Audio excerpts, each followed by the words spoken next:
Bloodline, Book 1 in the Guardian series, written by R.J. Simmons. Chapter 1, New Beginnings. The headlights caught him too late. 1 second the road was empty, blacktop stretching endlessly through the mist, and then there he was, a figure breaking out of the dark, sprinting across the lane like he'd materialized from shadow. Mara slammed the brakes, the tires screamed, but momentum did its cruel math. The moving truck struck him with a heavy, sickening sound. Thud, metal, glass. Her chest snapped against the seatbelt as the wheel jerked in her hands. The truck fishtailed once before grinding to a halt on the shoulder. For a heartbeat, there was nothing but the ticking of the engine and the hollow echo of what she'd done. "Mom?" Her son's voice trembled from the passenger seat. "What was that? Did we?" She couldn't answer. Her pulse roared in her ears. The world seemed wrapped in fog and silence. Then, headlights flared behind them. The van. Her husband pulled up fast, gravel spitting under the tires. Mara stumbled out, half running, half falling toward the ditch where she thought she saw him land. Her legs shook. The air smelled like rain and burnt rubber. He was there, crumpled in the grass, half hidden in shadow. A boy, maybe 17. Too pale, too still. Blood streaked his face and pooled darkly beneath his temple where the skull had caved in. "Oh God," she whispered. "Oh God, he's just a kid?" Her husband was behind her now, flashlight beams slicing the dark. Their daughter hung back by the van, phone already shaking in her hand as she tried to dial 911. The light trembled over the boy's body and caught something that made Mara freeze. He was breathing. Not gasping, not struggling, just steady, slow breaths like someone deep asleep. "How?" she began. She couldn't finish the thought. The blood should have been pumping out in waves, but it wasn't. The wound still looked catastrophic. But something about it, something in the air, felt wrong. The boy's hand twitched, just once. When Kai woke, the world was fragments, light, sound, pain. He tasted dirt, rain, the iron tang of blood. Voices hovered above him, distorted by distance. He tried to move, and the motion sent a bolt of agony through his skull. "Hey, don't!" a man's voice said. "You're hurt." Kai blinked. The world swam into focus, a woman crying softly, 2 teens standing on the roadside. Headlights glaring through the drizzle. He didn't know them. He didn't know this place. He didn't know anything. His heart raced. His own name was all he could find, flickering through the fog in his mind like a single match flame. Kai. That was it. No last name, no family, no reason he should be lying broken on a wet road. He tried to speak, but his throat was raw. "Kai," he croaked. The woman knelt beside him. "That's your name?" He nodded faintly. The movement hurt, but not as much as it should have. In fact, the pain was slipping away. He reached for his head. The man caught his wrist, gentle but firm. "Easy, kid, you took a hard hit." But when Kai's fingers brushed his temple, the blood was still there, thick and sticky, but the bone beneath felt whole. Smooth. That didn't make sense. Nothing did. The sirens were closer now, painting the night in red flashes. Kai's breathing quickened. He didn't know why, but instinct screamed that he shouldn't be found here. Not by whoever was coming. "Don't move," the man said again. "Help's almost here." Kai's eyes darted toward the dark tree line beyond the ditch. A shadow seemed to flicker there, something vast and shapeless, retreating just out of sight. The sight of it chilled him, though he couldn't remember why. "Please," he whispered, voice trembling. "Don't let them take me." The woman leaned closer. "Who, sweetheart, who's after you?" He didn't have an answer, only a feeling. Cold, ancient dread, like he'd been running from that darkness his whole life. He blinked again, and the world tilted. The sirens wailed louder, closer. His body tensed, ready to flee even though he didn't know where or why. A sharp beam of light cut through the dark. Kai flinched, blinking against it as the world came back in pieces. The hiss of radios, the crunch of boots on gravel, the rising whine of sirens fading into idle hums. Rain still fell in soft needles across his face. He lay on the shoulder of the road, half sitting now, propped up by the man who'd been there before. Mara knelt nearby, her son and daughter hovering close but silent. Red and blue lights pulsed over their faces, painting them in uneasy color. "Hey," one of the EMTs said, crouching beside him. "You're awake. That's good. Can you tell me your name?" "Kai," he said quietly. The word felt strange on his tongue, like something borrowed from another life. "Okay, Kai," the man said. "Do you know what happened?" Kai swallowed. His throat was raw, every word scraping against it. I don't remember. That's all right, the EMT said gently. You were running, according to these folks. Do you remember what you were running from? Kai hesitated. The question felt heavy, like it carried something important he should know. But when he tried to reach for the memory, all he found was fog and fear, a blur of movement, a feeling of being chased. He shook his head. No, I don't remember. Mara watched him closely, her face pale and drawn. Something in her eyes said she didn't quite believe him, or maybe she was trying not to believe what she'd seen before. Her husband stood beside her, arms crossed, his flashlight flicking toward Kai's face, then to his head. He frowned. Honey, look, Mara did. The side of the boy's skull, where it had been crushed in minutes earlier, was whole, unmarked, save for a faint streak of dried blood. Her stomach turned. But it must have been the light, her husband said quickly. Rain, shadows, you were shaken up. She nodded, but it wasn't agreement, it was fear. The EMT gestured for Kai to sit up straighter. Easy, let's take a look at you, all right? We'll get your vitals and then we'll go from there. Kai obeyed, slow and stiff, but when the man reached out to take his arm, something inside him reacted before thought could catch up. His hand shot up, faster than sight, fingers locking around the EMT's wrist. The motion was pure instinct, fluid, precise, trained. The EMT froze. Hey, easy, he said quickly. I'm not going to hurt you, just checking your pulse. Kai blinked, realizing what he'd done. His grip loosened instantly. Sorry, he muttered. I don't know why I did that. It's okay. The man forced a small, steady smile, but when he turned to his partner, they shared a quiet look that said otherwise. The woman EMT crouched beside him next. You've got reflexes like a cat for someone who just got hit by a truck, she said softly. Let's just make sure everything inside's still where it should be. Kai gave a shaky nod. His hands wouldn't stop trembling, though he wasn't sure if it was from fear, pain, or something deeper. Something his body remembered that his mind didn't. A police cruiser pulled up, tires hissing on the wet road. 2 officers stepped out, their lights scanning the scene. The older one approached Mara first. Ma'am, can you walk me through what happened? She nodded, still keeping one eye on Kai. He came out of nowhere. We tried to stop, I swear we did. The officer jotted notes, calm and practiced. Anyone else on the road? Witnesses? Her husband shook his head. Just us. He was running, fast, like he didn't see the truck. The officer's gaze shifted to Kai. Son, do you remember running? Where were you coming from? Kai shook his head again, voice low. I don't remember anything before the lights. The officer studied him for a moment, then sighed. All right, EMTs will take you in, we'll file a report. The medics moved efficiently now, slipping a foil blanket around Kai's shoulders and guiding him to the stretcher. He didn't resist. The flashing lights painted everything in brief, broken color, red, blue, white, like the world was breathing in fragments. As they loaded him into the ambulance, Mara stood on the shoulder, arms wrapped around herself. Her husband placed a hand on her back, but she barely felt it. I saw it, she whispered. His head was crushed. I saw it. I know, he said softly, but he's alive. That's what matters. The ambulance doors shut, the siren rose and the vehicle pulled away into the night. Mara watched it until the lights disappeared beyond the trees. Then she turned to her family. We're going after him, she said. Her husband hesitated. Mara, I hit him. We hit him.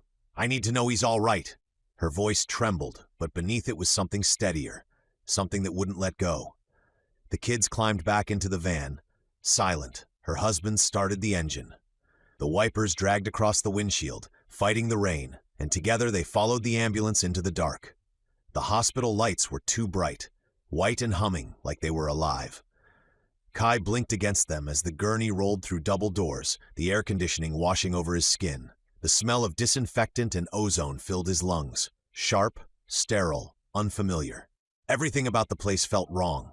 Too clean, too loud, too modern. The EMTs were talking, their voices practiced and steady. Male, approximately 17, pedestrian struck by vehicle at low to moderate speed, one said as they pushed him into an emergency bay. Unconscious on scene for approximately 2 minutes, no visible fractures, mild contusions, vitals. He glanced at the monitor beside the bed, brow furrowing. Vitals are, perfect. Perfect? The intake nurse repeated, arching a brow. Yeah, literally perfect. Heart rate BP02, textbook, like he's straight out of a med journal. The nurse frowned, jotting notes. Lucky kid. Mara had followed them in, pale and quiet, her husband and the kids waiting just outside the curtain. She couldn't seem to stop watching Kai, the way he sat upright now, calm and composed, the faint lines of confusion across his brow. The doctor entered, adjusting his gloves. I'm Dr. Hensley. Kai, right? Kai nodded. His voice was soft when he answered. That's all I remember. Hensley's gaze lingered for a beat. That's all right. Amnesia isn't uncommon after trauma. We'll run some tests, but first I want to check for internal injuries. Can you lift your arms for me? Kai hesitated but obeyed. He tugged the hospital gown loose and let it fall open across his chest. The room went still. There were no bruises, no fresh cuts, no swelling. His skin was unmarred by the accident, but it told a different story altogether. Across his chest, faint, pale scars crossed one another in patterns that didn't belong to any era Mara recognized. Small round marks, almost like healed punctures, over a dozen of them, each one an echo of something sharp, driven deep, long ago. Lower, just beneath the ribs, a longer diagonal scar, like a blade had once opened him from side to side. Dr. Hensley leaned closer, his professional calm faltering. These are old, he murmured. A few years, maybe more. He turned slightly, voice quiet but firm. Mara, could you step back, please? She didn't move. What are those? The doctor glanced at her, then back at Kai's back as he turned to check. The moment the boy shifted, the light caught the ridges of scar tissue that crossed across his shoulders and back, thin, parallel, symmetrical. Lash marks. Too many to count. Mara gasped, covering her mouth. Oh my God! Kai looked down at himself, at the strange pale lines that didn't belong to the life he remembered, or rather, the one he couldn't remember. His heartbeat stayed steady, impossibly calm, but his stomach turned. None of it made sense. Dr. Hensley straightened, pulling off his gloves. Kai, do you remember who did this to you? Kai shook his head slowly. No, I don't remember any of it. The doctor exhaled. These aren't accidental injuries. These are the kind of scars you'd see in long-term abuse. Severe abuse. Mara's eyes filled. He's just a kid. Her voice cracked. How could anyone? She stopped herself, stepping closer to the bed. Kai, honey, do you know where you came from? He shook his head again. No. His gaze drifted to the ceiling, to the buzzing lights overhead. I don't remember anything before the accident. Mara reached for his hand before realizing what she was doing. His skin was warm, too warm for someone who just came out of the rain and sat shirtless in an exam room, but his pulse beneath her fingers was steady and strong. Dr. Hensley pulled the curtain halfway closed and spoke quietly to the nurse outside. Let's get child services on standby. This looks serious. Kai heard him, but the words didn't fully land. They slid past, part of the noise and brightness that filled the room. He stared at the faint scars on his arms, tracing them with his eyes. They didn't feel like his, yet somewhere deep inside they did. Images flickered behind his eyes, heat screaming, the sting of leather strands, a voice shouting his name in a language he couldn't remember. A flash of fire. Then it was gone. Mara was still watching him, her expression softening into something maternal and haunted. You're safe now, she said quietly. Whatever happened to you, it's over. Kai nodded because she seemed to need him to, though he wasn't sure what safe meant. The doctor scribbled on his chart, muttering something about overnight observation and head imaging. When the nurse stepped out to fetch the paperwork, Kai glanced at the reflective metal tray beside the bed. His own eyes looked back. Familiar, yet wrong. The color shifted faintly in the fluorescent light, a ring of gold flickering around the pupil before fading again. He blinked hard, and it was gone. They wheeled him through the sterile corridors of the hospital, the hum of fluorescent lights buzzing in time with the steady rhythm of his heartbeat on the monitor.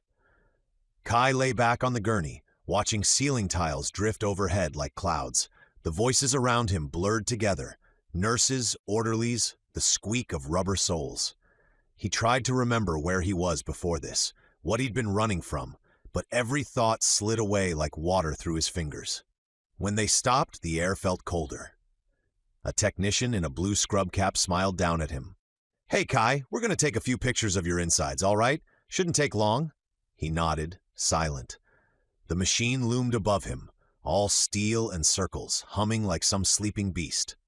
He lay still as it began to move, the sound of it filling the room. Steady, mechanical, methodical. He closed his eyes, and somewhere inside the rhythm of the machinery, he could almost hear something else. The echo of hooves, the clang of metal on metal, the sound of breathing that wasn't his own. Dr. Hensley stood beside the lightboard minutes later, staring at the glowing scans like they were some kind of trick. The tech cleared her throat softly. That can't be right, can it? Hensley didn't answer. He traced a line along the image, a long curved scar that split across Kai's abdomen. It was clean, old, and impossibly deep. That's a cleave wound, he muttered finally. Not a knife, something broad, heavy. A machete maybe, or something larger. Whatever it was, it went through him. It should have killed him. Mara, who had insisted on waiting outside the imaging suite, stepped closer to the glass. What do you mean, should have? Hensley turned toward her slowly, his expression a mixture of disbelief and concern. It's healed, completely. There's scar tissue, massive amounts, but no sign of surgical repair, no staples, no sutures, nothing. He flipped to another scan. And this, look here, his ribs. Nearly every one of them's been broken at least 20 times, maybe more. The technician switched to the next slide. Femurs, shins, forearms. Every bone showed the faint white lines of healed fractures, hundreds and hundreds of them. These breaks are all old, Hensley went on quietly. Old and perfectly mended, no calcification, no deformities. His body has healed them almost flawlessly. Heck, 10 years ago, our machines wouldn't have been able to even pick up the faint lines of the breaks. Mara's hands went to her mouth. You mean, he's been through all that? Hensley nodded. It looks like he's lived through more trauma than most soldiers see in a lifetime. He exhaled slowly, still staring at the display. But he's just a boy, 17 at most, probably 15 or 16 based on these growth plates. Mara's voice trembled. How is that possible? He didn't answer. He didn't have one. Kai sat on the edge of the imaging table, clothed now in a thin hospital gown, his bare feet cold against the tile. The nurse had stepped out to fetch the doctor. He stared at the faint reflection in the metal counter. His own face, young, unlined, and strangely empty. When he pressed his hand to his side over the great scar, he could feel the uneven ridges beneath the skin. They didn't hurt. Nothing hurt. But his chest ached in a way he couldn't name. He remembered flashes, the weight of something heavy, a field of fire and smoke, arrows in the air like rain. He remembered running, shouting something in a language that vanished the moment he woke. And then nothing. The door opened. Dr. Hensley entered with a clipboard, his expression carefully neutral. Mara hovered behind him, unwilling to leave. Kai, the doctor said gently, we took a look at your scans. You've had a lot of injuries in the past. Kai frowned. Injuries? Old ones. Scars on your organs, your bones, your back. He hesitated. Do you remember how you got them? Kai shook his head slowly. No, I don't remember anything before tonight. The doctor studied him for a long moment, searching for something in his eyes. Truth, maybe, or understanding, but found only confusion. Mara stepped closer, voice soft. He's just a kid, doctor. He doesn't remember because someone did this to him. We have to help him. Hensley nodded, but his gaze lingered on the scans glowing faintly through the glass. We will, he said, though it sounded more like a promise to himself than to her. Kai looked down at his hands. The scars didn't lie. His body remembered what his mind refused to. Every break, every wound, every lash of pain that time should have erased. And somewhere deep beneath the surface of that perfect calm pulse, something old stirred, quiet, patient, and very much alive. By morning, the hospital smelled of stale coffee and cleaning solution. Night shift nurses traded quiet words in the hall, their sneakers squeaking against the tile. Kai sat propped up in the bed, wearing borrowed sweatpants and a faded hoodie someone had found in Lost and Found. His eyes tracked the rain streaking down the window. The city beyond looked blurred, unreal, like it wasn't built for him. He didn't remember sleeping. He didn't remember dreaming either. A knock sounded at the door, and two women stepped in. One in a gray blazer with a laminated badge, the other younger, holding a tablet. Their voices were careful, practiced in the way people speak to fragile things. Hi, Kai, the woman with the badge said. My name's Miss Durham. I'm with Child Protective Services. I'm here to talk with you for a bit, okay? Kai nodded, wary but calm. Mara and her husband, Evan, were already in the room. They'd been there most of the night, sitting quietly in the corner, unable to leave. Their daughter and son had gone home hours ago, but they had stayed. Evan now rose from the chair, polite but cautious. Ms. Durham smiled at Kai before turning to the doctor's chart on the counter. "Once the medical team clears you, we'll find a place for you to stay. Somewhere safe until we can figure out who you are." "Where?" Kai asked quietly. She hesitated. "We've got a few group homes, but most are full right now. It's been rough lately. Some kids end up sleeping at our offices for a night or two, on pallets, air mattresses, that kind of thing, until we can find something better." Her voice softened, but the sadness in it was real. "We'll take good care of you, though. I promise." Kai nodded again, though he wasn't sure what care meant anymore. Dr. Hensley stepped in just then, flipping through the chart. "Medically, he's cleared," he said. "No active injuries, no infection, nothing requiring observation. It's a bit remarkable. He got very lucky." The younger social worker entered notes into her tablet. "Then we can transfer custody once the paperwork's ready." Mara stood. "Wait," she said. Her voice came out steady but low. "You're saying you don't have anywhere for him to go?" Ms. Durham looked at her kindly. "We'll find something. It just might take a few days." Evan glanced at his wife. They didn't need words. The conversation passed between their eyes. He rubbed his jaw, then said, "We've been foster parents before. Adopted our two through the system. Our license should still be active." The social worker blinked, surprised. "You're the Callahan family?" Evan nodded. "That's us. We renewed last year, just in case." Mara stepped closer to Kai's bed. "We can take him," she said gently.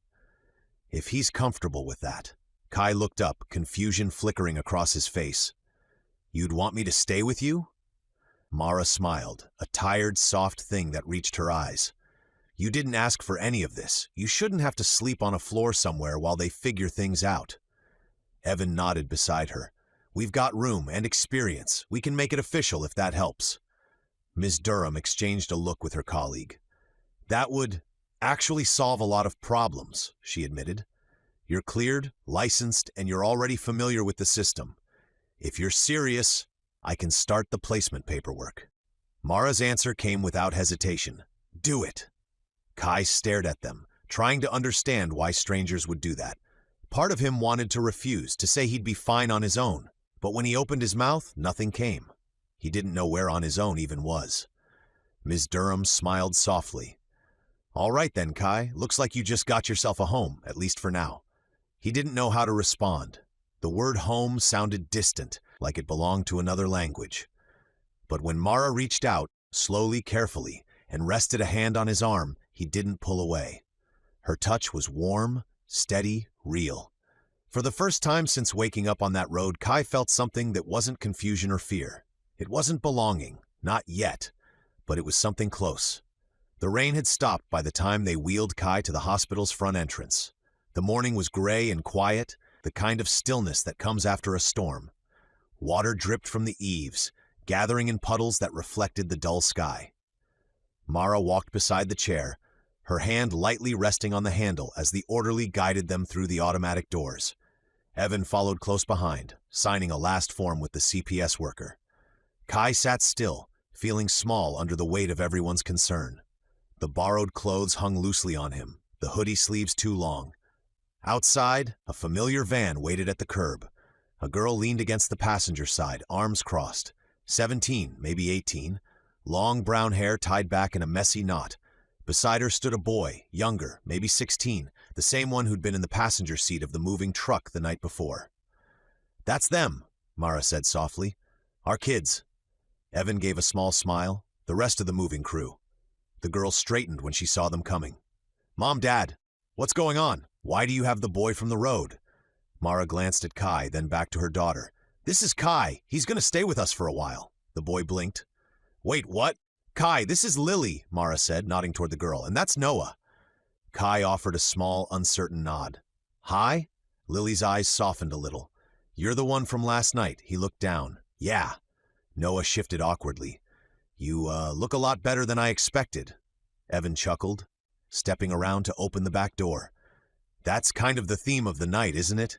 Everything looking better than we expected." He clapped Kai gently on the shoulder. "Come on, son, let's get you home." Kai froze for half a second at the word son, but said nothing.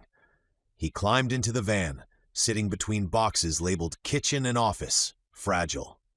As Evan started the engine, Mara turned in her seat. "We're actually new here too," she said with a tired smile. "We just moved in yesterday. We're moving to a small town just outside the city. That's what the truck was for." Kai frowned faintly. "The one that hit me?" Mara winced. "Yeah, that one." Lily glanced back from the front seat. "It's kind of poetic if you think about it. You literally fell into the family." "Lily," Mara said softly, but there was a hint of a smile in her tone. Evan laughed under his breath. "You're not wrong. We haven't even picked out rooms yet." Noah leaned forward between the seats. "We were going to do that today before." He stopped himself, glancing toward Kai. "Before everything." Evan looked in the rearview mirror. "Well, looks like the house is going to get even fuller than planned. I was thinking I'd take that little spare room downstairs as an office, but..." He shrugged with a good-natured sigh. "I can move my desk into our bedroom. No big deal." "You sure?" Mara asked. He smiled. "He's just a kid, Mara. He needs space more than I need a door that closes." Kai stared out the window as the van pulled out of the hospital lot. The town rolled by, quiet streets, neat houses, the smell of wet pavement rising through the open crack of the window. Everything felt distant but strangely familiar, like he'd seen towns like this 100 times before, just under different names. Lily looked back again, studying him. "You don't remember anything? Like where you're from or who your parents are?" Kai shook his head. "Nothing." Noah frowned. "That's wild." Evan turned down a side street lined with maples and newly built homes. "Well, whatever your story is, Kai, you've got time to figure it out. No rush." The van slowed, turning into a driveway where a moving truck still sat half unloaded. Cardboard boxes were stacked in the garage, furniture half wrapped in blankets. Mara exhaled, half laughing. Home sweet chaos. Evan parked and turned off the engine. "All right, Callahans, let's get everyone settled." Lily pushed open the door, stretching. "You mean everyone, including the mystery boy we just adopted?" "Lily," Mara said again, though this time there was no scolding in it, only a mother's weary amusement. Kai followed them out, his shoes crunching softly on the gravel. He looked up at the house, 2 stories, pale gray siding, wide porch. It looked solid, permanent. Something deep in his chest stirred at the sight, though he didn't know why. Maybe it was the word Evan had used earlier, the one that still echoed faintly in his mind. Home. Chapter 2. Home Sweet Home. Sunlight spilled through the blinds, cutting across the half-unpacked living room in pale stripes. Dust motes floated in the beams, turning lazily with every movement in the air. Boxes were stacked against the walls, some half open, others still sealed and scribbled with marker. Living room, books, fragile. I mean it. The Callahan house still smelled like new paint and cardboard, the scent of a place trying to become a home. Kai sat quietly at the edge of the kitchen table, wearing a pair of Noah's jeans and a t-shirt that said State Champions 2023. The sleeves hung a little loose on him, but it was better than the hospital gown. His hair still carried a faint antiseptic scent, though he'd showered the night before. He moved carefully, trying not to be in the way, though the chaos around him seemed impossible to avoid. Mara was at the stove flipping pancakes, humming softly under her breath. Evan was at the counter trying to clear a space for plates amid the clutter. Noah rummaged through a box labeled kitchen stuff maybe, in search of silverware. Lily sat cross-legged on the counter, scrolling on her phone, pretending to help. The whole room was a jumble of noise, voices, and half-finished unpacking, a family in motion. "Pass me that mug, would you?" Evan said, reaching across the counter toward a collection of clutter. Noah handed it over absently, still rifling through the box. Evan turned, bumping his elbow against an open cabinet door. The motion sent a chain reaction down the countertop. A tall vase tipped first, then a picture frame, then a stapler, and finally the mug itself. Time seemed to slow. Mara gasped, Lily flinched, Noah froze mid-reach. Kai moved. Before anyone could register what was happening, his hand shot out. 1, 2, 3, 4 movements so fast they blurred. The vase, the frame, the stapler, and the mug all stopped mid-fall, balanced perfectly in his grasp. He stood there for a beat, blinking, the objects hovering just inches from disaster. Then he slowly set them back on the counter. Silence followed. thick, awkward, and a little odd. Noah was the first to break it. "What was that?" he pointed, grinning. "Are you part ninja or something?" Kai looked at his hands, like he wasn't entirely sure himself. "Just reflex," he said quietly. Evan let out a low whistle. "No joke, kid. That was some reflex." He crouched to eye level, pretending to study Kai's hands like they were secret weapons. "You sure you don't remember training with Shaolin monks or something?" Kai's mouth twitched, the smallest hint of a smile. "I don't think so." Lily grinned from her spot on the counter. "Well, if you do remember, let me know." Mara laughed softly, relief cutting through the morning tension. "Let's just call it good luck and eat before the pancakes go cold." Kai sat back down, quiet but smiling faintly. The warmth of the room pressed in, not just from the stove, but from the rhythm of it all. The sound of utensils clinking, Noah joking about syrup, Lily teasing her brother, Evan pretending to guard the coffee like a national treasure. It felt normal, human. Kai couldn't remember the last time he'd felt something like that, even though he couldn't remember much at all. As they sat together around the table, sunlight poured over the cluttered space, glinting off the picture frame he'd saved. Inside was a photo. Mara and Evan standing in front of a courthouse, each holding one of the kids when they were younger. The kind of picture that looked permanent. He caught his reflection faintly in the glass beside them. Out of place, but not unwelcome. From outside, a car horn blared. 2 short honks and a long one. The kind that only family used because they didn't believe in knocking. Mara froze mid-bite, pancake halfway to her mouth. "Oh no." Evan looked up from his coffee. "What?" she groaned, setting the fork down. "My parents, I completely forgot they were coming over this morning to see the house." Lily smirked. "Oh, this is going to be fun." "I didn't even call them," Mara went on, standing quickly. "They have no idea about, well, any of this." Evan set his mug down and gave her a sympathetic half-smile. "Then we'd better tell them before they start guessing." Before anyone could move, the front door swung open without so much as a knock. A deep, gravelly voice called from the foyer. "You kids sure are taking your sweet time unpacking, huh? Looks like a storage unit threw up in here."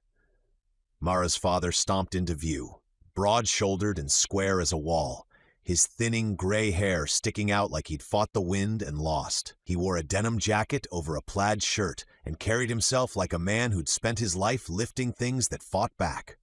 "Hi, Dad," Mara said with a resigned smile. "Come in, make yourself at home. Oh wait, you already did." "Right, I did," he said, scanning the room. "Place is nice though, big kitchen. You're finally moving up in the world, huh?" Behind him, Mara's mother swept in with all the energy of a small hurricane. She was short and round, with a bright red purse and a voice that filled the room before she did. "I told your father to let me call first, but no, he says, they're family, we don't need to call. You look tired, sweetheart. Have you eaten? You look pale. Evan, you look pale too." "Hi, Mom," Evan said, smiling tightly. "Good to see you too." She moved straight to the stove, sniffed the pancakes, and nodded approvingly. "At least you're feeding them. That's good." "Ma, we literally just moved in," Mara said. "We're still unpacking." "I can see that," her father grunted, nudging a box with his boot. "You people need a system.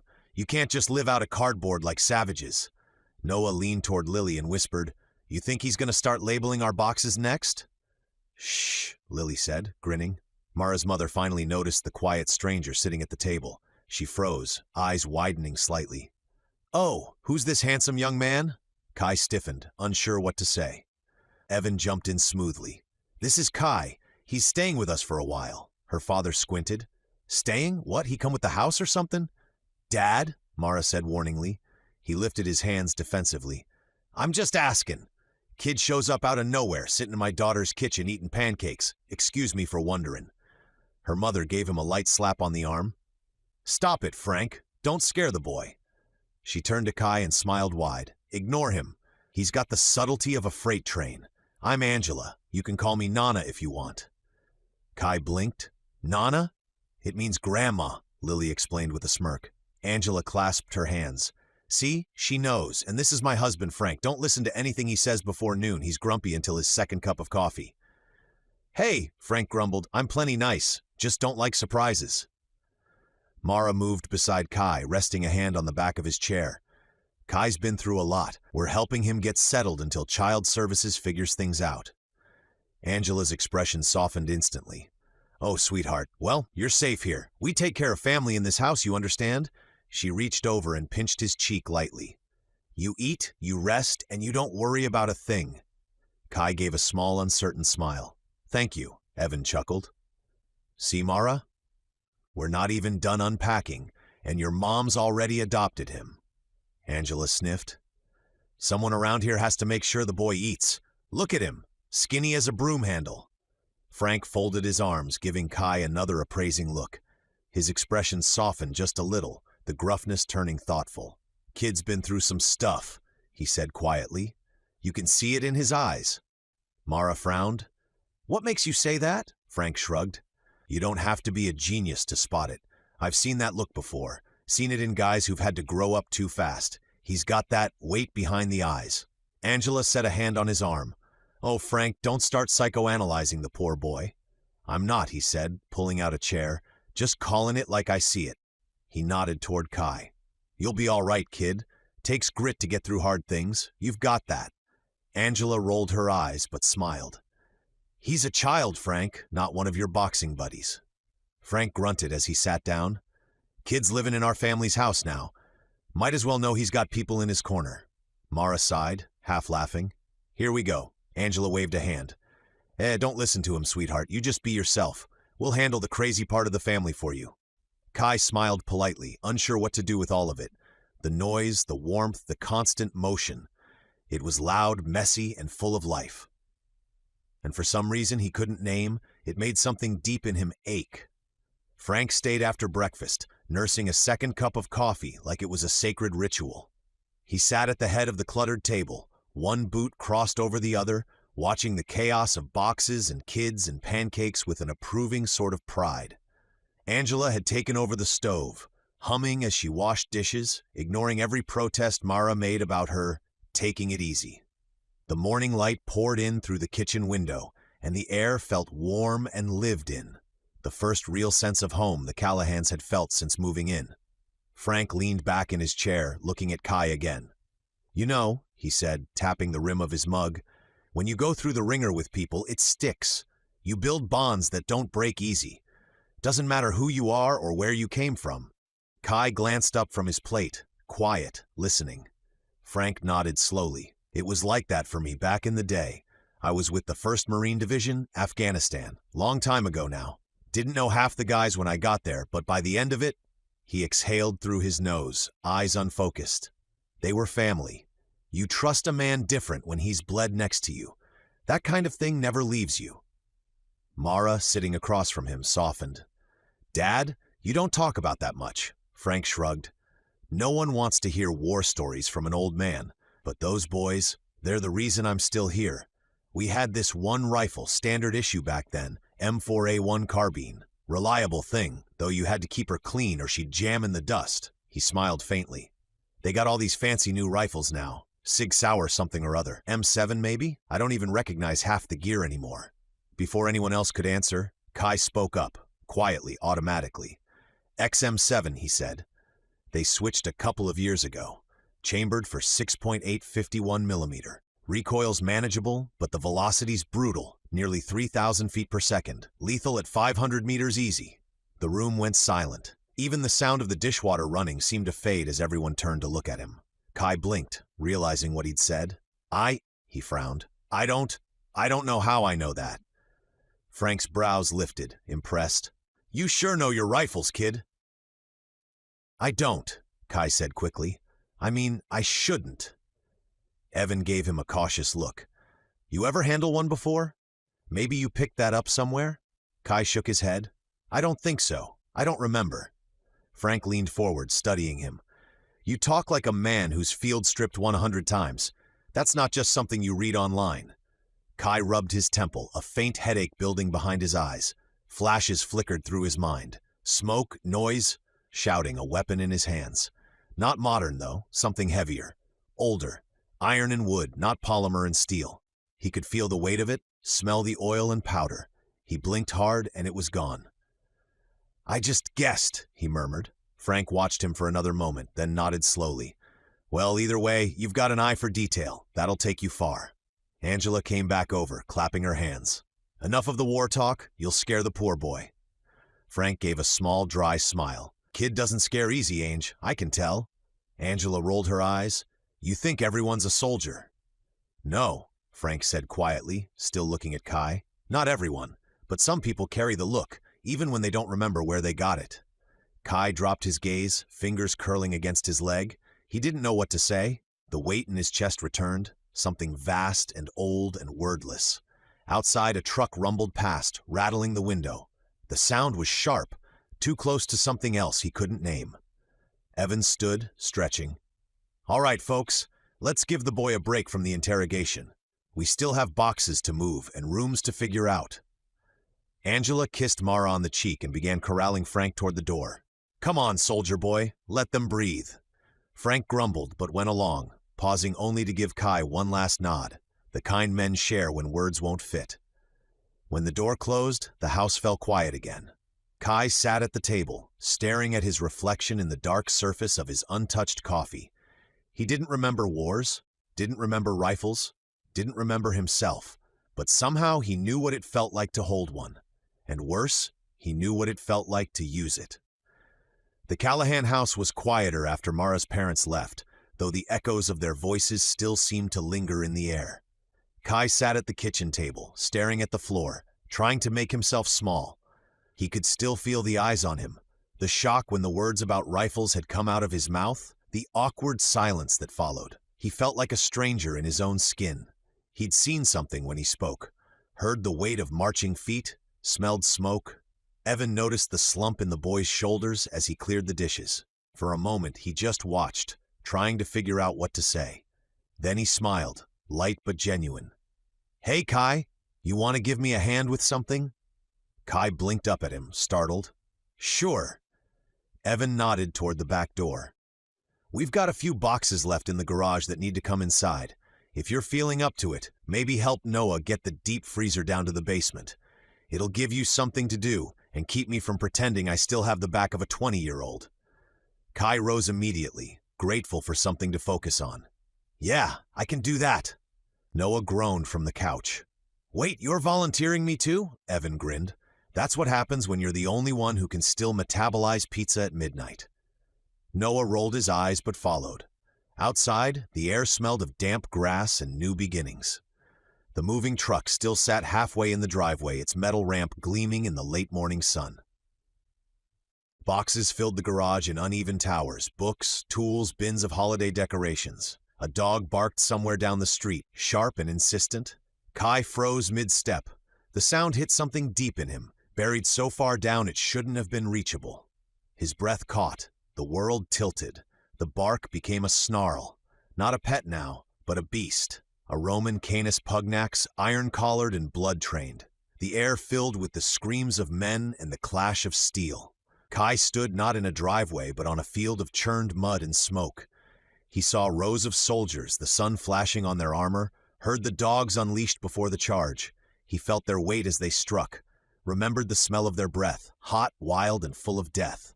A spear hit something beside him. His hand went instinctively to a blade that wasn't there. Kai? The voice was far away. He blinked. The field vanished. The sunlight returned. Noah stood in front of him, holding a cardboard box and frowning. Dude, you okay? You just froze. Kai swallowed hard, the roar of the battlefield fading to silence. Yeah, he said softly, just dizzy for a second. Noah shrugged. Happens to the best of us. You're messed up, man. He grinned. But that's okay. We all are sometimes. Kai almost laughed. The normalcy of it felt like oxygen. Yeah, he said, managing a small smile. Guess we are. They worked in easy silence after that. Kai carried box after box without effort, his movements fluid, balanced. Noah huffed and dragged behind, muttering complaints about mystery orphans with superpowers. When they finally reached the deep freezer, Noah groaned. All right, this thing weighs like 1,000 pounds. We'll just tilt and slide it, okay? Kai nodded and gripped the side. On 3, 1, 2. Noah pushed with all his weight and nearly stumbled as the freezer rose effortlessly. Kai lifted it like it was a suitcase, his muscles barely tensing. Noah blinked. Dude, what? Kai looked down at him, startled. What? You're carrying it! Noah laughed, half in disbelief, half admiration. You got like mutant strength or something? You're making me look bad here. Kai set the freezer down gently at the top of the basement stairs. I'm just stronger than I look, I guess. Noah bent over, panting dramatically. Understatement of the year. He grinned. Remind me never to arm wrestle you. Kai smiled faintly but didn't answer. His pulse had returned to normal, but the images from before still lingered. The glint of iron, the sound of barking, the weight of command shouted in Latin. He didn't know where those memories came from. But as he watched Noah wipe sweat from his brow, joking, Kai knew one thing for certain. Whatever life he had lived before this, it was harsh and unkind. By the time Kai and Noah came up from the basement, both of them were dusty and laughing. Noah still had cobwebs in his hair and was holding a broken piece of cardboard like a trophy. In the living room, the sound of raised voices met them. Lily stood near the front door, arms folded, glaring at her mother. I'm serious, Mom. It's bad enough we're starting at a new school in the middle of senior year, she said. But you dropping us off? At your school? That's social suicide. Mara sighed, rubbing her forehead. Lily, I'm not trying to embarrass you. I'm just making sure you both get there on time. It's the first week. No, it's my first week of trying not to look like a total loser, Lily cut in. And now everyone's gonna know my mom's a teacher. I am a teacher, Mara replied, voice calm but firm. That's not exactly something to hide. It is when you're the new kid, Lily shot back. From behind her, Evan was quietly moving a stack of boxes to the side, pretending to stay out of it. He looked up as Noah and Kai entered. Perfect timing, he muttered. Maybe the reinforcements can save me. Noah grinned, leaning on the banister. What's going on? Your sister's campaigning for emancipation, Evan said dryly. Mom's ruining my social life before it even starts, Lily said. That's what's going on. Noah shrugged, trying not to smile. I think it's kind of cool. Lily spun on him. You would? Hey, Noah said, throwing an arm around their mom's shoulders. If I get to have my mom as my history teacher, that's an easy A all year, baby. Mara raised an eyebrow. You think so, huh? Absolutely, he grinned. It's called a strategic advantage. Evan chuckled from the couch. You might want to rethink that strategy. Your mom's tougher on people she knows. Trust me. Yeah, Lily muttered, grabbing her bag. She is brutal on your social life. She disappeared down the hall, muttering under her breath. Evan watched her go, then glanced toward Kai, who was still standing near the stairs. You two get the freezer moved? Kai nodded. Yeah, it's done. Good, Evan said. Then his expression shifted, thoughtful, a little uncertain. You know, that reminds me of something. Mara looked over. What's that? Foster regulations, he said. Anytime you take in a foster kid, you've got to get them enrolled in school as soon as possible. Part of the deal.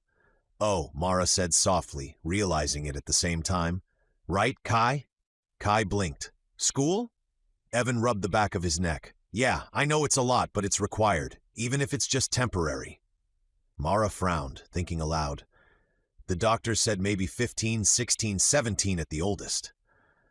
Noah dropped into a chair beside Kai, elbowing him lightly. That means you're probably my age. Lucky you. Kai tilted his head. Why's that lucky? Because, Noah said, grinning, I can show you the ropes. I'm a pro at new schools. I'll make sure you don't end up sitting with the band geeks or the chess club. Kai smiled faintly. What if I want to sit with the chess club? Noah pointed a finger at him.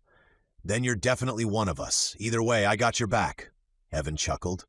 I guess that settles it. We'll get him registered tomorrow. Same grade as you, Noah. Sweet, Noah said, already claiming him. I've been meaning to recruit a wingman. Wingman? Mara asked, suspicious. Relax, Mom, Noah said quickly. I mean for like lunch and sports and stuff, not, you know. Mara folded her arms, smiling. Uh-huh, I know. Kai looked between them, still trying to piece together how any of this worked. The idea of school, a building, classrooms, teachers, felt both strange and familiar. He could see flashes of chalkboards, quills, slates, but not this modern version with computers and fluorescent lights. Evan clapped his hands once. All right, team, no more arguing. We'll finish unpacking this afternoon, order pizza, and tomorrow we'll go sign everyone up for school. Sound good? Fine, Lily's voice called faintly from the hallway. Great enthusiasm, Evan shouted back. Noah leaned toward Kai with a grin. You'll get used to it. My family's basically one big sitcom. The next morning started early, with sunlight creeping through the curtains and the sound of cereal bowls clinking in the kitchen. Mara moved like someone who'd already had too much coffee, checking papers and her tote bag twice before calling up the stairs. 5 minutes! Anyone not in this car in 5 minutes is walking! Lily's voice came back down. That's an option? Mara yelled back up the stairs. Get in the car, Lily. Evan chuckled quietly over his own mug of coffee. You sure you don't want me to handle drop-off duty? Mara shot him a look. You're unloading the last of the boxes today. I'll handle the teenagers. Kai stood by the door with Noah, wearing a clean hoodie and jeans they'd picked up the night before. He still wasn't used to the smell of fabric softener or the way the new shoes felt. Noah nudged him. Ready for the chaos? Kai gave a faint smile. Not really. The drive was short, but it felt long to everyone in the van. Lily sat in the passenger seat, earbuds in, arms crossed tight like she was preparing for battle. Noah sprawled across the back seat beside Kai, drumming on his knees. When the high school came into view, red brick, tall flagpole, students milling in small groups, Lily spoke up. Okay, Mom, this is close enough. Drop me here. Mara frowned. Lily, it's still a block away. Exactly, Lily said. A block is perfect. I walk in on my own. Look like I got here naturally, not chauffeured by my teacher, Mom. Mara sighed, pulling over by the curb. Fine, 1 block. Lily was out of the car before it stopped rolling. Love you, Mara called after her. Yeah! Lily waved without turning around, already putting her earbuds back in. Noah grinned. She's really leaning into the whole independence thing. Mara glanced in the mirror. You'll be walking too, once we're settled. The school's close enough. You'll all walk together after the first week. I'll likely not leave at the same time as you all.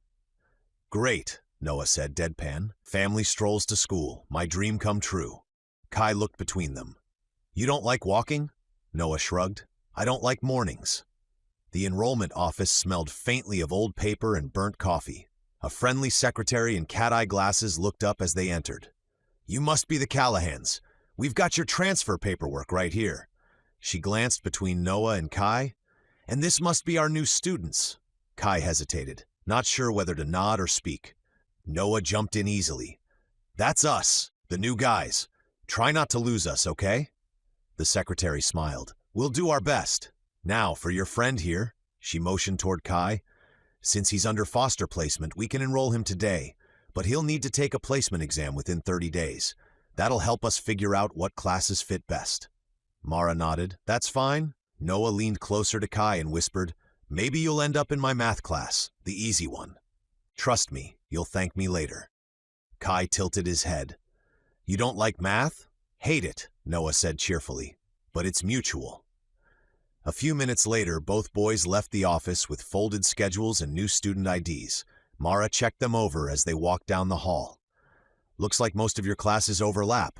That should help you both adjust. Thanks, Mom, Noah said. You're the best. I'll remind you of that when I assign homework, Mara said with a smile. Homeroom buzzed with half-awake chatter, backpacks thudding against desks. Noah led Kai to 2 empty seats near the middle. Rule number 1, he whispered. Always sit where you can bail if you need to, but not close enough for the teacher to remember your name. Kai tried to smile, though his stomach fluttered with nerves. Every voice and laugh in the room felt too sharp, too aware of him.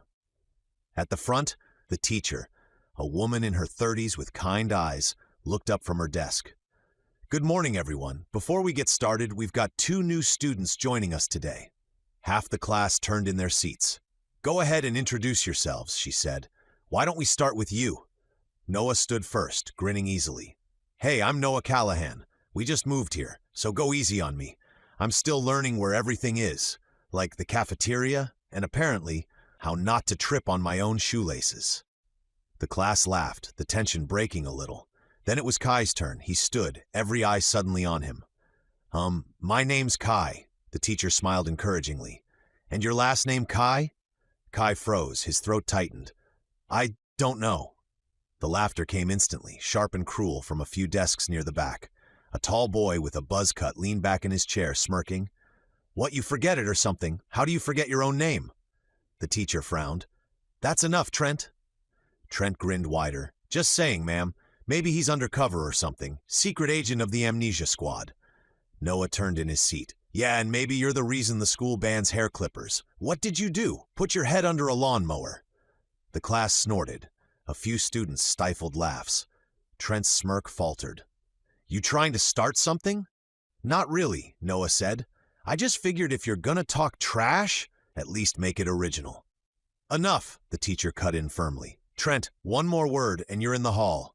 Noah, thank you, but I can handle it. Noah sank back into his chair, still smirking. Kai sat down beside him, face warm, pulse pounding. He whispered, You didn't have to do that. Sure I did, Noah said lightly. Bros stick together. Kai hesitated, then nodded slowly. The word bro felt foreign but comforting. As the teacher moved on to attendance, Noah leaned closer and whispered, Welcome to Hartley High, man. We survived the first day. We can survive anything. Kai managed a quiet smile, though his thoughts were far away. He wasn't sure how many first days he'd had in his life, but this one somehow felt different. By late morning, the day had settled into a rhythm of hallways, locker doors, and bells that seemed to ring every 5 minutes. Kai followed Noah through the crowds like a shadow, clutching his schedule and trying not to get lost in the maze of faces. Their last class before lunch was world history, which, to Noah's dismay, meant sitting through another of his mother's lectures. Welcome to the battlefield, Noah muttered as they stepped through the door. My mom's history class. Prepare for ancient torture. Kai glanced around the room. You mean literal or figurative? Both, Noah said, grinning. She's a nice teacher, but she actually likes history. They slipped into seats near the middle just as Mara, now Mrs. Callahan, wrote her name across the whiteboard in neat, practiced script. She wore her teacher's smile, the one that said professional mode engaged. Kai couldn't help noticing how different she looked here. Confident, composed, a presence that filled the room. Good morning, everyone, she said. I'm Mrs. Callahan, and this semester we'll be studying one of my favorite topics, the wars of the world. A hand shot up in the back. Wait, said a boy with a mop of brown hair. Didn't they already make a movie about that? Aliens and lasers and stuff?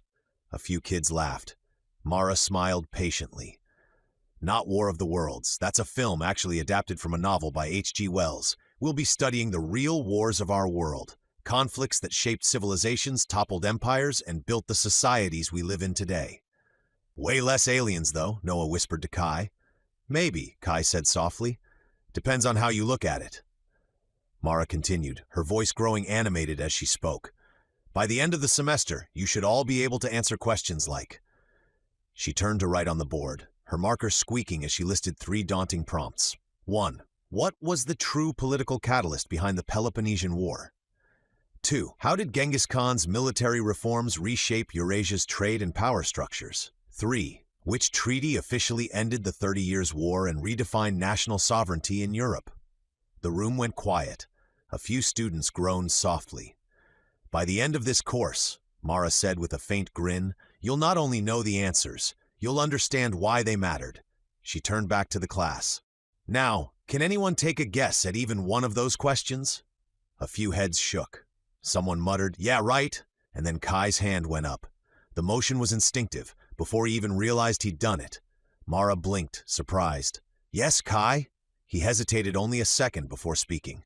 The Peloponnesian War started as a power struggle between Athens and Sparta, but the real catalyst was Athenian overreach. Its allies resented the tribute and control of the Delian League. A few students turned toward him. Kai continued, voice steady, almost detached. Genghis Khan reorganized his armies into decimal units, groups of 10, 100, 1,000, which erased tribal boundaries and made loyalty to the empire, not the clan, the foundation of command. And the 30 Years' War ended with the Peace of Westphalia in 1648. It established that each state had sovereignty over its own territory, which later defined the modern concept of nations. He stopped, realizing the room had gone silent. Several students stared at him, wide-eyed. Someone let out a low whistle. Whoa! Noah slowly turned to him, eyebrows raised. Hey, Brainiac, he whispered. You trying to get us homework on the first day? You don't want to be the teacher's pet. Mara blinked once, trying to keep her composure. That was remarkably thorough, Kai. He shifted in his seat, a faint flush creeping into his cheeks. Sorry, he said quietly. I must have read a lot, I guess. Mara's expression softened, pride flickering beneath her professional tone. No need to apologize. I'm just glad someone came prepared. From the back of the class, Trent muttered, more like someone's auditioning for Jeopardy! A few kids snickered. Noah shot him a glare that shut him up. Mara, pretending not to notice, turned back to the board. All right, I've received an overview of your work over the last semester. Let's see how much everyone else remembers before we dive in. Open your notebooks. Noah leaned toward Kai again. You really didn't have to flex like that, man. Kai smiled faintly. Sorry, it just came out. Well, if you ever need to do my homework, I'll totally let you accidentally know the answers. Kai chuckled quietly, but his mind was already elsewhere. He didn't remember reading about any of those wars. He vaguely remembered seeing them. Chapter 3. Momentum. After lunch, the smell of pizza and cafeteria grease still clung to the air as Kai and Noah made their way across the gymnasium. The place was huge, bleachers stacked high on either side, polished floors gleaming under the fluorescent lights. The banners of the Hartley High Hawks hung from the rafters, fluttering slightly in the air conditioning. Noah elbowed Kai as they walked in. Okay, this is officially the best part of the day, he said under his breath. Coach Marlowe's the gym teacher. She teaches my science class, and trust me, you'll see why that's important in about 3 seconds. Kai frowned. You like gym? I like motivation, Noah said, grinning. As if on cue, Coach Marlowe stepped out from her office. She was tall, athletic, early 30s maybe, with a whistle hanging from her neck and confidence radiating off her like heat. Her voice carried across the gym. All right, people, listen up. We're not starting conditioning until tomorrow. Today's just roll call, uniforms, and a few laps to remind you what running feels like. Then you can shoot hoops until the bell. Noah leaned closer. See what I mean? Kai gave a quiet, amused smile. You think she's going to be impressed by your ability to jog in a circle? Absolutely, Noah said. Charm is an endurance sport. From across the court, Lily walked in with a group of girls, her gym clothes slung over her shoulder. She spotted her brother and rolled her eyes.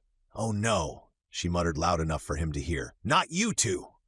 Hey sis, Noah said with mock enthusiasm. Welcome to our kingdom. Don't talk to me, she said flatly, walking past. I'm pretending I don't know you. Coach Marlowe clapped once. Ladies to the left locker room, gentlemen to the right. 5 minutes, then we're on the court. The boys' locker room was a chaotic mix of echoes, deodorant spray, and the metallic slam of lockers. Kai followed Noah to a bench near the back, trying to stay invisible. He wasn't used to crowds, or to changing in front of other people. At least he didn't think he was. As he pulled off his hoodie, the cool air hit his skin.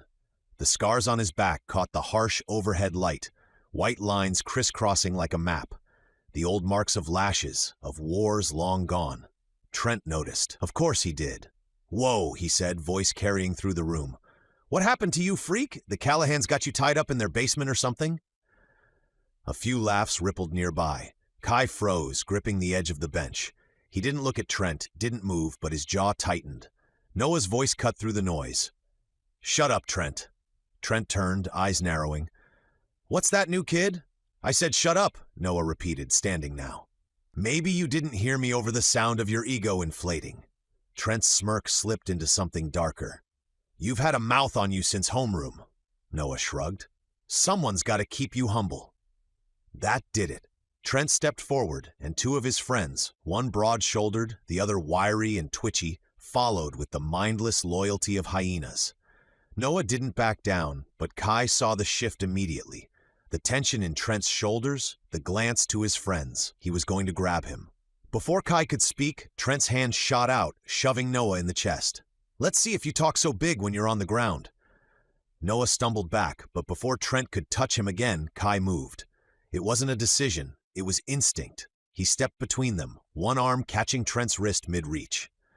The sound of contact cracked through the locker room like a whip. Trent's eyes went wide. What the? Kai's voice was calm, low, and steady. Don't touch him. For a moment, no one moved. The locker room was silent, except for the faint drip of a shower head and the hum of the lights. Trent yanked at his arm, but Kai's grip was solid, unshakable. Then, realizing everyone was staring, Kai released him and stepped back. Just don't. The tension in the locker room didn't break. If anything, it thickened. Trent's pride couldn't handle the look Kai had given him. Calm, steady, unafraid.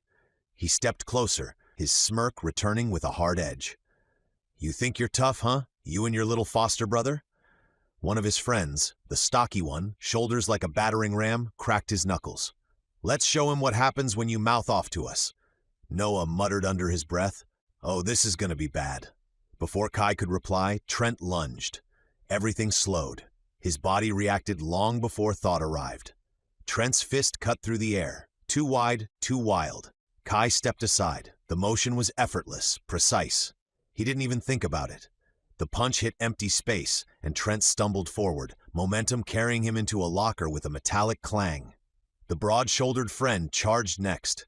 Kai pivoted, guiding the boy's arm past him and let gravity do the rest. The kid tripped over Trent's leg and hit the tile in a grunt. The third came in low, trying to tackle.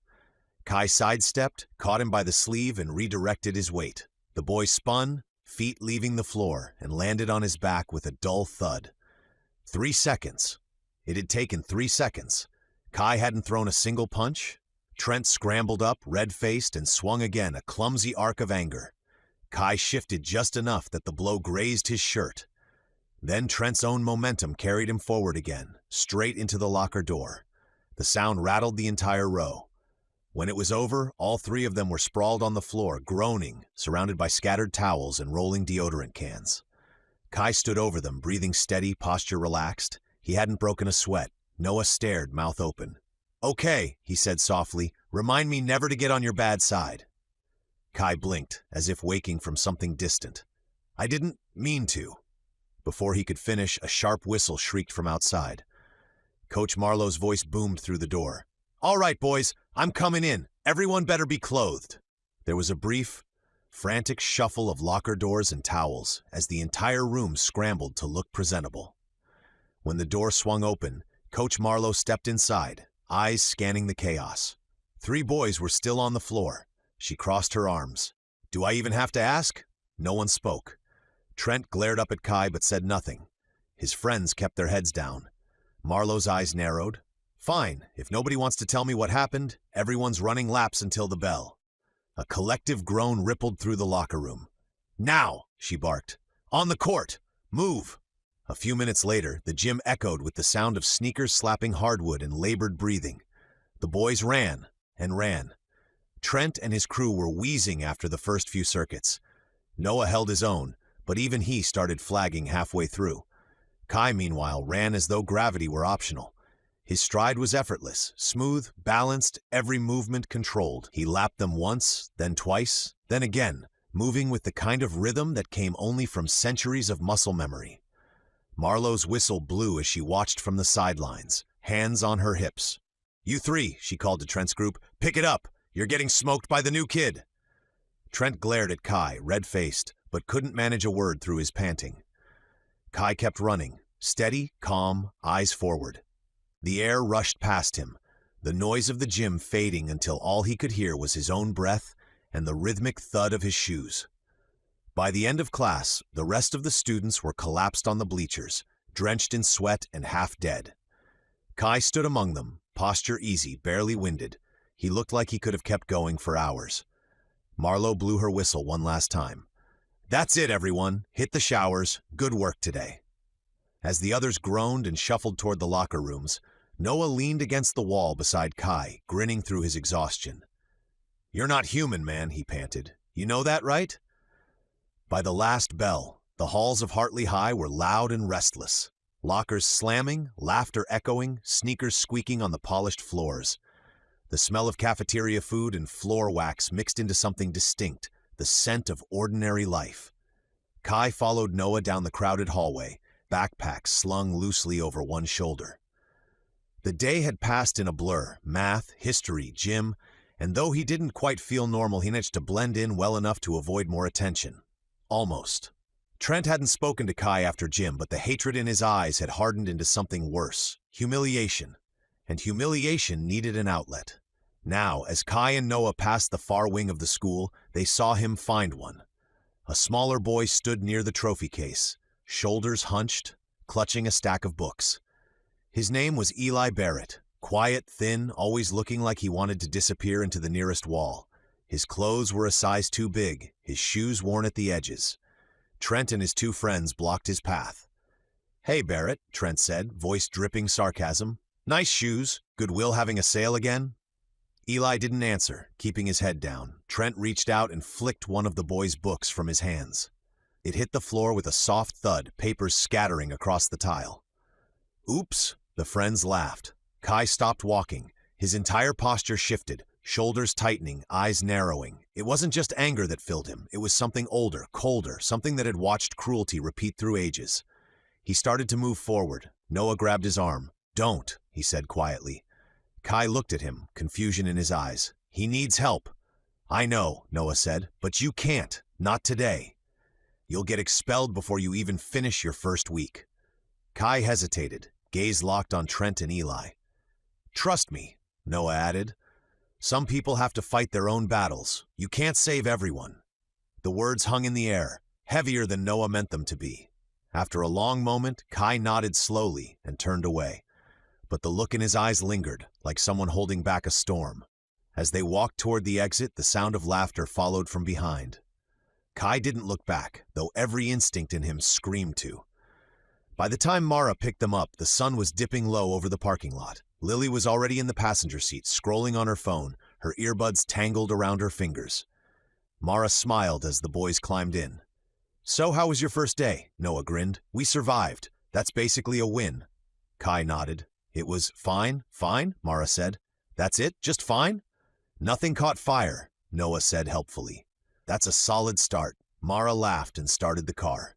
"I'll take that as a success." From the front seat, Lily glanced up from her phone.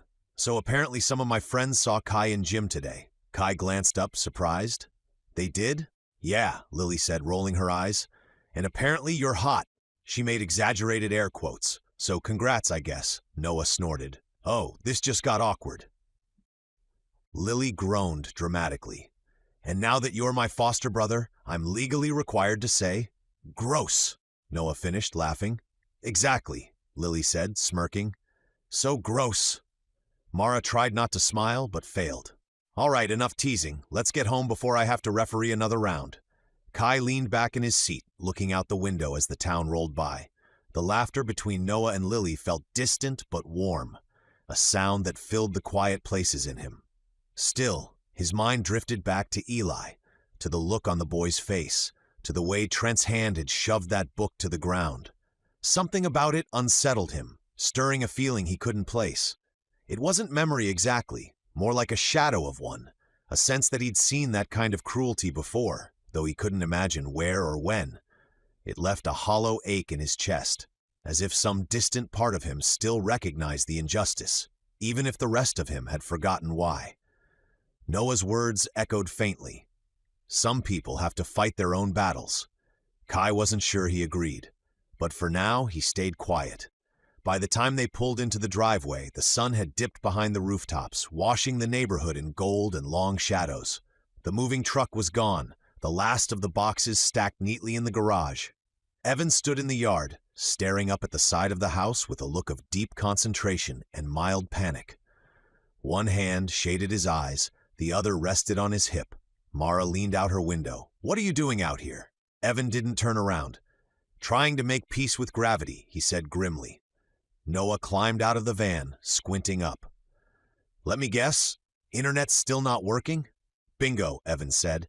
"They said the signal's live, but there's no connection inside. I called tech support, and they told me it's probably a loose wire on the dish." He pointed up to where the small satellite dish perched just beneath the roofline. "2 stories up?" "Of course." Mara crossed her arms.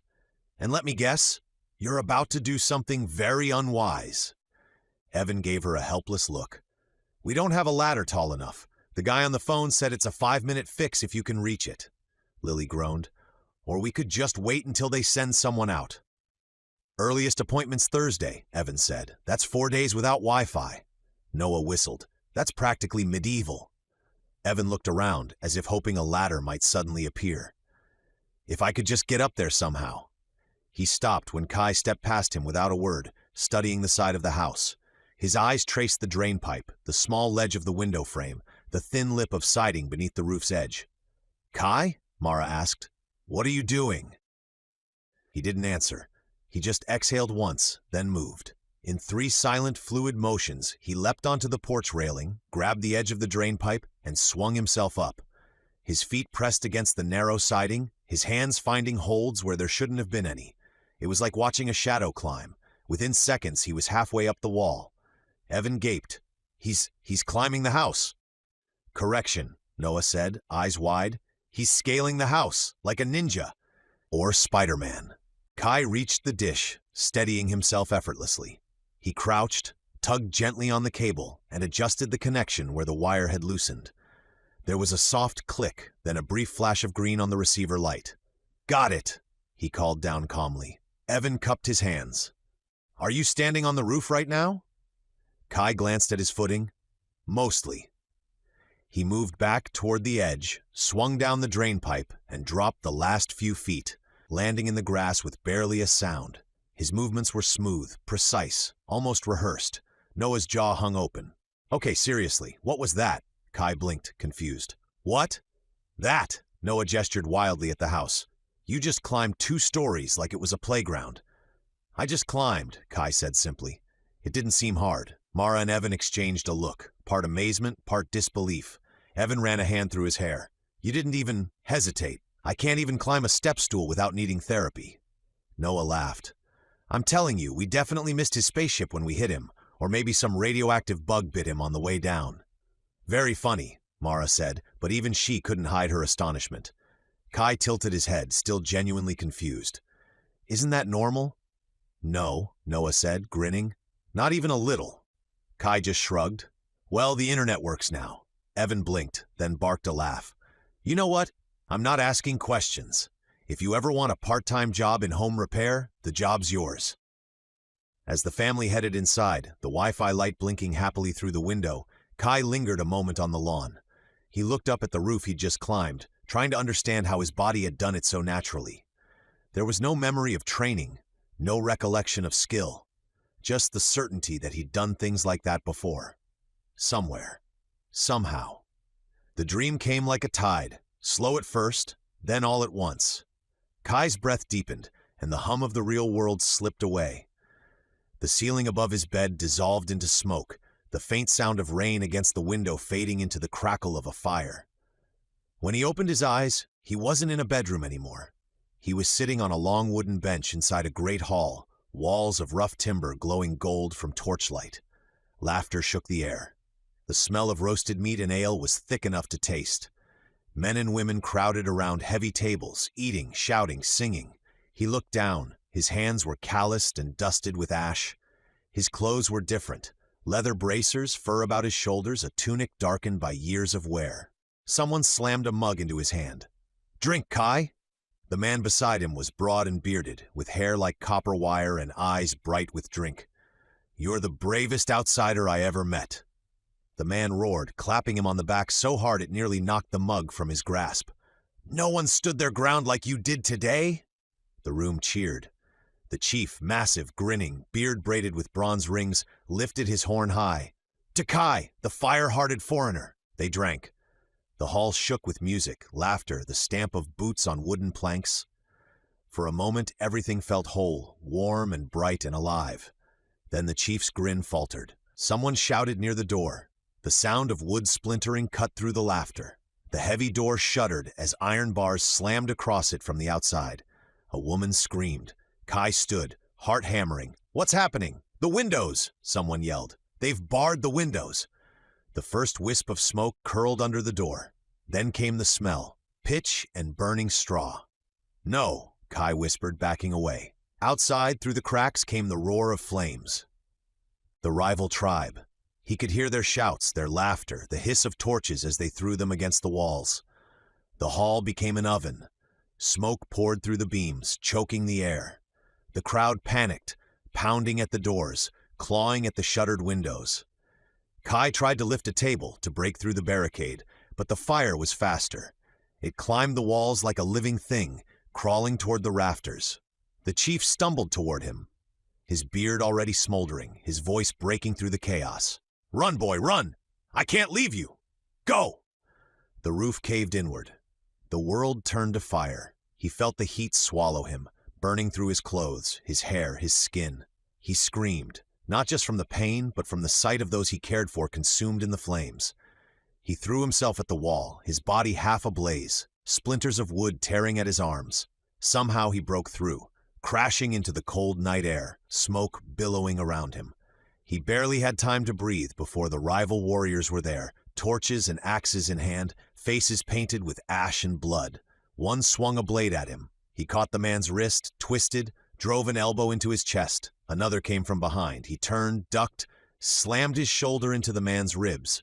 It was instinct, pure, brutal, unthinking survival.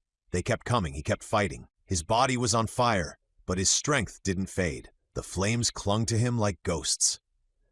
"Kai!" The voice was real. It tore through the dream like a blade. His eyes flew open, his body moving before his mind could catch up. The hall was gone. The air was cool. Dim morning light filtered through the blinds of his bedroom. Evan was on the floor beneath him, his arm twisted in a locked position. Noah was behind Kai, grabbing at his shoulders. "Let go! Kai, let him go!" Kai blinked, confused, panting hard. He looked down. Evan's face was tense with pain, but not panic, his free hand held up in surrender. Kai released him instantly, stumbling back. I didn't." His voice broke. "I'm sorry." Evan sat up slowly, rubbing his arm. "It's okay. You were dreaming, I think."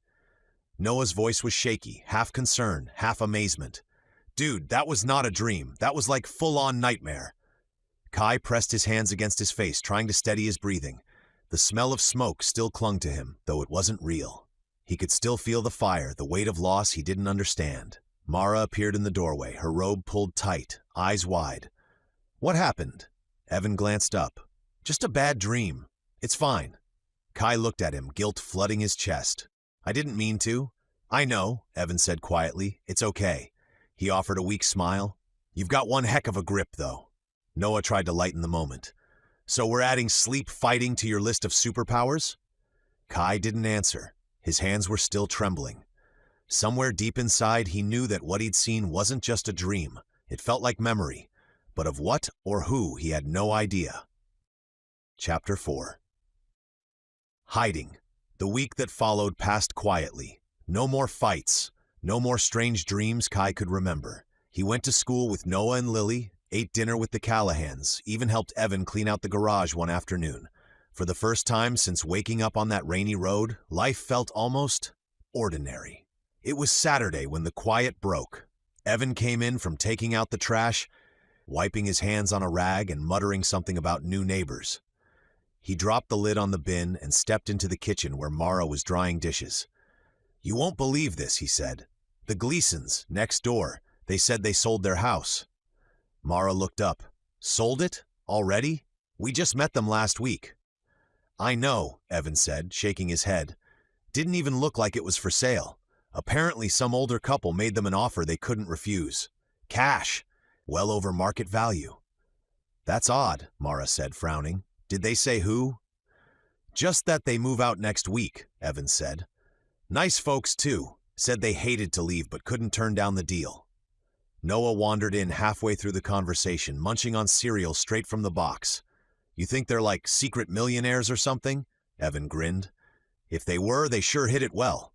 House was worth, what, 300? Maybe the new owners just really liked the view."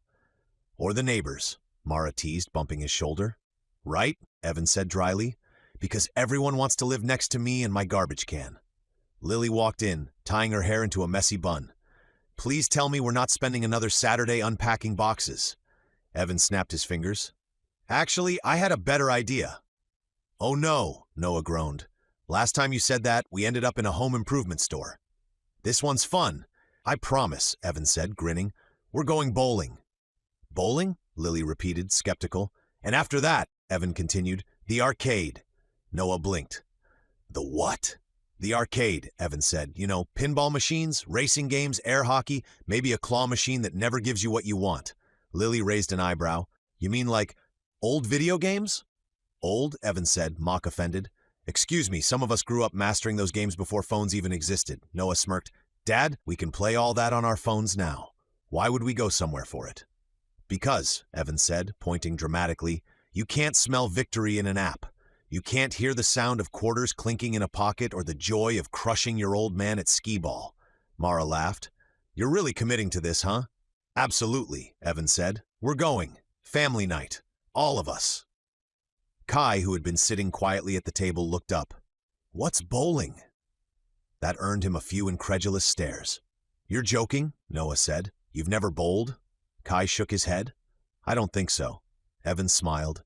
Well then, you're in for an education. Shoes that don't fit, slippery floors, and heavy balls you throw at pins while pretending you know what you're doing. It's the perfect American pastime. Kai looked intrigued. Sounds dangerous. Only if you're Noah, Lily said. Noah tossed a cereal puff at her. Hey, Mara clapped her hands together. All right, everyone. Bowling alley in 30 minutes. And maybe, just maybe, we can go one evening without bickering. Noah grinned. No promises. The bowling alley glowed like a carnival under blacklights. Neon signs buzzed, laughter echoed, and the sound of pins crashing filled the air. The arcade beside it flashed with color. Screens blinking, buttons clicking, machines chiming with digital fanfare. Evan was practically beaming. See? Look at this place. Smells like nostalgia and questionable pizza. Noah leaned toward Kai. He's in his natural habitat. Lily rolled her eyes. I can't believe people used to do this for fun. You're saying it like it's ancient history, Evan said, shaking his head. You kids have no appreciation for classics. They bowled for an hour, or rather Evan bowled while Noah tried to curve the ball like a pro and failed spectacularly. Lily managed 2 strikes in a row, which she made sure everyone noticed. Kai surprisingly took to it instantly. His throws were clean, balanced, and perfectly timed. The ball rolled straight and fast every time, knocking all 10 pins down like it had been rehearsed. Noah stared. You're kidding me? You've never bowled, and you're this good? Kai shrugged. It's just balance and angles. Evan groaned as his own ball hit the gutter. Balance and angles, my foot. You're good, just so we are clear. We're not putting money down on this. You can't shark us. When they moved to the arcade, Evan was the first one at the pinball machine, his eyes lighting up like a teenager's. Okay, who wants to see how real skill looks? Lily leaned against a game cabinet, smiling despite herself. You're a child. An experienced child, Evan said proudly, hammering the flipper buttons. Mara shook her head, laughing. I can't remember the last time I saw you have this much fun. See? Evan said over the sound of the machine. You don't get this on your phone. Kai stood a few steps back, watching them. The lights, the laughter, the music. The family felt alive, connected, whole. He didn't know why the warmth of it tugged at him the way it did, but for once, the ache inside him was quiet. Even if he didn't understand where he came from, this, for now, felt like something close to belonging.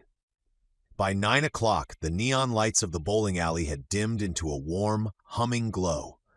The crowd had thinned out to the late-night regulars, families finishing their last games, teenagers clustered around the claw machines, and the occasional league player rolling one last strike before calling it a night. To everyone's surprise, Noah and Lily were actually having fun. Noah was in a heated air hockey match with his sister, laughing between volleys, while Lily shouted exaggerated victory cheers every time she scored. Kai stood nearby, quietly amused. He didn't laugh often, but the sight of the two of them bickering in good spirits made the corners of his mouth twitch upward. Mara leaned against a table with Evan, watching their kids. See, she said softly, you said they'd hate it? Evan smirked. I said they'd pretend to hate it. There's a difference. As another round of air hockey ended with Noah dramatically clutching his chest in defeat, Evan checked his watch. It's getting late, he said. We should probably get home, finish those invoices, and unload the rest of the boxes. Mara nodded. Yeah, they can hang out another half hour, though. It's only a few miles from the house. She turned to the kids. All right, team, Dad and I are heading home. You two can stay a bit longer, but stick together, got it? Got it, Lily said, grabbing her cue stick from the rack near the billiards corner. We'll just play a few rounds. Evan pointed at Noah. You're in charge, Noah saluted with a grin. Sir? Yes, sir. Lily threw up her hands. Really, Dad? He's going to think you're serious. Mara gave Kai a gentle smile. Keep an eye on them for me? Kai nodded. I will. Thanks, sweetheart. she said, patting his arm before heading out with Evan. The arcade quieted after they left. The flashing lights reflected off the polished pool table, casting shifting patterns of color across the green felt. Noah racked the balls while Lily chalked her cue. "You ever played pool before?" Noah asked Kai. Kai shook his head. "I don't think so. Maybe not. But it doesn't look complicated." Lily raised an eyebrow. "Famous last words." Noah grinned. "Yeah, it's all angles and geometry. The trick is knowing where to hit, not how hard." Kai leaned over the table, studying the setup. He nodded slowly. "Angles and geometry," he repeated. Noah broke, sending the cue ball cracking into the cluster. 2 solids dropped into the corner pockets. He whooped. "Ha! I'm solids!" Kai picked up a cue, testing its balance in his hands. It felt familiar, like a weapon almost, though he couldn't place why. He lined up his first shot, fingers adjusting automatically to perfect form. Without hesitation, he struck. The ball bounced off 2 rails and sank neatly into a side pocket. Noah blinked. "Okay, beginner's luck." Kai lined up again. This time the cue ball kissed the 8, banked off the far cushion, and pocketed another stripe. Lily's mouth fell open. "You sure you've never played?" Kai frowned slightly. "I don't think so." He moved with quiet precision, each shot more deliberate than the last, banking, spinning, ricocheting, until nearly every stripe had vanished from the table. The balls clacked rhythmically, clean and sure. When he paused, Noah leaned on his cue. "You've got to be kidding me. You're like a pool robot. Is there anything you're not awesome at?" Kai's brow furrowed. "It's just about physics," he said. "Angle of incidence equals angle of reflection, accounting for." He stopped mid-sentence. His own words startled him. Lily tilted her head. "Accounting for what?" Kai blinked, his voice quieter. "Spin, drag, and speed of contact. That's how the early billiard tables were designed in the 15th century.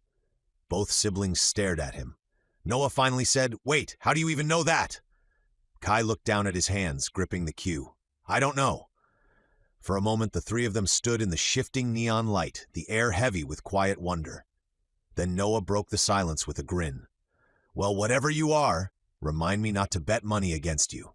Lily shook her head, smiling despite herself. "Yeah, no kidding. He's like the Einstein of pool." Kai looked at the table, at the cue, at the perfect lines his shots had drawn across the felt. He tried to feel proud of it, but instead, he felt that same strange pull in his chest again, like a door deep inside his mind had opened a crack, showing him flashes of something old and forgotten.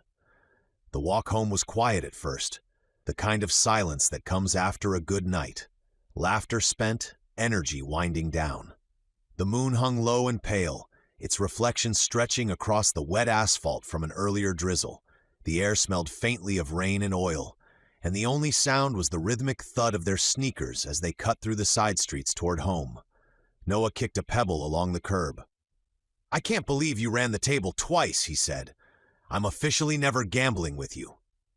Lily smirked. "You don't have to gamble to lose." "Hey," Noah started, but stopped when the wind shifted, carrying with it something sharp. Acrid. Smoke. Kai's head lifted first. The smell was thick and unmistakable. Burning insulation, scorched wood, something chemical beneath it. A faint orange glow painted the undersides of the clouds ahead. "Do you see that?" Lily asked, voice uneasy. They turned the corner and froze. 2 blocks away, an apartment building was burning. Flames poured from the 1st and 2nd floors, reaching high enough to lick the balconies above. Fire trucks lined the street, lights flashing red and white against the smoke. A crowd had gathered on the sidewalk, some holding phones, others just staring in horror. A firefighter shouted orders over the roar. "Keep the line steady. We need pressure on that east corner." Noah took a step forward. "Holy," he caught himself. "That's bad. That's really bad." The bottom floors were completely engulfed. Windows burst with the heat, spraying glass into the night. Fire hoses hissed against the flames, but the water barely made a difference. Steam rose faster than it fell. "The stairs must have collapsed," Lily said, covering her mouth. "They can't reach the top floors." Another engine pulled in, sirens cutting out as firefighters jumped to join the others. One of them yelled, "We've got people still inside. 4th floor window, left side." Kai's chest tightened. He could just make out silhouettes moving behind the smoke, a woman clutching a child, trapped against the window by the flames below. The crowd gasped as she waved frantically for help. A ladder extended from one of the trucks, but it didn't reach far enough. The top floors were out of range. "Get the second ladder up," a captain shouted. "Already at max extension," someone yelled back. "We can't reach them." The heat rolled across the street in waves. Even from here, Kai could feel it against his face, heavy and suffocating. A firefighter ran past, shouting to the others, "We're losing the third floor. It's about to go." Noah's voice was quiet now. "They can't get to them." Lily's hand trembled slightly as she gripped her phone. "There's a kid up there." Kai didn't move. He watched the smoke rise, his heartbeat steady but heavy in his chest. His eyes followed the structure, the gaps in the balconies, the lines of the fire escapes, the rhythm of collapsing beams. His mind started mapping paths, estimating distances, timing the spread of the fire as if some other part of him, something deep and ancient, had woken up. He could hear the screams now, a child crying, a woman shouting for help. Noah looked at him. "Kai?" But Kai's focus was locked on the building, his expression unreadable. The firefighters... Shouts blurred into background noise. The world narrowed to fire, structure, movement.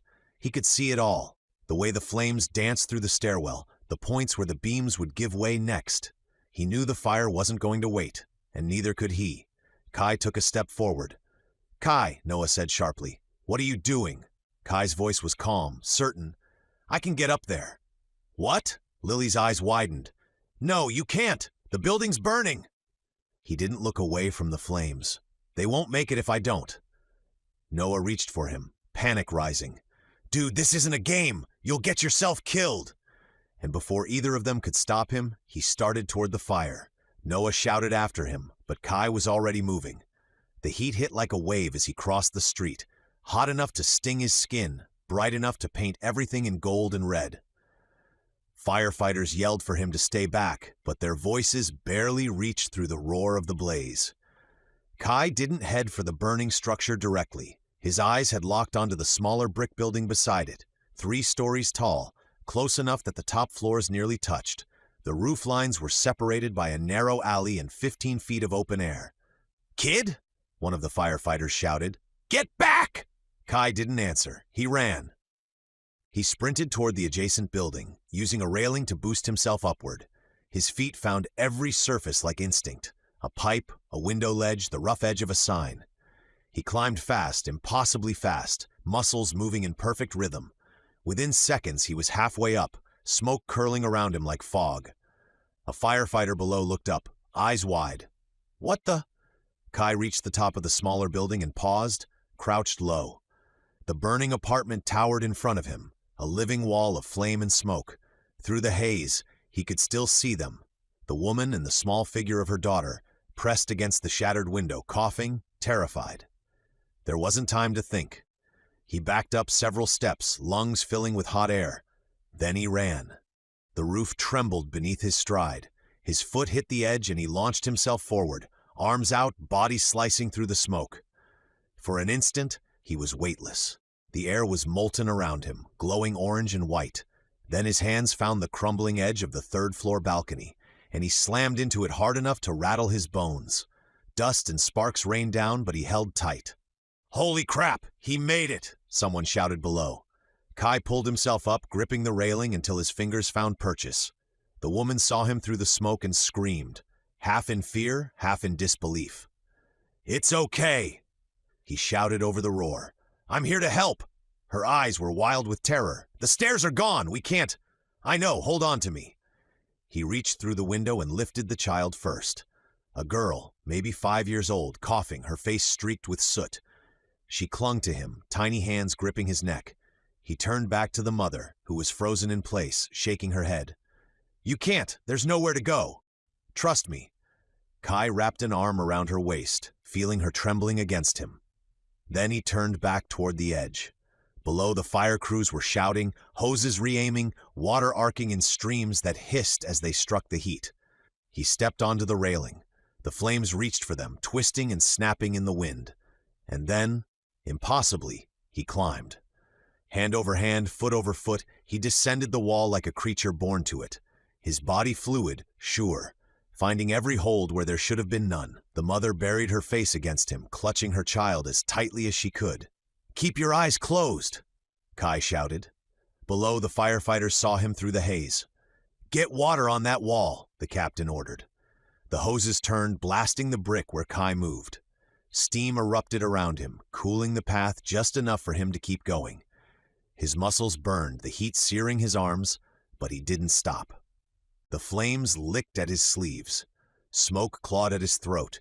He felt the skin on his hands sting, but he ignored it, shifting his weight as debris fell past him. One more ledge, one more drop. When his shoes finally hit solid ground, a cheer erupted from the gathered crowd. Firefighters rushed forward, wrapping the woman and child in blankets, ushering them toward the medics. Kai staggered back a step, catching his breath. His hair was damp with spray, his skin smeared with soot, but he was alive, and so were they. The woman turned to him, tears streaking through the ash on her cheeks. "Help her," she whispered hoarsely. "Please help her." She stopped, panic flickering again in her eyes. "My daughter," Kai blinked, confused. "She's right here." "No, my other daughter," she said, gripping his arm. "She's still up there, in her room. I couldn't get to her." Her voice broke on the last word, and for the first time since he'd stepped into the fire, Kai felt the tremor of fear cut through the adrenaline. He turned back toward the building, the inferno rising higher, swallowing the top floors in flame.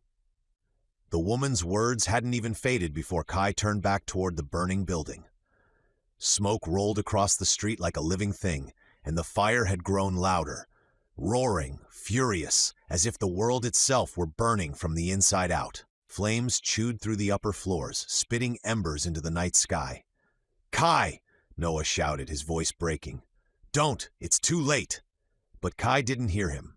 It was if he could hear here. The little girl's cries echoed in his mind. He took a step forward, and two firefighters intercepted him. One was shouting, the other held out an arm like a barricade. "Kid, stay back," the first said. "You already did enough. The structure's unstable." "You go in there. You're not coming out," the second warned. Kai's jaw clenched, his muscles coiled, heat prickling along his skin. "There's still someone in there." "Then it's too late," the first snapped. Kai didn't think. He moved. In a blur, he grabbed the firefighter's sleeve, twisted, and flipped him over his shoulder. The man hit the wet pavement with a surprised grunt, unharmed but stunned. The second tried to grab him, but Kai shoved him back, not hard enough to hurt, just enough to clear his path. The bystanders gasped as Kai sprinted straight toward the flames. "Stop him!" someone yelled, but it was already too late. He leapt onto the neighboring building again, the same one he'd scaled before, smoke curling around him like storm clouds. The fire glowed so bright it turned the night into day. Every window below him shattered outward, glass raining into the street. Kai reached the roof and didn't pause. He ran faster than before, ignoring the heat that singed his skin and clothes. The air burned his lungs, but his focus never wavered. At the ledge, he launched himself across the gap once more. The wind howled around him, carrying sparks that trailed behind like falling stars. His fingers found the burning balcony rail and pulled. The metal seared his palms, but he didn't let that slow him down. He climbed through the shattered window into a hallway thick with smoke. The heat was unbearable now, flames crawling up the walls, the floor creaking beneath his feet. "Kai!" someone yelled from below, but the sound was swallowed by the fire. He pressed forward, covering his mouth with his arm. "Where are you?" he shouted. A faint sound answered him, soft, scared, muffled. He followed it, pushing open a door half-eaten by flames. The room inside was small, the wallpaper peeling, the ceiling black with soot. He dropped low, scanning beneath the smoke. Then he saw her. A little girl, maybe 8, hiding under her bed, her eyes wide and wet. She clutched a stuffed rabbit, the fur singed at the edges. Kai crouched and reached for her. "Hey, it's okay. I've got you." She shook her head, coughing. "It's too hot," she whispered. "I know," he said gently, sliding an arm beneath her shoulders. "Close your eyes and don't let go." The floor cracked behind them, a warning groan that sent dust and sparks raining down. The stairs were gone. There was no way back the way he came. The flames were climbing faster than he could descend. He looked upward. The ceiling beams were charred, but still holding. Above them, the next floor was burning slower. If he could get there, if he could reach the far side, he tightened his hold on her. "Hold on tight." The girl buried her face in his shoulder, arms wrapped around his neck. Kai leapt, grabbing the lower edge of the ceiling beam and pulling both of them up. The flames clawed at his legs, but he kept moving, climbing through a hole in the floor into what remained of the top story. The roof was half gone. A gaping hole exposed the night sky, red and gold from the fire below. He ran for it. The floor sagged with every step. The walls crumbled inward. There was only one way left, forward. He sprinted for the window at the far end of the hall, the child clutched to his chest. "Almost there," he murmured. He lowered his shoulder, bracing for impact, and jumped. The window exploded outward as he burst through it, glass scattering into the night. For a heartbeat, he was flying through the smoke-filled air, the girl crying into his chest, and the flames reflecting off the tears on her face. Then he landed hard on the roof of the adjacent building, rolling to absorb the impact. The girl tumbled safely beside him, coughing but unhurt. "Got you," he breathed, checking her over. Her eyes blinked open, dazed but alive. Down below, the firefighters had seen it happen. "Over here," one shouted. "Get a ladder up, he's got her." They scrambled to set it up, water arcing across the gap to cool the surface around him. Kai stood there for a second, chest heaving, the girl's small hand gripping his sleeve. She was safe now. He could hear the shouts, the sirens, the chaos, but he knew what would come next. Questions, attention, cameras, disbelief. He couldn't let that happen. "Stay here," he told the girl softly. "They're coming for you." "Wait," she said, reaching out. "Don't go." But he was already moving. By the time the firefighters reached the roof, only the girl remained, wrapped in her blanket of smoke and ash, staring after the figure who'd vanished into the night. The fire truck's sirens were still echoing through the neighborhood when Kai found Noah and Lily again. They were standing near the intersection, faces pale and streaked with soot, their eyes scanning the crowd for him. When they finally saw him emerge from the alley, clothes scorched, hair damp from the spray, eyes still reflecting the firelight, Noah exhaled a shaky breath of relief. "Dude, Kai," he said, running to him. "You're alive." Lily followed, her hand pressed to her mouth. "We thought you went back in there." Kai didn't answer. He kept his head low, walking past the bystanders and flashing lights. "We need to go," he said quietly, "before someone starts asking questions." Noah glanced back at the firefighters who were swarming the street. "Right. Yeah. Okay." They slipped down a side street, away from the noise and chaos, the glow of the fire fading behind them. The night air was cool, thick with the smell of smoke. When they were finally clear, Noah gave a nervous laugh that sounded half hysterical. "Dude, you jumped between buildings. You ran through fire. We should totally get you a cape or something." Kai shot him a look that was half confusion, half exhaustion. "Or I don't know," Noah continued, grinning weakly. "A superhero name? The Fire Climber? The Ash Avenger? No?" Lily elbowed him. "Noah, not funny." She was staring at Kai now, at the back of his shirt where the fabric had melted and fused to his skin. The edges were blackened and still smoking faintly. "Noah," she whispered, "look at his back." Noah turned and froze. Oh man, that's Kai, that's bad." Kai reached back instinctively, wincing as the fabric tugged. "It's fine? Fine? Your shirt's melted into you," Lily said, her voice rising. "You need a hospital." "I said it's fine." Before they could stop him, he grabbed the collar and tore the ruined shirt away. The sound of ripping fabric was followed by both of them gasping. His back was a mess of burns, angry red welts streaked across his shoulders, skin cracked and blistered. The kind of injury that should have dropped him to his knees. But Kai didn't flinch. He just stood there, breathing evenly, as the wounds began to move. Lily took a step back. What's happening?" Noah stared, speechless, as the burns began to fade. The raw skin softened, the redness dulled, the blisters smoothed. Within seconds, the damage was gone, completely gone. Kai's breathing slowed. He looked over his shoulder, the skin unmarked, untouched, like it had never happened. The three of them stood in stunned silence. Finally, Noah managed, "Okay, so not to sound insane, but are you, like, an alien?" Kai looked down at his hands, flexing them slowly. "I don't know." "Because," Noah continued, voice cracking a little, "normal people don't just Wolverine their way out of third-degree burns." Lily's voice was quiet, trembling. "This isn't possible." Kai didn't argue. He couldn't. He didn't understand it any more than they did. For a long moment, the only sound was the wind moving through the empty street. Then Lily spoke again, firmer this time. "We can't tell Mom and Dad." Noah blinked. "What? Why not?" "Because they'll freak out," she said. "They'll call the cops or a doctor or someone, and then this won't stay secret for long. You saw what he just did. If people find out, they'll take him," Noah finished, realization dawning. Kai looked between them, confusion and gratitude mingling behind his eyes. "You'd really keep this secret?" Lily nodded. "You saved those people. You don't owe anyone anything. We'll figure this out, just quietly." Noah let out a shaky laugh. "Guess this makes us what, sidekicks?" Lily glared. "Noah," he held up his hands. "Kidding. Mostly." Kai said nothing, just stared down the street toward where the flames still flickered faintly in the distance. The sirens were fading now, replaced by the hum of night. He didn't understand what his body could do. But in that moment, surrounded by the two people who knew his secret and hadn't run from him, he felt something strange. Safe. Chapter 5. Memories. By Monday, the fire was all anyone could talk about. Headlines called it the miracle rescue, a mother and two daughters saved from a blaze that should have consumed them. Eyewitnesses described a mysterious figure who came out of nowhere, scaled the burning building, and vanished before first responders reached the roof. Kai kept his head down in the halls of Hartley High. Every mention of the story felt too close, like a spotlight brushing past him.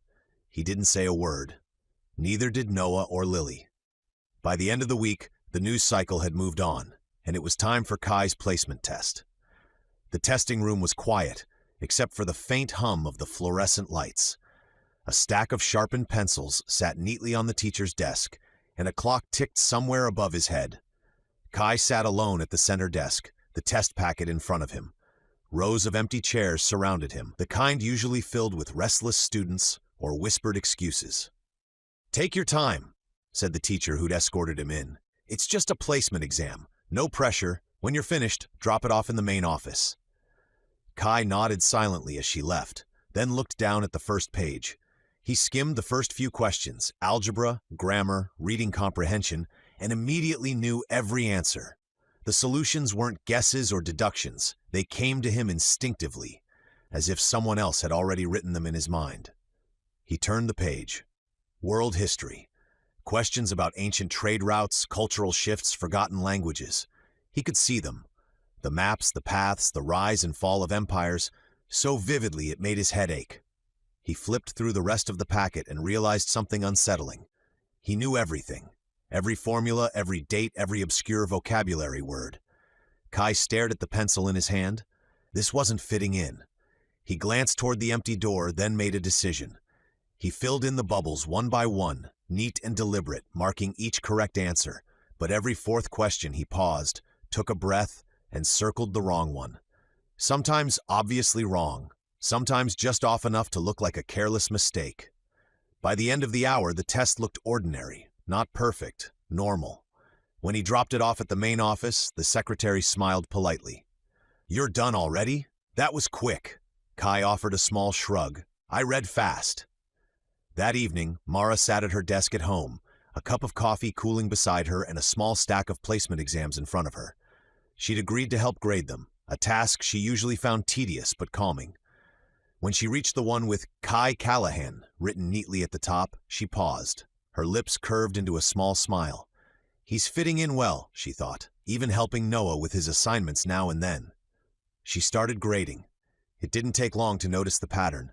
His answers were sharp, confident, right up until every fourth question. Then, without warning, he'd make small, strange errors. A misspelled word, a simple math mistake, a historical date off by 1 century.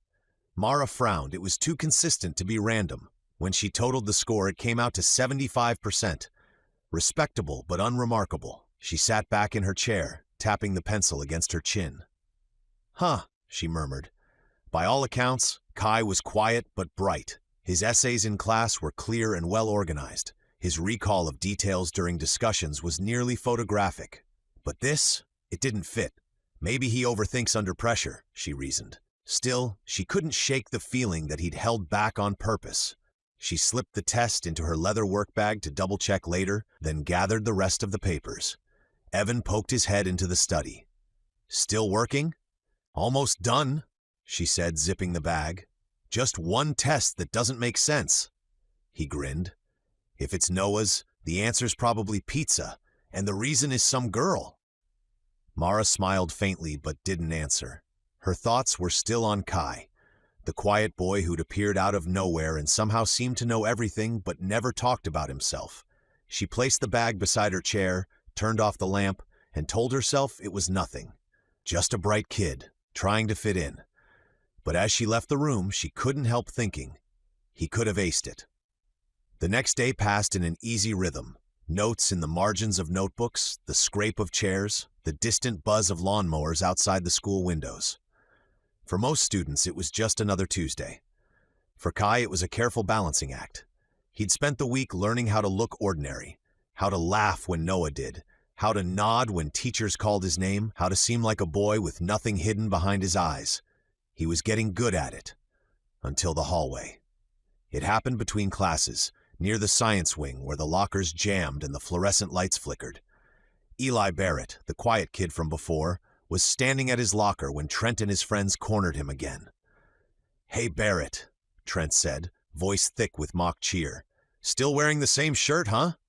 What, your mom couldn't afford laundry this week?" Eli kept his eyes down, fumbling with his books. Trent leaned closer.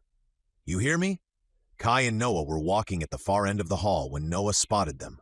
His expression darkened. "Not this again," he muttered. Kai slowed but didn't stop. His body tensed automatically, like it was waiting for a command. "It's just words," Noah said under his breath. "He's not hitting him." Kai's jaw tightened. "Words can do damage too." "Yeah," Noah said, "but you remember what happened last time you tried to help. The school still thinks those guys tripped over themselves. I'd like to keep it that way." Kai's eyes stayed on Trent, watching the scene play out. The bully laughed and flicked a pen out of Eli's hand. It clattered to the floor. Eli's shoulders hunched, but he said nothing. Kai's fists curled slowly at his sides. He could feel the wrongness of it, the instinct to intervene pounding under his skin like a pulse. But Noah was right. He couldn't afford more attention. Not after everything. Then somewhere outside, a car backfired. The sound was sharp and hollow, echoing down the corridor. But to Kai, it wasn't just noise. It was a blast, a mortar strike, a scream. The hallway fell away. He was in mud now, cold, thick, stinking of blood and cordite. The air shook with artillery. The sky was a dull, colorless gray, and the world burned at its edges. He was lying on his back in a trench that had been half collapsed, rain mixing with blood in the soil. The ringing in his ears was endless. When he looked down, there was a gaping hole where his stomach should have been. He saw his own hands, mud-caked, trembling, pressing against the wound. His fingers slipped on torn flesh. For one long, impossible moment, he saw the loop of his own intestines glistening in the gray light. He shoved them back inside.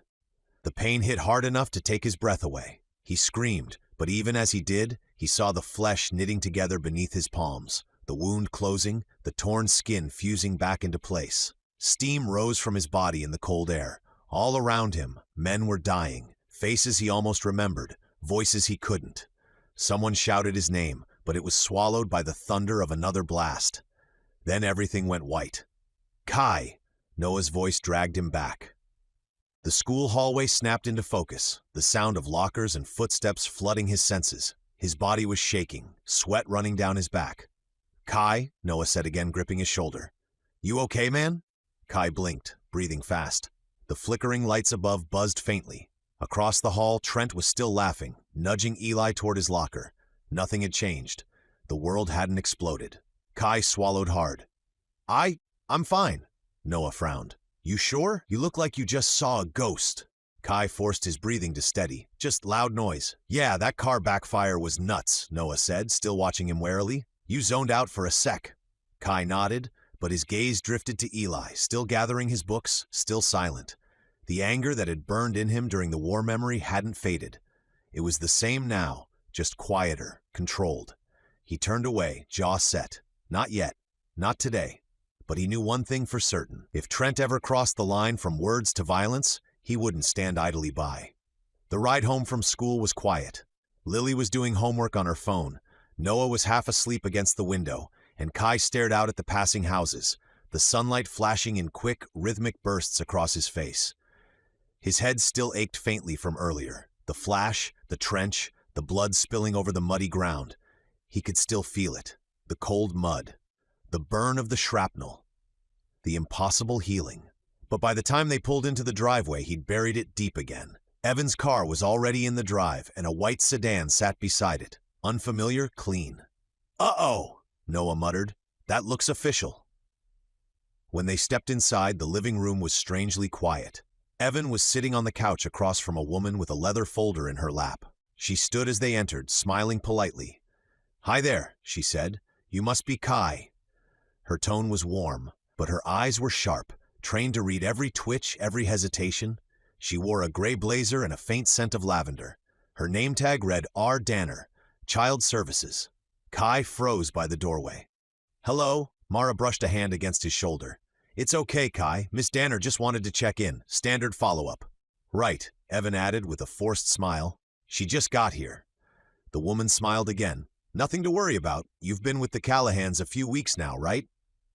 Kai nodded. "Yes, ma'am." "And how are things here?" He hesitated. "Good. Everyone's kind." "That's good to hear," she said, jotting something in her folder. "You've adjusted well from what I can see. School going okay?" Kai glanced at Mara. "It's fine." "Good," she said, her pen moving smoothly. Then her tone shifted, still soft but probing. "I'll be honest, Kai. We've been trying to piece together your background, but it's been difficult." Evan folded his arms. "Difficult how?" Ms. Danner sighed, flipping open a file. "Well, we've run your name, your description, even facial scans through the National Missing Persons Database. Nothing. No matches. No record of you existing before the night you were found." Noah and Lily exchanged a glance, their earlier secret suddenly feeling heavier. The woman turned another page. "No birth certificate, no school records, no social security number. It's unusual." Mara frowned. "Unusual how? He's just a teenager. Maybe his records were misplaced or—" "I thought so too," Ms. Danner said, "but we searched everything, county, state, even archives, just in case. Nothing."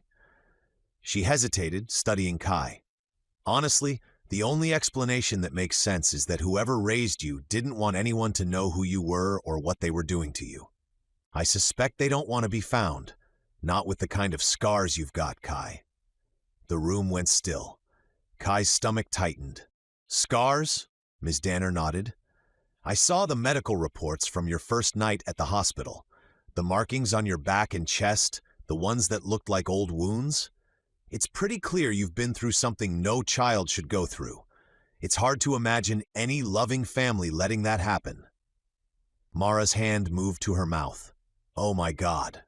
Noah looked away. Lily stared at the floor. Kai stayed perfectly still. His heart beat once, heavy, deep, and then another time, slower.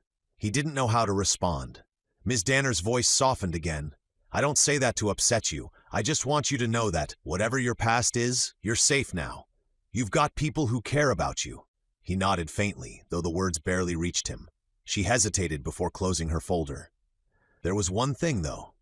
Mara looked up. "A lead?" "Yes, for a moment I thought we'd found something. A match came up in an old missing persons archive. Boy in his teens, almost identical features to Kai." She smiled faintly. "For a second I thought we had our answer." Evan leaned forward. "And?" She gave a small, disbelieving laugh and pulled out a missing persons flyer. "The file's from 1963, over 60 years ago. Clearly impossible. The kid would be in his 70s by now." Lily went still. Noah's eyes flicked toward Kai. Ms. Danner closed the folder and tucked it neatly under her arm. "Still, I thought it was worth mentioning. Sometimes people have doppelgangers, strangers who could be their twin.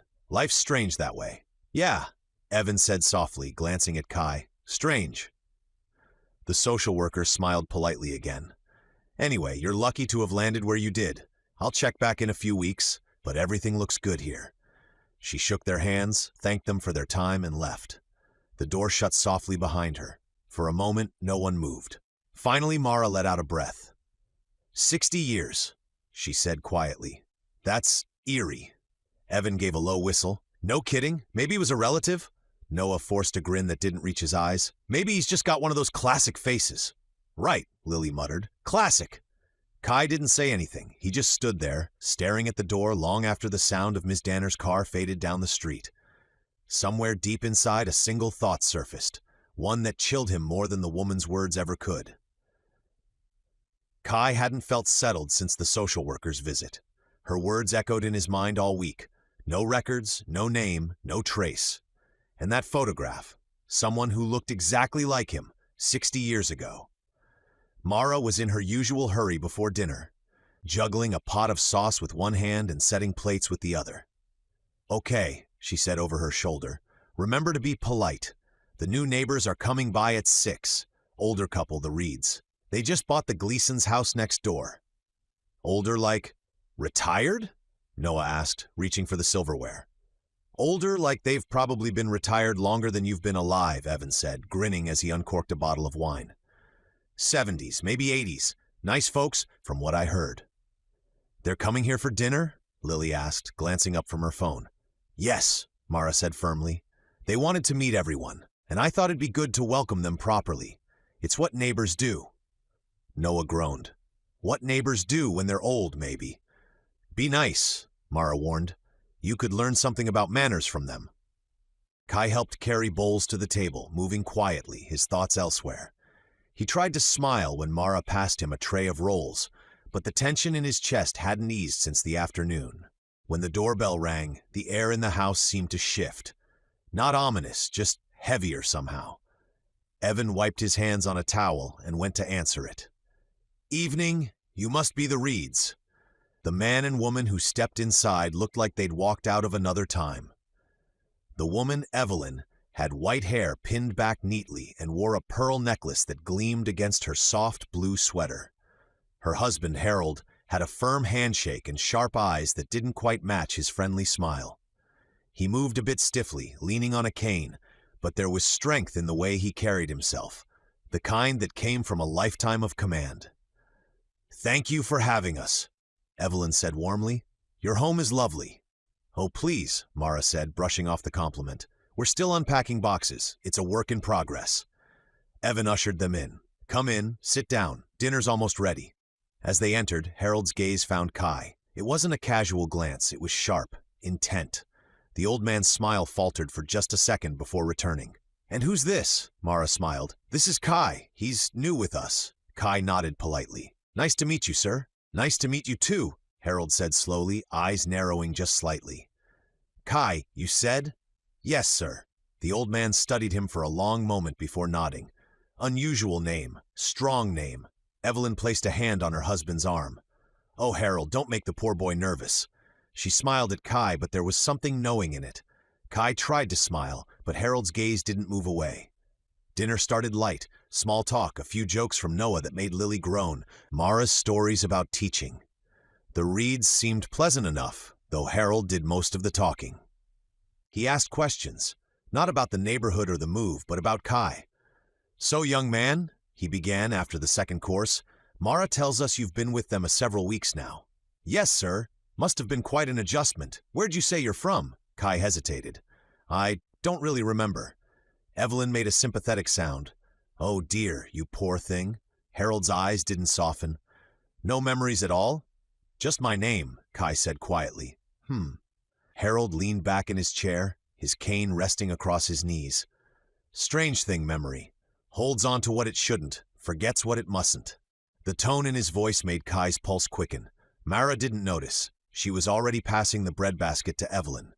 "He's been doing great at school, though. Bright kid, fits right in." Harold smiled faintly. "I'm sure he does." Kai forced himself to eat, though the food tasted like ash. Every time he glanced up, Harold was watching him. Not unkindly, but with the look of a man studying something rare, maybe even impossible. When Mara mentioned the recent fire, Harold's fork stopped midair.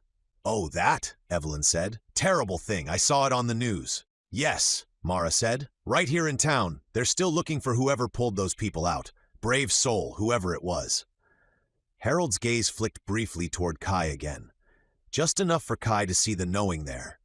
A flicker, faint but certain. By the time dessert was served, Kai could barely focus. The conversation moved easily around him, but he felt like he was sitting in a room made of glass, every sound sharper, every word deliberate. When the Reeds finally stood to leave, Harold clasped Evan's hand firmly and smiled at Mara. Thank you for the meal. Wonderful company. Evelyn kissed Mara's cheek. We'll have you over soon, dear. As they turned to go, Harold paused by Kai. He lowered his voice, just enough that the others didn't catch it. It's funny, he said, eyes glinting under the porch light. You look just like someone I knew once, long, long ago. Kai's breath caught. You? The man smiled, but it didn't reach his eyes. No, couldn't be. That boy would be long gone by now. He patted Kai's shoulder, almost fatherly, almost threatening, and followed his wife out into the night. The door shut behind them. Mara exhaled. Well, that went nicely. Evan grinned. See? I told you I could host a dinner without burning something. Noah stretched. That old guy gave me the creeps. Be nice, Mara said automatically. But Kai wasn't listening. He stood by the window watching as the Reeds crossed the yard to their new home. Harold paused on the porch, glancing back once, straight toward Kai, and raised a hand in the faintest of gestures. Not a wave, a recognition. And as he disappeared into the dark, Kai felt it in his gut. The old man knew him. By morning, the sky had turned a dull winter gray, the kind that seemed to press down on everything, the house, the air, even the thoughts you didn't want to have. Kai sat at the kitchen table, staring into a bowl of cereal that had long since gone soggy. He hadn't slept. Every time he closed his eyes, he saw the old man's face, Harold Reed's, leaning close, that half smile that wasn't a smile at all. He'd said it so casually. You look just like someone I knew once. But the weight behind those words, Kai couldn't shake it. Mara noticed right away. She was pouring coffee when she turned, brow furrowed. Kai, you look pale. You feeling okay? He hesitated, then decided to be honest, or at least close to it. I'm not really feeling well, he said quietly. Her expression softened immediately. You sound tired. Is it your stomach? Headache? He shook his head. No, just off. I don't know. Mara came over, laying a hand lightly on his shoulder. You've had a lot going on lately. A new school, new people, new home. It can take a toll. Kai nodded, staring at the tabletop. Yeah, maybe that's it. Well, she said with the tone she used when she was both worried and trying not to hover, why don't you stay home today? Rest. I'll call the office. Kai looked up, surprised. You sure? Of course, Mara said, giving his shoulder a small squeeze. I'll check on you at lunch. Just drink water, okay? And if you feel worse, text me. He managed a small, grateful smile. Thanks, Mara. She smiled back, kissed the top of his head almost absently, and grabbed her bag. Noah, Lily, leaving in 2 minutes. The morning bustle came and went quickly. Within 5 minutes, the front door shut behind them, and the house fell still. Kai waited. He sat by the window in the living room, counting the minutes. The Reeds' car, a clean white Buick, was still parked in their driveway. He watched through the curtain as the morning light brightened, as the mail truck came and went, as the neighborhood slowly came to life. Then, just after 9, the Reeds' front door opened. Evelyn Reed stepped out first, bundled in a soft gray coat, purse on her shoulder.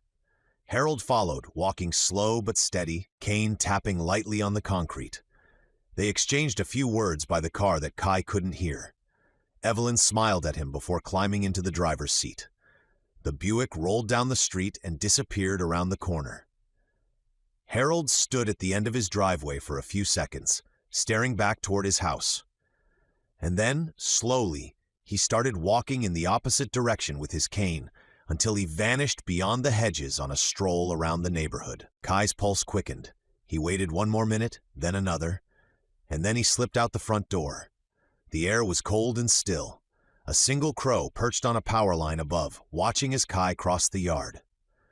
The Reed house looked perfectly ordinary from the outside. Clean shutters, trimmed bushes, a white mailbox with gold lettering. But as he reached the front steps, that feeling of dread deepened.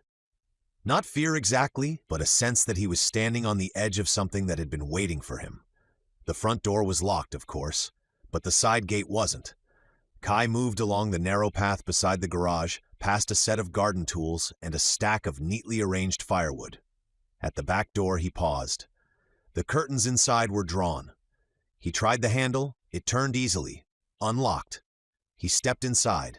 The air was faintly scented with dust and something older. Leather, parchment, the faint bite of oil and metal polish.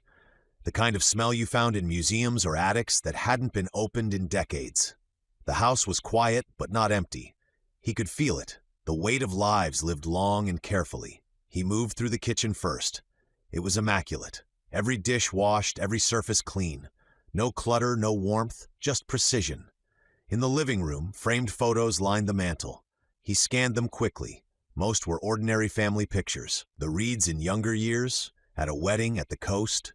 But a few caught his attention. One photo, yellowed with age, showed a man in uniform standing beside an old military jeep.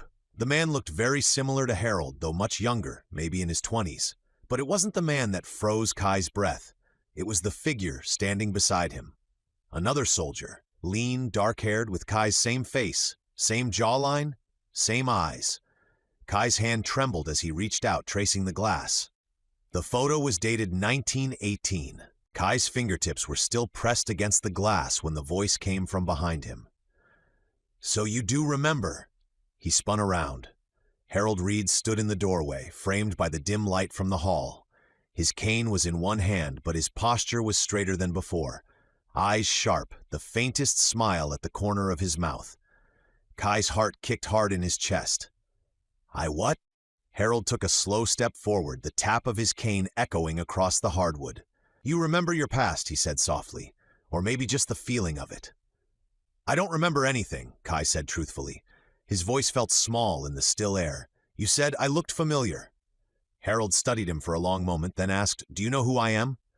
Kai hesitated, his throat dry. "You're my grandfather?" For a second, Harold blinked, and then to Kai's surprise, he laughed. A low, warm, genuine laugh that filled the room. "No, not your grandfather. That would be quite the story, wouldn't it?" Kai didn't move. "Then who are you?"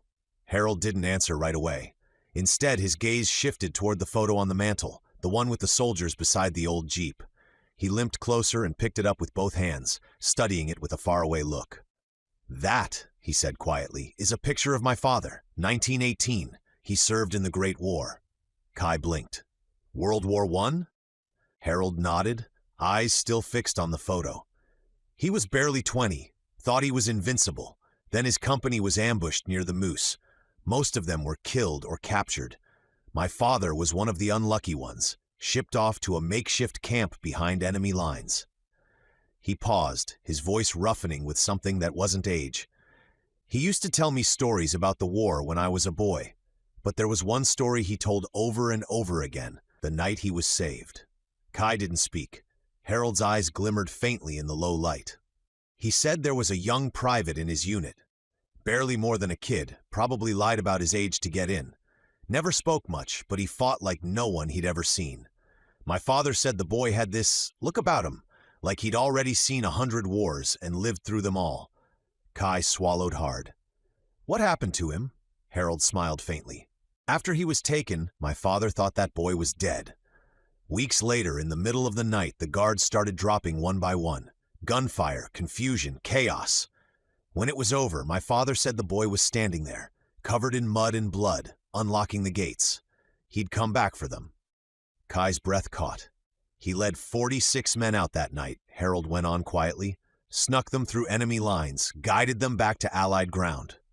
My father said it was the most impossible thing he'd ever witnessed." He turned toward Kai then, eyes hard and searching. "He said that boy was the bravest soldier he ever fought beside, said he owed him his life." The room was silent, except for the faint creak of the old house settling. Harold lifted the photo, tapping the glass with one finger. "When my father came back from the war, he was a changed man. He couldn't get past all those people he left behind. It was many years later he met my mother and settled down, but had that boy not saved my father, I would never have been born." Kai's mouth was dry. "You're saying," Harold nodded slowly, "that boy was you, Kai?" Kai stared at him, shaking his head. "That's not possible." "Isn't it?" Harold asked quietly. "Look at him." Kai looked. The soldier in the picture, mud-streaked, eyes defiant, standing beside Harold's father, was him. Every rational part of him wanted to reject it. The photograph was a century old. The story belonged to ghosts. And yet, something deep inside him stirred, like a door cracking open after being sealed for too long. He whispered, "I don't understand." Harold set the photo down and met his gaze. "Neither did my father. He said that boy just disappeared after the war. No record, no burial, no family. He used to joke that maybe he was an angel sent to keep him alive." Kai felt his pulse pounding in his ears. "And you think that boy is me?" He set the photo down gently on the mantel, keeping his hand on it like it was something holy. "When I was 10, Harold continued, he was dying. The gases used in the war had given him cancer in his lungs. Every breath hurt. He knew he didn't have long." Kai's heartbeat slowed. He could almost see it as Harold spoke. The sick man in a hospital bed, the smell of medicine, the quiet grief in a child's eyes. "One day," Harold said, "a boy came to visit him. A young man, maybe 16. My father couldn't believe it at first. He said it was you." Kai froze. "Me?" Harold nodded slowly. "The same boy from the trenches, not older, not changed, not a single line different. It was as if time had forgotten you." He paused, eyes distant now, as if reliving the memory. "I was there. I remember standing at the foot of the bed. My father could hardly speak, but when he saw you, he smiled. He said, 'You came back.'" The room felt smaller somehow, the air heavier. Harold went on, his voice softening. "My mother had died from pneumonia that winter. My father was all I had left. Before he passed, he asked you to look after me." Kai's mouth went dry. "I did?" Harold nodded. "You did. You stayed. You raised me until I was old enough to stand on my own. You taught me how to cook, how to read maps, how to defend myself, how to work with my hands. You were kind, but in those years you never changed. Not once." Kai's throat tightened. "And then? One day you were just gone." Harold's voice cracked slightly, the sound of an old wound resurfacing. "No note, no goodbye, just gone. I searched the woods, the towns nearby, nothing. You vanished like a ghost." He drew a long breath, his eyes glistening faintly. "I grew up, built a life, married, had children, but I never forgot you. I couldn't, because you never aged a day in my memory." Kai said nothing. The silence was fragile, trembling between them. Harold's gaze hardened, not with anger but with conviction. "I know what you are, Kai. You may not believe it, but I've seen it with my own eyes. You're the same boy who carried my father out of the trenches, who sat at his bedside, who held my hand when I was a frightened 10-year-old. And as you can see from that picture, you haven't aged a day since 1918. Kai's pulse thundered in his ears. "That's impossible." Harold shook his head. "No, you're impossible, but you're real. You were my guardian when I had no one else." He stepped closer, his voice trembling but sure. "I've spent my whole life trying to find you again, Kai, the boy who never grew old, the one who saved my father and raised me." The old man's eyes softened, wet with memory. "I kept an eye on the missing persons reports.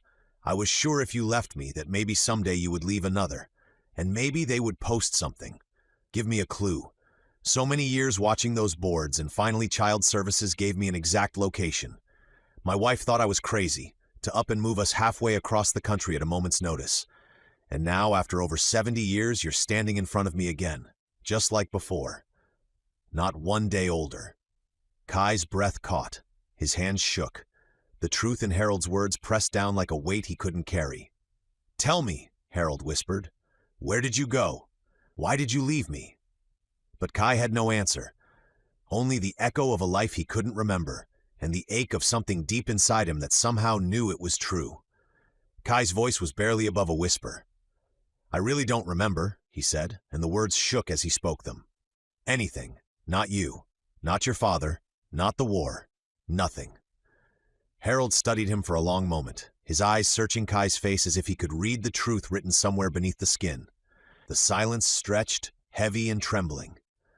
"I believe you," Harold said finally, though his tone carried an edge of sorrow. "But I remember, and I've had a long, long time to look for answers." He turned away, his steps slow but sure as he crossed the room toward an oak cabinet tucked beneath a shelf of old books. The wood creaked faintly as he opened it. Inside were stacks of folders, binders, and envelopes, carefully labeled, neatly arranged, decades of something quietly and obsessively gathered. Kai's pulse quickened. "What is all that?" Harold reached in and lifted out a weathered binder, its corners soft with age. "Evidence," he said. "Proof. Maybe even a confession to my own madness, depending on who you ask." He carried it to the dining table and opened it. The smell of old paper and ink filled the air. "When you left, I was a young man. You were all I had left. For years I thought maybe I dreamed you up. Then I started finding you." Kai frowned. "Finding me?" Harold nodded and turned the first page. It held a yellowed newspaper clipping, protected under a plastic sleeve. The headline read, "Mystery Hero Saves Factory Workers from Fire, 1942. Beneath the headline was a grainy photograph, black and white but clear enough. A boy, smoke-streaked and grim-faced, helping a man from a burning building. The boy was Kai. "This was during the Second War," Harold said quietly. "You hadn't aged a day since the photo in 1918. Kai stared at the photo. His mind wanted to reject it, but the image was too clear. His face, his eyes. In the photo, his shirt had ridden up slightly, and he could see the scar across his belly. Harold flipped the page. Another article, this one from 1918, written in French. The title mentioned L'Ange de Guerre, the Angel of War. Beneath it was a sketch of a figure in tattered military garb standing amidst a battlefield, surrounded by fallen men. The description matched him almost perfectly. "They said he appeared where the fighting was worst," Harold said, voice distant now. "Bullets couldn't touch him. Fire wouldn't take him. Soldiers claimed he was an angel sent by God to end their suffering. But when the war was over, he vanished." He turned another page. This one wasn't a photo, but a high-resolution scan of an old painting. A grand hall, golden and regal, filled with nobles and warriors. Behind the throne of a crowned king stood a young man, stoic, armored, half in shadow. Kai's breath hitched. The painting was easily 500 years old, maybe more. But the face, his face, was unmistakable. "That," Harold said, tapping the glass, "was painted sometime in the early 14th century, English royal court. Historians argue over who the figure behind the king was. Some think a bodyguard, others a servant. I know better." Kai took a step back, shaking his head. "No, that can't be me." Harold flipped another page, then another.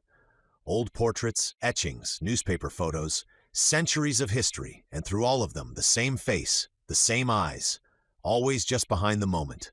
Never the center, but always there. "You've been part of this world for longer than you can imagine," Harold said, his voice trembling between awe and fear. "Every generation has a story about someone who looks like you, never aging, never dying, sometimes a soldier, sometimes a healer, always protecting people."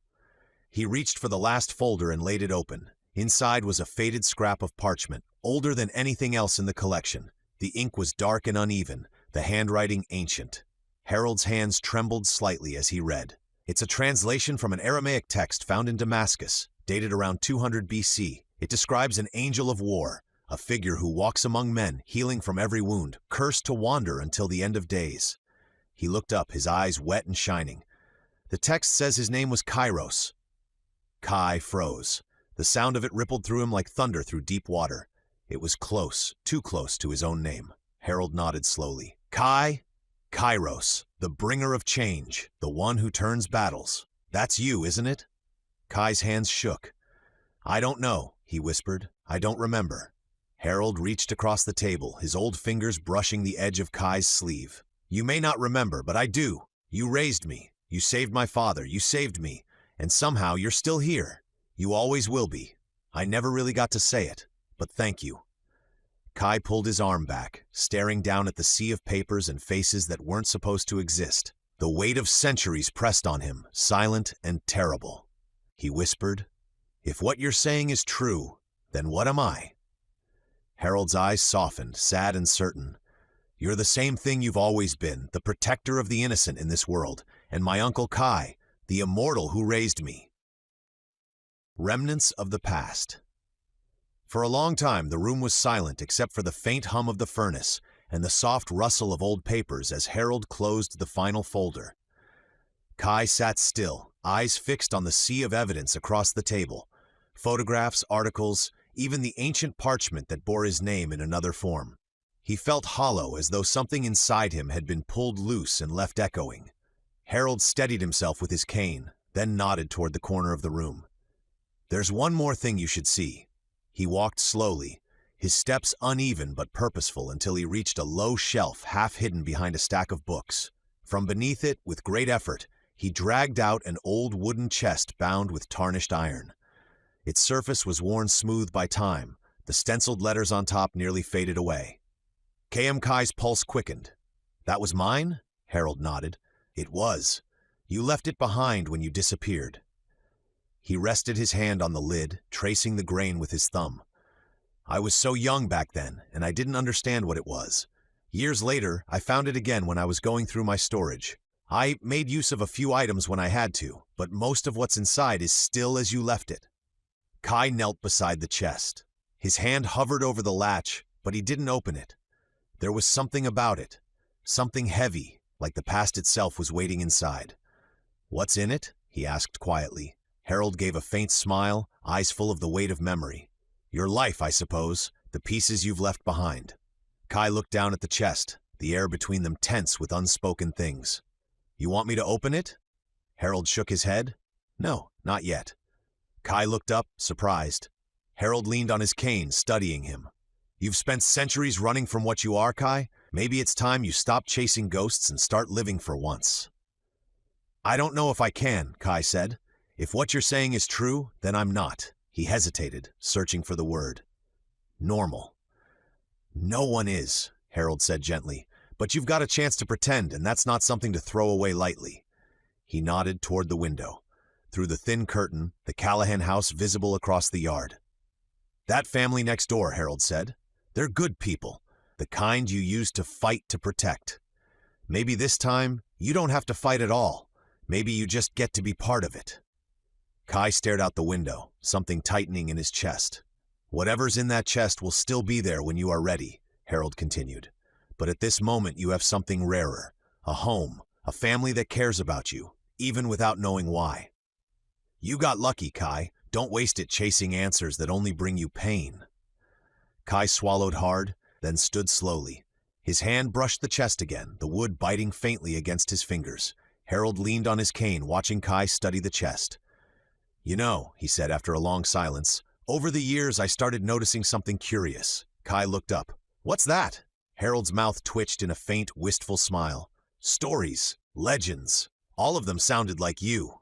Kai frowned. "Like me?" "Oh yes," Harold said, eyes distant now, as though sifting through 100 lifetimes of memory. "You've been alive so long, you've become a story the world keeps retelling, over and over, in new names and faces." He began pacing slowly, his voice soft but steady. "Take Peter Pan, for instance. A boy who never grows old, who disappears and reappears through generations, always leading others to safety, never staying long enough to belong. That tale's older than Barry made it sound. I think he just gave your curse a new coat of paint." Kai blinked, unsure what to say. Harold continued, his tone deepening. "And then there's the Green Knight, the immortal warrior who could not be slain. Some say he was no man at all, but something that walked among them to test the hearts of others. Or Callahan, the Irish hero who fought like 10 men and rose again after every fall. Some scholars say he was part god. I think he was just you." Kai shook his head slightly. "You can't be serious." Harold's smile didn't fade. "You ever hear the name Ashur the Undying? A Mesopotamian tale, soldier of the old gods, cursed to wander the deserts until the world's end. Or the Roman stories of Aelius, the boy who healed from every wound in the Colosseum and vanished before the emperor could claim him." He nodded at Kai, the lamplight glinting in his eyes. "Different eras, different names, but always the same face, the same story.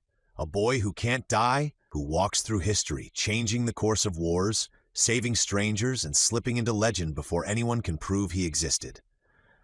Kai felt the weight of the words settle into his bones. "So you think I'm the origin of every myth that couldn't die?" Harold chuckled softly. "Not everyone, but enough of them. People need their heroes, Kai, and when the real ones never die, well, the stories can't either."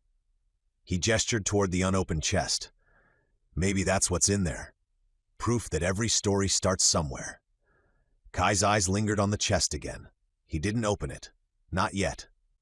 "I'll think about it," he said quietly. Harold nodded, relief softening his face. "That's all I ask." Harold's gaze lingered on Kai, part wonder, part grief, and something tender that only age and gratitude could shape.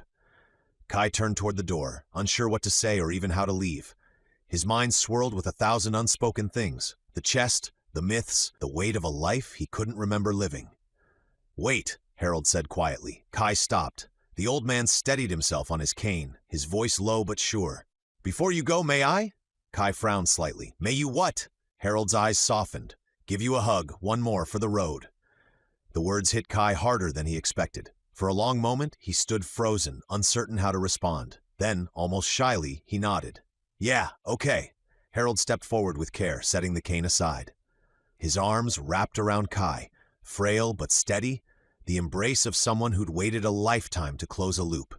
He held on longer than most people would have. When he finally pulled back, his eyes glistened in the dim light. Thank you, he said. For what? For taking care of me when I was a boy, Harold said softly. You didn't have to. You could have walked away. But you stayed. After the war, there were thousands like me, children with no homes, no fathers. Most didn't make it. But I did. Because of you. Kai swallowed hard. I wish I could remember. Harold smiled, a weary knowing curve of his lips. Maybe it's better you don't. You've carried enough already. Kai nodded faintly. There was nothing else to say. He reached for the chest, lifting it by its handles. The old oak creaked but held firm. Harold watched him from the doorway. Be careful with that, he said. And Kai? Kai glanced back. Whatever's in there, it's yours, but it doesn't define you anymore. The sun was low when Kai came back. School had just let out, and the Callahan house was alive with the usual after-school noise. Backpacks dropped by the door, Lily on her phone, the smell of something cooking in the kitchen. Mara looked up from the counter the moment she saw him. Kai, where on earth did you go? I came home early and couldn't find you. Kai hesitated, then shifted the old trunk in his arms.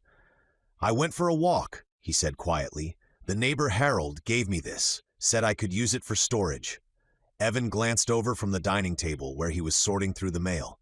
Well, that was nice of him, he said easily. Seems like a decent guy. Mara came closer, eyeing the trunk. It looks ancient. Kai shrugged. Yeah, I guess it is. Mara nodded slowly, still watching him. Are you feeling any better? You were out sick today, remember? Kai shifted the trunk slightly, avoiding her gaze. I'm not sure yet, he admitted. I think I just need some quiet. Do you mind if I stay in my room tonight? Mara softened immediately. Of course not, sweetheart. Take all the time you need. Evan looked up and gave a reassuring nod. Yeah, we get it. Everyone needs to unplug once in a while. Mara and Evan exchanged a quiet glance as Kai carried the trunk down the hall. They didn't say it out loud, but both of them were thinking the same thing. They'd seen it before. Kids from rough situations who didn't know what to do with peace.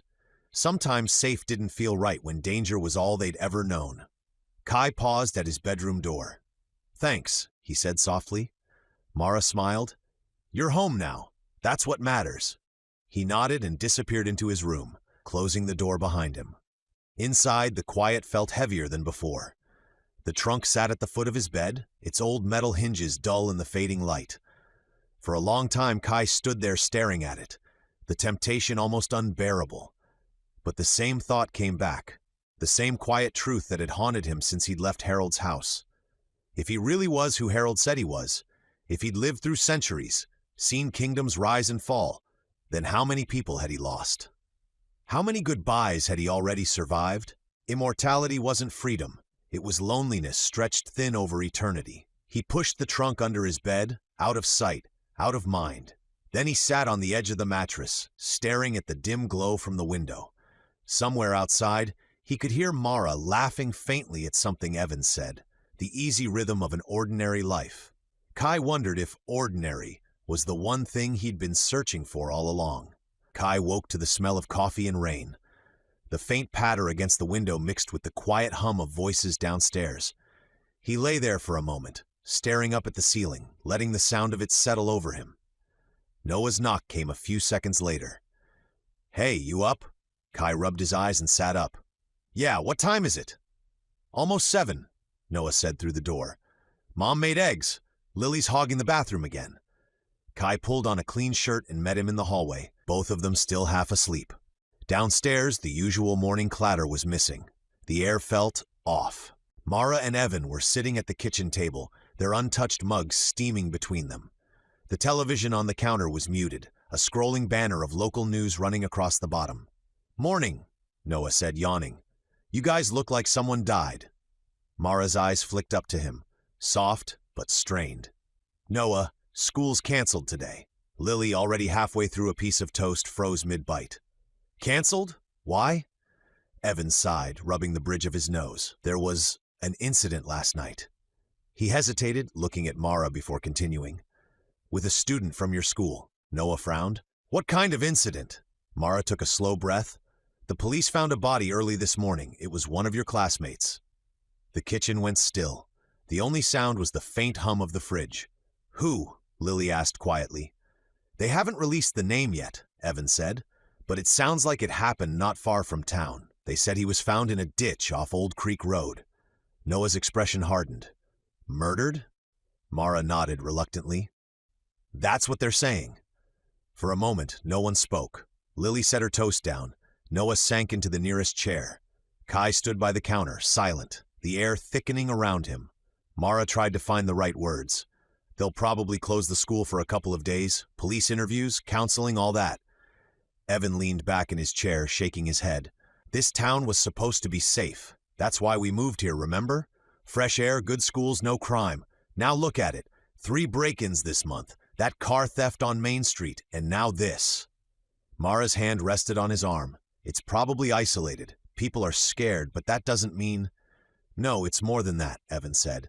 Every week there's something new. You can feel it in the air. It's not the same place it used to be. Kai listened quietly, the words blurring together. A student, their grade. His mind searched faces he barely knew.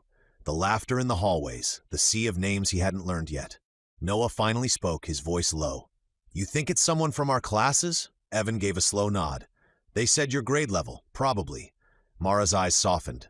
You two didn't know anyone who was out last night, did you?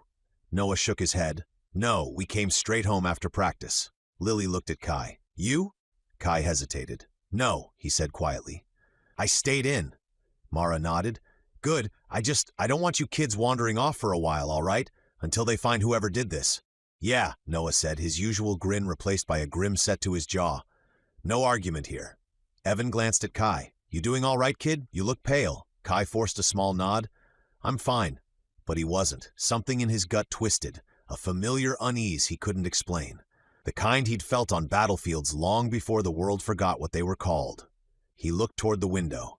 Rain streaked down the glass, blurring the street beyond. Somewhere out there, police lights flashed faintly through the gray. He didn't know why, but a thought surfaced quietly, uninvited. Whoever killed that student, it wasn't their first time. He couldn't explain how he knew that. Only that, deep inside, something old and instinctive stirred. Something that had been dormant. A week passed.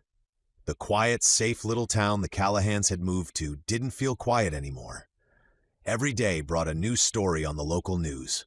Another break-in, another body found in the outskirts, another warning from the sheriff's department for residents to lock their doors and stay home after dark. By the time the school reopened, the change was visible. A squad car was parked at the curb out front every morning. 2 uniformed officers stood near the doors, checking backpacks at random. The hallways, once filled with chatter, now carried a brittle silence, everyone talking in low voices, glancing over shoulders. No one said it out loud, but fear had moved in. Kai felt it like a pulse under his skin. Not just fear, something else, something deeper. He sat in class beside Noah, listening half-heartedly as the teacher talked about algebraic functions. Outside, the gray sky pressed low against the windows. He could see one of the officers pacing by the doors, hand always close to his holster. When the bell rang, students filed out in uneasy clusters. Even Trent and his friends were quiet now, their swagger gone, laughter replaced with tight whispers. Lily met them at the lockers. They're saying it's gangs, she said, eyes darting. 3 of them, different groups fighting over the same territory. Noah frowned. In this town, what territory? We've got a feed store and a bowling alley. I mean, yeah, we are close to the city, but still. Apparently it's about money, Lily said. Drugs, smuggling, all of it. The cops think they're using the highway as a route. Kai stayed silent. He'd heard the same rumors in fragments around the halls. Gangs, yes, but the violence didn't fit the pattern. This wasn't random. It was coordinated, controlled, almost purposeful. Maybe we should ask Mom to drive us again, Noah said quietly, until this dies down. Lily nodded. She already said she would.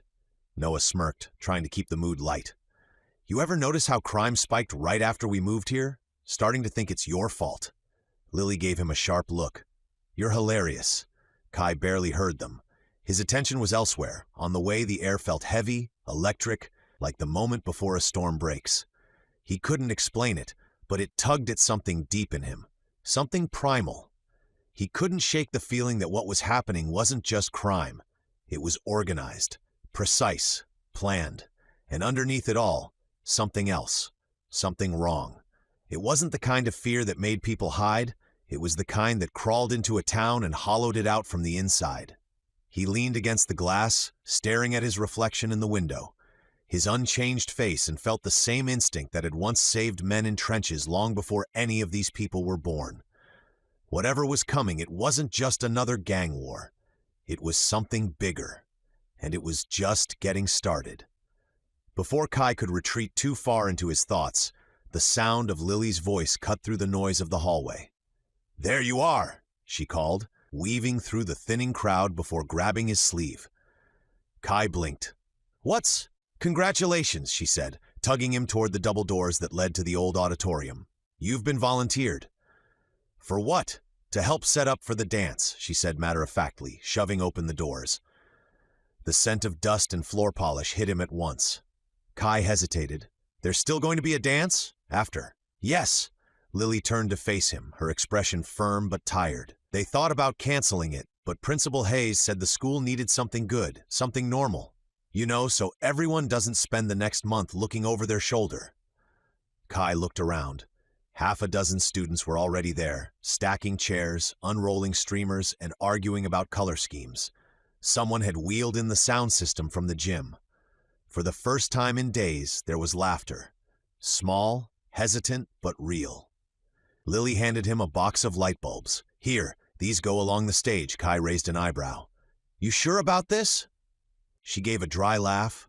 "No. But if I stay home watching Mom panic about crime rates one more night, I'll lose my mind." He couldn't argue with that.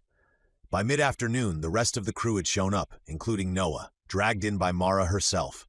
He shuffled in with a dramatic sigh, balancing a box of decorations in one arm. "Mom says we're all bonding," he muttered to Kai. "Apparently, forced family labor builds character." Lily shot him a look. "It's not labor, it's community service." "Tomato, tomato," Noah said, setting the box down. "So what's the theme anyway? Doom and Daisies? Apocalypse Prom?" Lily ignored him and turned to the group at large. "The student council voted this morning," she said, picking up a poster board from a nearby desk. Across it was written in big looping letters, "A Night Under the Stars." "The idea," she explained, "is that we make the gym look like a ballroom. String lights, drapes, a fake sky ceiling with constellations. They even want people to dress up and do actual formal dancing. Waltz, swing, whatever we can fake," Noah groaned. "So tuxes, great." "Could be worse," Kai said quietly, sorting the light strands. "Yeah? How?" Noah asked. Kai gave a faint smile. "They could have gone with medieval, armor's heavy." That earned a small laugh, which, given the week they'd had, felt like a victory. By the end of the day, the atmosphere around the school had shifted slightly. The walls didn't feel so tense. Even the officers by the front doors had started to smile again when the music tests began echoing through the halls. Mara had been right, Kai realized as they packed up for the day. There was something about working together, about watching Lily bark orders while Noah fumbled with string lights, that made the heaviness lift, if only for a little while. As they headed out, Lily looked over her shoulder. "You'll come to the dance, right?" Kai shrugged. "If you need help setting up." "No," she said, smiling. "As in actually go. It's supposed to be fun." Kai didn't answer, but something about her tone made him nod. That night, as he passed the gym on his way out, he paused at the doorway. The faint shimmer of hanging lights swayed above the floor. The scene felt oddly peaceful, like something from another life. He could almost see it. The polished floor, the soft music, people dancing under the fake stars. Chapter 7. Under the stars. The gym was unrecognizable. Strings of white and gold lights crisscrossed the rafters, casting a soft star-like glow across the polished floor. Fabric drapes of midnight blue framed the stage, and a glittering paper moon hung above the bleachers. The air smelled faintly of punch, cologne, and floor wax. For a town that had been holding its breath all week, the dance felt like a collective exhale. Students flooded in wearing tuxedos and bright dresses, laughter bubbling up in uncertain bursts as the DJ switched between pop songs and slow numbers. Teachers chaperoned near the walls, smiling tiredly, pretending to relax. Even the police officers at the door had softened their expressions, watching from a discreet distance. Kai followed Noah and Lily through the entrance, trying not to feel completely out of place. The low thrum of the music vibrated through the floor. Noah grinned, straightening his tie. "Man, we actually pulled this off. Look at this place." Lily rolled her eyes but smiled. "You mean I pulled it off? You two were just manual labor." Kai allowed himself a small grin, but his attention drifted. The crowd moved in bright clusters, faces half hidden under the string lights. For a moment, everything felt almost normal. Almost. Then he saw him. Across the gym, half shadowed near the refreshments table, stood a man who didn't belong. Early 20s, maybe? Sharp black suit, pressed and spotless, a single glinting ring on his finger. His hair was dark, slicked back just enough to look deliberate, and his posture was relaxed, too relaxed for someone crashing a high school dance. But it was the man's eyes that caught him, cold, observant, steady. They landed on Kai and stayed there just a heartbeat too long. Kai blinked, and the man smiled faintly, just the corner of his mouth, before turning and melting into the crowd. When Kai looked again, he was gone. "You okay?" Noah asked, nudging him. "You look like someone just stole your lunch or something." Kai gave a half shrug.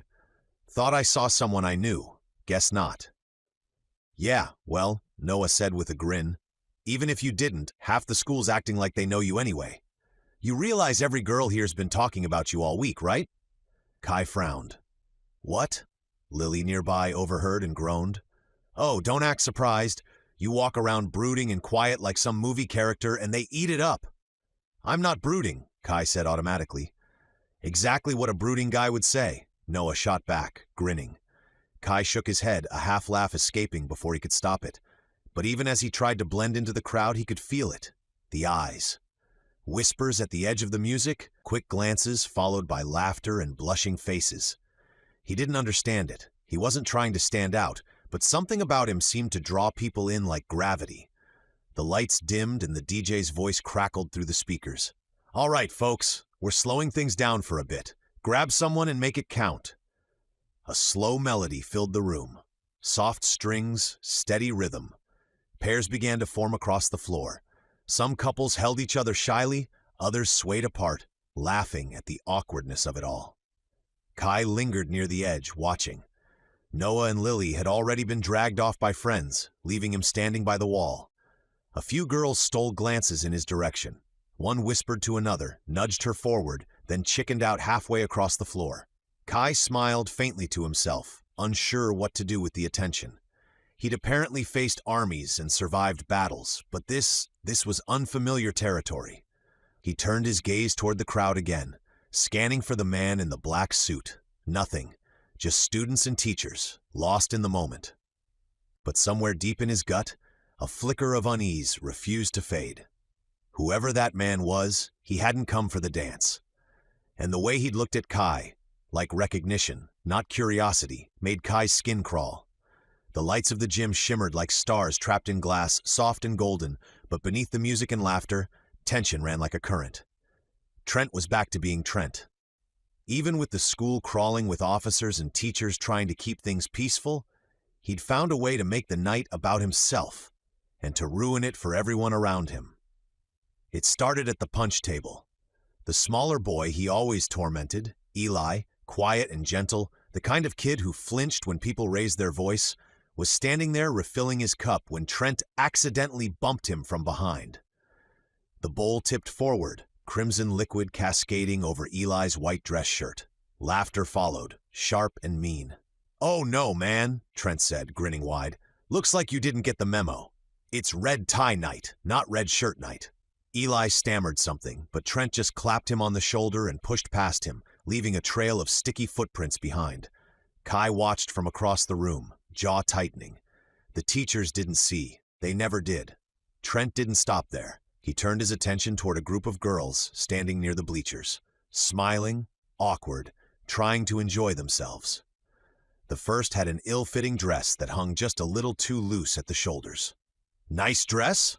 Trent said loud enough for everyone to hear. Borrow that from your grandma? The girl's smile faltered. Then another, a heavy-set girl with kind eyes and nervous hands, standing alone near the wall. Hey, Trent called, smirking.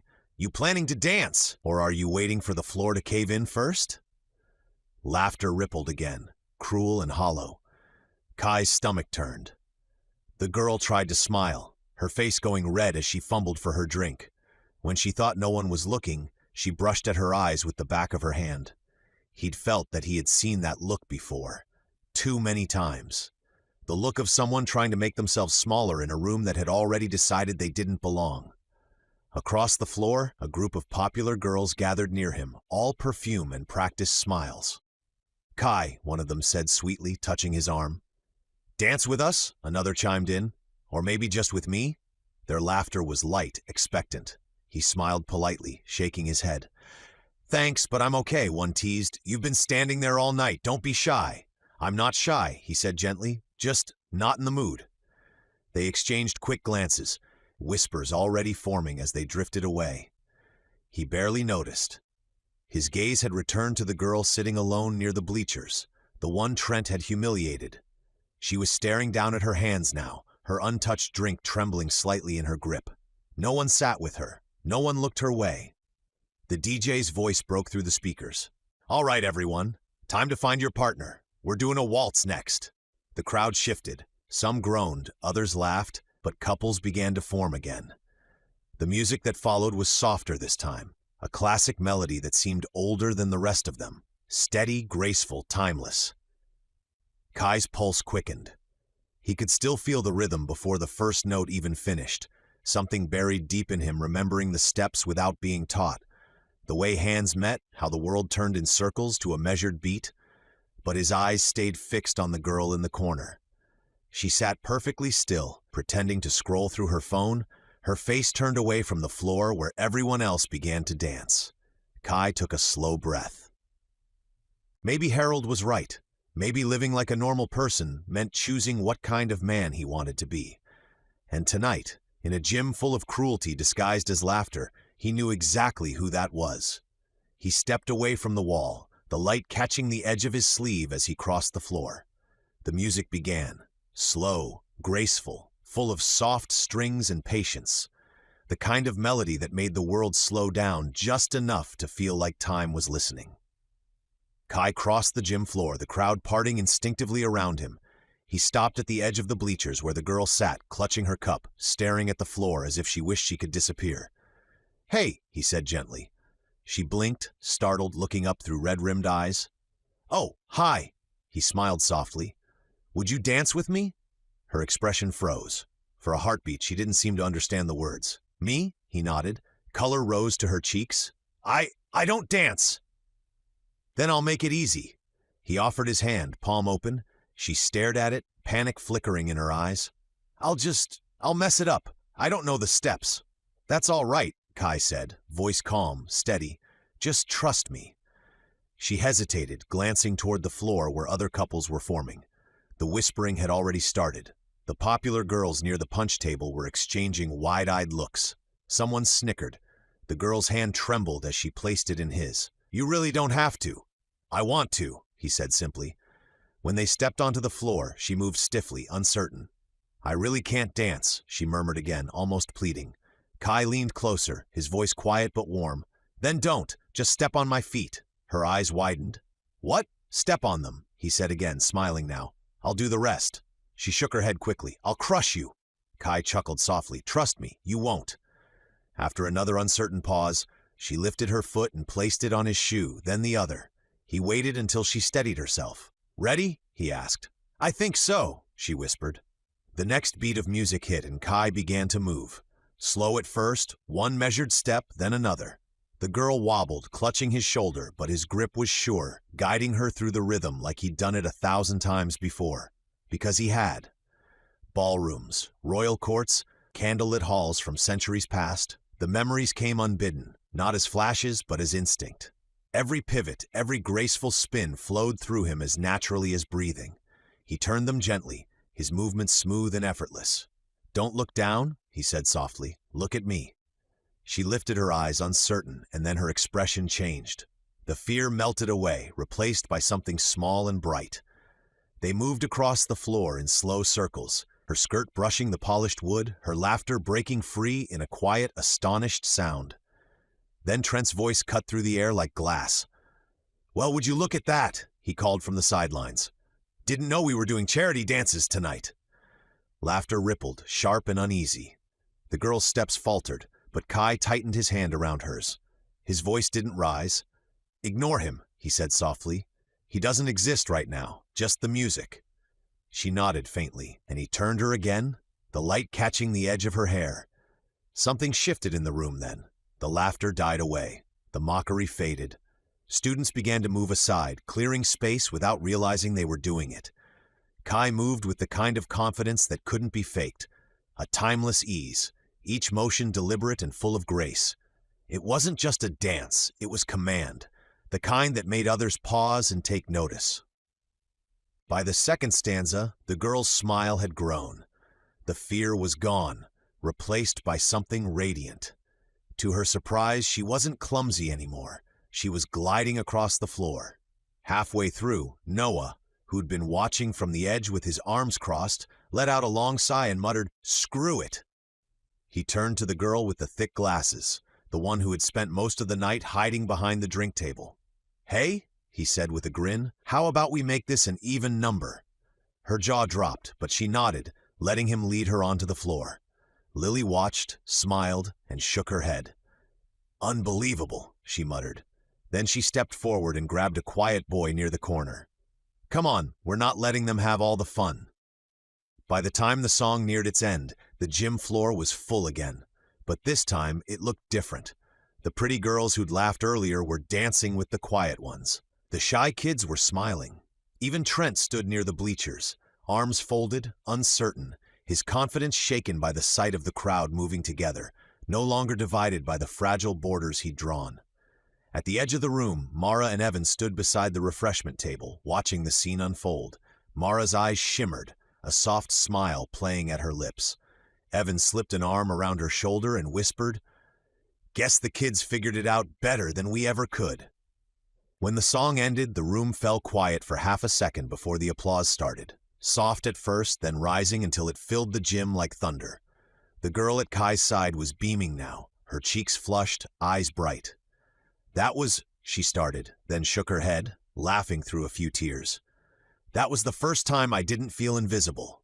Kai smiled. "Then it was worth it." As the crowd broke into chatter again and the music shifted back to something faster, Kai glanced once toward the darkened edges of the gym, toward the crowd where the man in the black suit had been standing before. The applause from the waltz still echoed faintly as the music shifted to something upbeat, a fast pop rhythm that sent the couples scattering back to the sidelines. Noah gave Kai a friendly nudge. "Not bad, man. You've officially broken the social hierarchy of the entire school." Kai smiled faintly. "I didn't mean to." "Yeah, well," Noah said, straightening his jacket, "you did, but that slow dancing stuff?" He shook his head with mock seriousness. "Not really my thing." Kai raised an eyebrow. "No?" "Nah." Noah flashed a grin that could only mean trouble. "I'm more of a classic hip-hop guy," Lily groaned. "Oh, Noah, don't you dare." But it was too late. He was already moving, ducking through the crowd, sliding between students until he reached the DJ booth. He leaned over the table, whispered something, and the DJ, clearly amused, nodded. The music cut out mid-beat. For a split second, silence filled the gym. Then the deep thump of bass kicked in, sharp, rhythmic, and loud enough to shake the floor. The lights shifted automatically, strobing across the polished wood as Noah stepped into the center of the room, hands raised like a showman. "Oh no," Lily muttered, covering her face. "He's really doing it." Kai chuckled softly. "Doing what?" Students began to gather around in a wide circle, cheering as Noah started to move. And to his credit, he wasn't bad. He slid, spun, popped, and locked with practiced ease, the rhythm sharp and clean. The crowd clapped in time, laughing, shouting encouragement. Noah threw in a backspin, then a knee drop that earned him a round of applause. When the beat hit again, he ended with a final pose, grinning, flushed, basking in the roar of the crowd. Thank you," he said dramatically, bowing. "Now, who's next?" He turned, eyes landing squarely on Kai. The crowd followed his gaze. "No way," Kai said, half laughing. Noah grinned. "Come on, man, beat that." The crowd took up the chant almost instantly. "Kai! Kai! Kai!" Even the DJ leaned over the booth microphone, voice booming. "Looks like we've got a challenge, folks." Kai rubbed the back of his neck, smiling in disbelief. "I don't know, Noah. Hard to follow that." "Oh, please," Noah said, smirking. "You're good at everything. Let's see what you've got." Kai sighed, then gave a small shrug. "All right." He stepped into the circle. The chant grew louder, echoing through the rafters. The DJ restarted the track, a hard, fast beat that pulsed through the gym. For the first few seconds, Kai didn't move. He closed his eyes, feeling the rhythm, the weight of it. Then, without warning, he dropped low, one hand bracing the floor as his body spun in a clean, controlled windmill that transitioned seamlessly into a flare. The crowd erupted. Noah's jaw dropped. What the? Kai flowed from one move into another with impossible precision, spins that blurred too fast to follow, headstands that shifted into freezes mid-motion. Every twist, every turn was flawless. The years, decades of watching and learning every form of dance the world had created poured through him. He'd seen the early breakers on cracked concrete streets, the rise of the hip-hop era, the birth of rhythm and expression itself. It wasn't memory, it was muscle, ingrained deep over centuries, and it all came alive now. Noah recovered from his shock and dove in beside him. "All right then," the crowd screamed as the two of them moved together, first in rhythm, then in competition. Noah spun, Kai matched it. Kai dropped into a freeze, Noah mirrored it. They traded moves like words in a conversation, the beat tightening, faster, harder. Then it turned into something more. Less a battle, more a performance. Noah bounced to the rhythm, laughing as he hit every mark. Kai moved in fluid arcs beside him, strength and grace balanced in perfect timing. They circled, crossed paths, mirrored each other's steps until the crowd was clapping in rhythm, shouting their names. "Kai, Noah, Kai, Noah!" Mara and Evan stood near the chaperone table, watching in disbelief. Evan grinned. "That's your kid out there." Mara laughed, shaking her head. "That's our kids out there." The song hit its final beat. Noah slid to one knee, hands out like a showman. Kai leapt, twisted midair, and landed in a perfect freeze beside him just as the music cut out. Silence for a heartbeat. Then the gym exploded in cheers. Lily ran up, half laughing, half mortified. "You two are ridiculous." Noah grinned, sweat running down his forehead. "Ridiculous and undefeated." Kai laughed softly, helping him up. "You set the bar high." "Yeah," Noah said, catching his breath. "You just jumped over it." As the next song began and the crowd surged back onto the floor, Kai looked around. The gym felt alive again. No fear, no tension, just laughter, movement, and light. The night air outside the gym was cool and soft, thick with the scent of wet pavement and popcorn from the concession stand.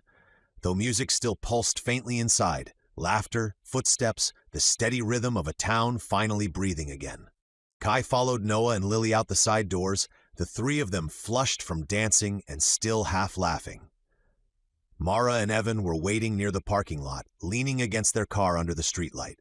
"Well," Evan said, arms crossed, a grin breaking through, "I think it's safe to say that was one for the books." Noah smirked. "You're welcome. I learned all those moves from the dance classes Mom forced me to take when I was 9. Mara laughed. "Oh no, sweetheart, not for that." Noah frowned. "Wait, what?" Evan stepped forward, clapping a hand on Kai's shoulder. "The slow dance," he said. "That moment you created before you and Noah started showing off, you changed the whole tone of the night." Mara nodded, her eyes soft with pride. "You made people feel seen, Kai. You all did. That's not something most kids think about. You reminded them it's okay to care about each other." Lily smiled faintly. "Guess we've got Mom's motivational speeches rubbing off." Evan chuckled. "Nah, this one was all heart. That's what makes it count." Mara looked at the three of them, pride and exhaustion warring in her expression. "I don't know what I did to deserve such good kids," she said, voice thickening just a little, "but I'm not taking it for granted." Kai smiled, quiet and awkward, unsure how to accept that kind of affection, but it warmed something inside him all the same. They began walking toward the car, voices blending into the hum of the night. Mara unlocked the doors while Noah and Lily argued good-naturedly over who had better moves. Kai hung back for a moment, letting the others go ahead. The gym lights reflected across the wet pavement. the parking lot mostly empty now except for a few lingering couples saying goodbye. That's when he saw him, the man in black. He was standing at the far end of the lot, half shrouded by the shadow of a brick wall. The same expensive suit, the same slick dark hair. His eyes found Kai's through the distance, sharp, deliberate, and filled with something that wasn't malice, but understanding. Recognition. The world seemed to fade for a heartbeat, leaving only that gaze between them. Then the man smiled, small, almost polite, and turned away, vanishing into the alley beside the gym. Kai's breath caught. "Hey," Noah called from across the lot, "you coming?" Kai blinked, the sound pulling him back. "Yeah," he said, "I'll be right there." He crossed the pavement quickly, heart pounding for reasons he couldn't explain. The alley was narrow and dark, lined with dumpsters and old bricks slick with rain. He could still feel the echo of presence, the faint hum of awareness like static in the air. But the man was gone. Only the quiet remained. Kai turned to leave, but something on the ground caught the light, a small glint against the concrete. He crouched down, brushing away a few fallen leaves. It wasn't metal, it wasn't trash, it was stone. A carved chess piece, a black king heavy and worn smooth by time. The edges were chipped, but the craftsmanship was unmistakable. Ancient, hand-chiseled. Kai turned it over in his palm. The surface was cool, unnaturally so, like it hadn't been touched in centuries. The faintest pattern was etched along the base, a symbol he almost recognized. Almost. "Kai?" Mara's voice carried faintly from the lot. "Everything okay?" He slipped the piece into his jacket pocket. "Yeah," he called back. "Just dropped something." As he walked back toward the car, his mind spun. A chess piece that felt older than history itself, and a symbol that stirred a memory he didn't have but somehow felt. He looked once more toward the alley. The shadows had already swallowed the place where the man had stood. After finishing the dance, it was now time to clean up. They weren't quite out of the gym when the world tilted. Mara had one of the last boxes in her arms, balancing it like a soldier on leave. Kai was 20 feet back, carrying 3 stacked cartons. The parking lot smelled of rain and rubber. The night still hummed with the afterglow of the dance. A car screamed into view. Black, too low, too loud, skidding across the lot like it had somewhere urgent to be. For a heartbeat, Kai thought it was one of the parents running late or a drunk teen showing off. Then he saw the driver, the man in the black suit, eyes fixed ahead with that same patient, strange smile. Everything narrowed. Sound sharpened into one thin line. The thud of his heartbeat, the whine of tires, the whoosh of air. People on the curb were still laughing, half unaware. Mara kept walking toward the van, one hand already on the door. The car turned. Kai dropped the boxes without thinking. They hit the pavement and exploded into a scatter of streamers and tissue paper. He ran. He reached Mara in time to shove her sideways. His shoulder slammed into her, the motion all muscle and instinct. She went down hard, face into the asphalt. For a second she didn't move. The car hit him. It hit with the sound of a thunderclap. Metal striking flesh, the car's nose crumpling as if against a boulder. Kai's body launched forward. For a breathless instant he was on the hood. Then he bounced, a hard, hot arc, and tumbled over the roof. He rolled across the wet pavement, each revolution sounding like dull drums. He came up raw and winded, smelling exhaust and ozone. Pain cut through him, bright and immediate, but under it something else, older and colder registered. The wrong alignment of his hip, the unnatural angle of his forearm. He tasted metal in his mouth and knew something had snapped. No one seemed to understand the full picture at first. Noah and Lily were still clutching boxes at the van's side when they turned and saw Mara curled on the asphalt and Kai half-formed beside her. The parking lot full of students and chaperones went suddenly aware, faces shifting from merriment to panic. "Mom!" Noah's voice was a raw thing as he ran. Evan was 2 steps behind, keys jangling. His face had already gone from confusion to fear to a father's worry in a dozen heartbeats. He shoved through the small crowd, hands out, asking with his posture what words couldn't. What happened? Mara was scraping herself to her knees, hand pressed to her cheek where the pavement had kissed her skin. She rolled over slowly to look for Kai, and didn't see him right away. She saw his jacket snagged on something, the boxes spilled, then Kai. Kai blinked up at the sky, his vision blurred. His right leg was twisted, the hip socket visibly wrong. His forearm was bent backward, bone-piercing skin.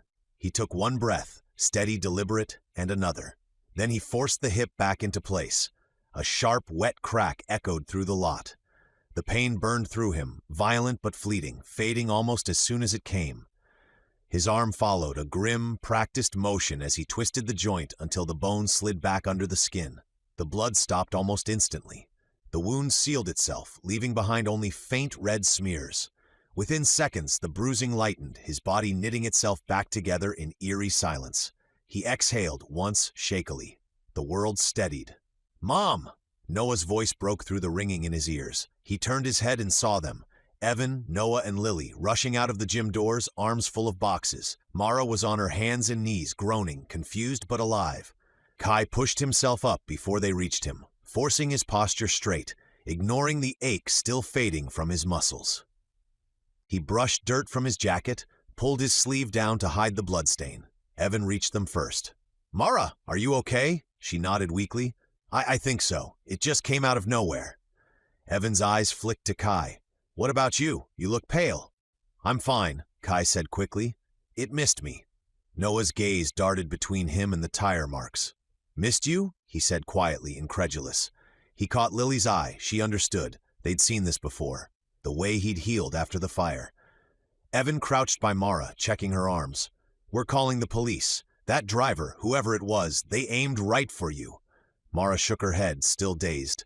"If Kai hadn't pushed me..." She stopped, her voice trembling. She looked up at him, eyes glassy with gratitude and fear. "You saved my life." Kai tried to smile, but it didn't reach his eyes.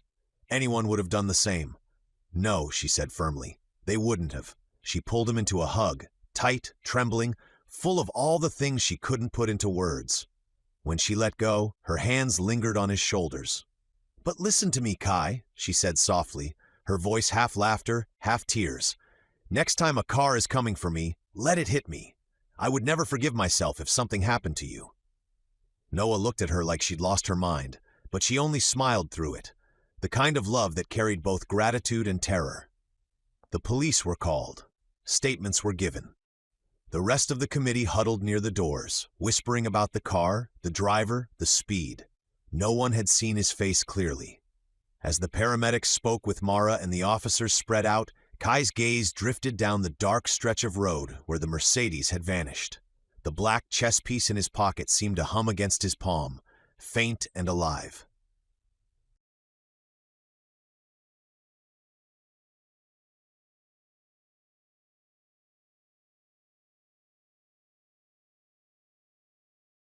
Chapter 8. A Hero is Born. It was one of those late Saturday nights where the whole house felt half asleep, but still awake, quiet except for the steady clicking of controllers and the glow of the television spilling across the living room. Noah sat cross-legged on the floor, headset crooked, eyes locked on the screen. Kai was on the couch behind him, calm and focused in that infuriating way that drove Noah crazy during every game. Come on," Noah muttered, leaning forward as his character dodged an attack. "I swear if you kill me one more time..." "I didn't," Kai said, completely flat. "You ran straight into that grenade." Noah spun around, glaring. "That was your grenade." Kai smiled faintly, fingers moving over the controller with surgical precision. "It worked, didn't it? Worked for you." The game roared with noise, their characters ducking behind cover, explosions lighting up the screen. Noah's headset buzzed with chatter from teammates across the country, voices layered with the kind of excitement only competition could bring. "I swear, if you beat me at this too, I'm deleting your profile," Noah said. "Finally found something I can win." Kai's tone didn't change. "You said that about chess." "Yeah, but this isn't chess, it's ranked," Noah said, like that meant something sacred. "There's skill, timing, and luck," Kai offered. "And strategy," Noah finished, ignoring him. They were both laughing when Evan's voice called from the hallway. "All right, you two, wrap it up. You've been glued to that screen for 3 hours. 5, Kai corrected absently. Evan frowned. "That's not helping your case, son." "We're almost done," Noah said, not taking his eyes off the screen. "Just one more match. We're in a ranked climb. If we win this, we move up a whole division." Evan blinked. "A what?" "Division, like a higher rank, like it's important." Evan crossed his arms, clearly unimpressed. So is getting off your butts and walking to the bowling alley. Your sister's wrapping up with her friends, and I don't want her walking home alone. Dad, come on, Noah groaned. We're in the middle of a ranked. I don't care if you're in the middle of a royal coronation, Evan said, voice sharp but not unkind. Walk down there and bring your sister home. It's dark. She'll appreciate it. Noah groaned louder, but Kai had already set down his remote. We can finish later, he said. Noah gave him a betrayed look. You're supposed to back me up. I'm trying to keep you alive, Kai said, standing and grabbing his jacket. Your father outranks us. Ha, funny, Noah muttered, shutting off the console. Okay, fine, we'll go, but I'm coming back for that last match. Evan smiled faintly. Glad to hear it. Be quick. It's not that far, but don't dawdle. They stepped outside a few minutes later, the air cool and quiet, the sky hazy from distant streetlights. The Callahan neighborhood was peaceful, rows of modest homes, trimmed lawns, and the faint hum of crickets. But lately, peace felt like something borrowed, not earned. The bowling alley was only a miles away, a 20-minute walk if you stayed on the main road. Shortcut? Noah said, already veering left toward the back trail that cut between two lots. Kai hesitated. Your dad said the main road. Yeah, and he also said not to dawdle. Shortcut's faster, Noah said, waving him along. Besides, it's fine. We've walked this way before. Kai followed, though his unease lingered. The path wound behind a row of empty storefronts and small repair shops, the kind of place that looked harmless by day but carried too many shadows at night. They could hear the thump of music before they saw the lights of the bowling alley up ahead. It wasn't crowded anymore. Most of the cars were gone, and the neon sign buzzed with a faint flicker. Noah shoved his hands into his pockets. I bet Lily's still inside gossiping with her friends. You know how she gets when she starts talking. But when they reached the door, the front counter was dark, and a man in a blue shirt was locking up. Hey, Noah said quickly. You see a girl about 17, brown hair, maybe 5'4"? She was here with a group. The man nodded. Yeah, she and her friends left about 10 minutes ago. She decided to walk. Lives up on Brookline, right? Noah froze. Yeah, that's our street. The man smiled. Then she's probably halfway home by now. Quiet night, though. She'll be fine. Kai's stomach twisted. He glanced toward the dark stretch of road leading back. Something about the quiet didn't feel right. Not tonight. Not after everything that had been happening in town. Noah checked his phone. 10 minutes ago isn't bad. If we cut through the back path by the old fence, we'll catch up easy. Kai nodded, but his mind was already spinning. The faint sound of an engine echoed somewhere in the distance, a slow, rolling growl that didn't belong to this sleepy town. He turned his head, scanning the streetlights and rooftops, a prickle running down the back of his neck. They were only a few minutes late. Only a few. The night had turned sharp as they rushed to catch up with Lily. The wind pressed through the trees, rattling signs and trash cans as Kai and Noah jogged along the cracked sidewalk toward the old market strip. The shortcut saved them a few minutes, but it also led through a part of town that had started to feel wrong. Dim streetlights, shuttered windows, and the kind of silence that seemed to listen back. Lily, Noah called, breath coming short. Lily, you up there? No answer, only the hum of a flickering light over the convenience store ahead. Then Kai heard it, not words, tones, low voices rough and eager, the kind of laughter that didn't come from humor but from power. It carried from the parking lot behind the old auto garage. He raised a hand, stopping Noah before the next corner. You hear that? Noah frowned, tilting his head. Then he did. Voices overlapping, and a sound that didn't belong there, Lily's. Her voice sharp, scared, telling someone to leave her alone. They ran. The lot opened up ahead of them, a wide, cracked stretch of pavement under a single humming streetlight.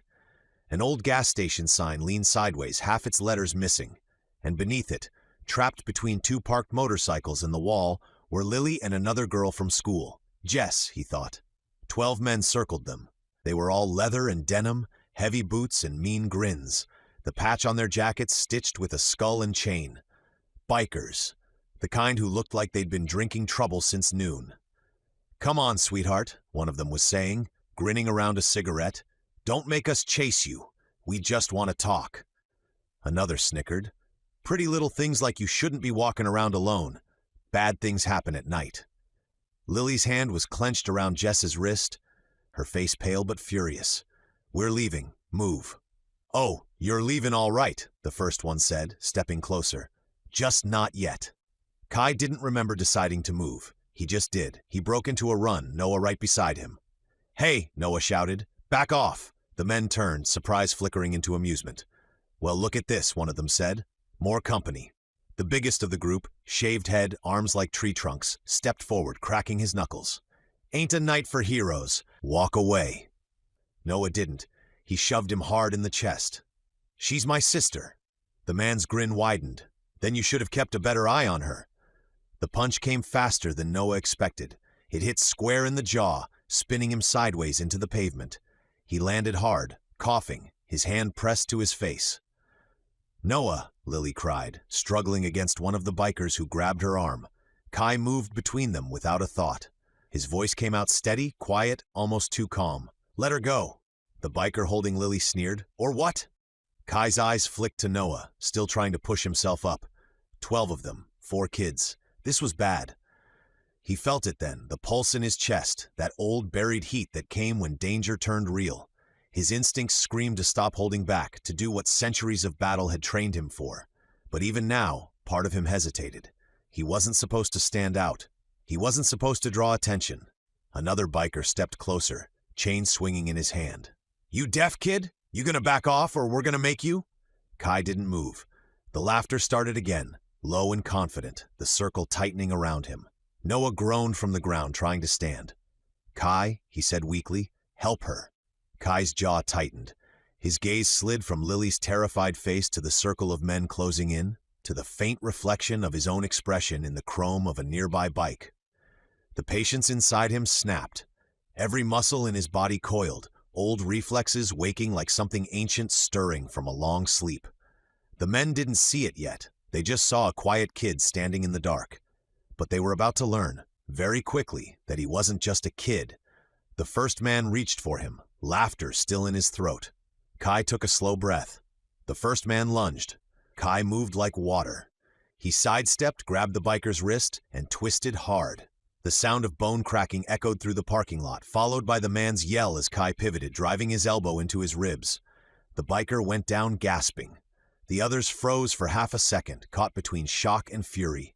Then everything exploded. 2 came at him from behind. Kai dropped low, sweeping his leg in a clean arc. Both hit the ground, helmets clattering against pavement. A third swung a chain. Kai ducked, the metal whip slicing through the air above his head, and came up fast with a palm strike that sent the man sprawling into a parked bike. Lily screamed, "Kai!" But it wasn't for him. Jess, her friend, had tried to bolt for the street. One of the bikers caught her by the arm and backhanded her across the face. The sound was sickening. She crumpled to the ground, motionless. That did it. Something broke inside Kai. Not fear, not anger. Something colder. Older. He didn't feel the pain when a fist caught him in the jaw. Didn't flinch when another slammed a pipe across his shoulder. He caught the next attempt mid-swing, yanked the man forward, and sent him flying into the wall.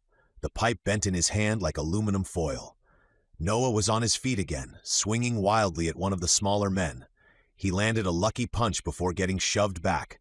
"Kai!" he shouted. "There's too many." Kai didn't hear him. His focus had narrowed to movement, rhythm, and the cold precision of survival. Every motion was a dance older than memory. He blocked, twisted, flipped one man over another, his strikes controlled, but devastating. He was all speed and balance, the night itself folding around him as if gravity had let go. A biker tried to grab him from behind. Kai drove his heel back into the man's knee. The joint buckled with a wet pop. He spun, slammed an open hand into the man's chest, and sent him skidding across the asphalt. Someone else grabbed a length of chain and swung. Kai caught it midair, yanked the attacker forward, and kneed him in the gut so hard the man folded over with a grunt. "Holy!" Noah started, then stopped. There weren't words for what he was seeing. Lily was crouched by her friend, tears streaking down her face. She looked up just as Kai launched himself off a fallen motorcycle, twisting midair, landing in a crouch between 2 more men. They hesitated, eyes wide. He could see it, the flicker of doubt, the animal realization that whatever this was, it wasn't human. One swung, the other backed up. Both hit the ground seconds later. When the last of them dropped, the only sound left was the rasp of Kai's breathing and the rattle of chains hitting pavement. Jess still wasn't moving. Lily pressed her fingers to her neck, sobbing. "She's alive," she said through tears, "but we need to get her help." Kai nodded once, his chest rising and falling hard. His knuckles were raw, his jacket torn, but his eyes burned with something fierce and bright. Then a noise broke through the stillness, the heavy crash of a door slamming open, the back of the bar. 10 more bikers poured out, bigger, meaner, and already drunk on the promise of violence. The leader, tattooed arms, blood on his face from someone else's fight, took one look at the scene and bared his teeth. "You little punks think you can mess with us?" he roared. The group surged forward, metal pipes and knives flashing in the light. Kai turned his head just enough to glance at Noah and Lily. His voice came out quiet, calm. "Stay behind me." Noah swallowed hard. "Kai!" But Kai had already stepped forward, body lowering into a stance that no one alive could name anymore. The bikers charged, roaring like thunder, and Kai moved to meet them. The second wave hit like a storm. 10 men. Chains, pipes, knives, violence, and adrenaline rolled into one ugly roar. Kai met them head-on. The first swung a crowbar. Kai ducked, drove his palm into the man's ribs, and felt bones snap under the impact. Another came from the side. Kai pivoted, caught his arm mid-swing, and twisted until the shoulder gave way with a wet pop. He didn't think. There wasn't time to. There was only motion and instinct. The centuries of combat buried beneath his calm life, rising like a tide he could no longer stop. A knife flashed in his peripheral vision. He caught the man's wrist, slammed it against a wall, then the light pole, then once more. Hard. The blade clattered away. The man screamed and didn't get up again. The others hesitated, just for a breath. Then one drew a gun. It gleamed under the streetlight, the barrel jerking up toward him. The world slowed. Kai lunged. His hand hit the man's wrist before the trigger could pull. He twisted. The shot went wide, a spark hitting asphalt, and then he drove his elbow down on the man's arm. A sickening crack followed, the gun spinning out of his hand. The biker fell back, clutching the useless limb, howling. Kai kicked the gun aside. It slid across the lot into the shadows. "Get him!" one shouted. "He's just one kid!" They rushed all at once. Kai dropped low, swept one man's legs out from under him, spun and drove a backhand into another's jaw. He felt it shatter. The third came in swinging a chain. Kai caught it, looped it around the man's neck and yanked hard, slamming him into his friend. The ground was littered with bodies now, groaning, writhing, broken. Noah stared, frozen. Lily had one arm around her unconscious friend, the other pressed to her mouth. Kai didn't stop. He couldn't. His pulse roared in his ears, his body moving with a strength that terrified even him. The leader, huge, covered in tattoos, charged, swinging a length of pipe. "You're dead, kid?" he bellowed.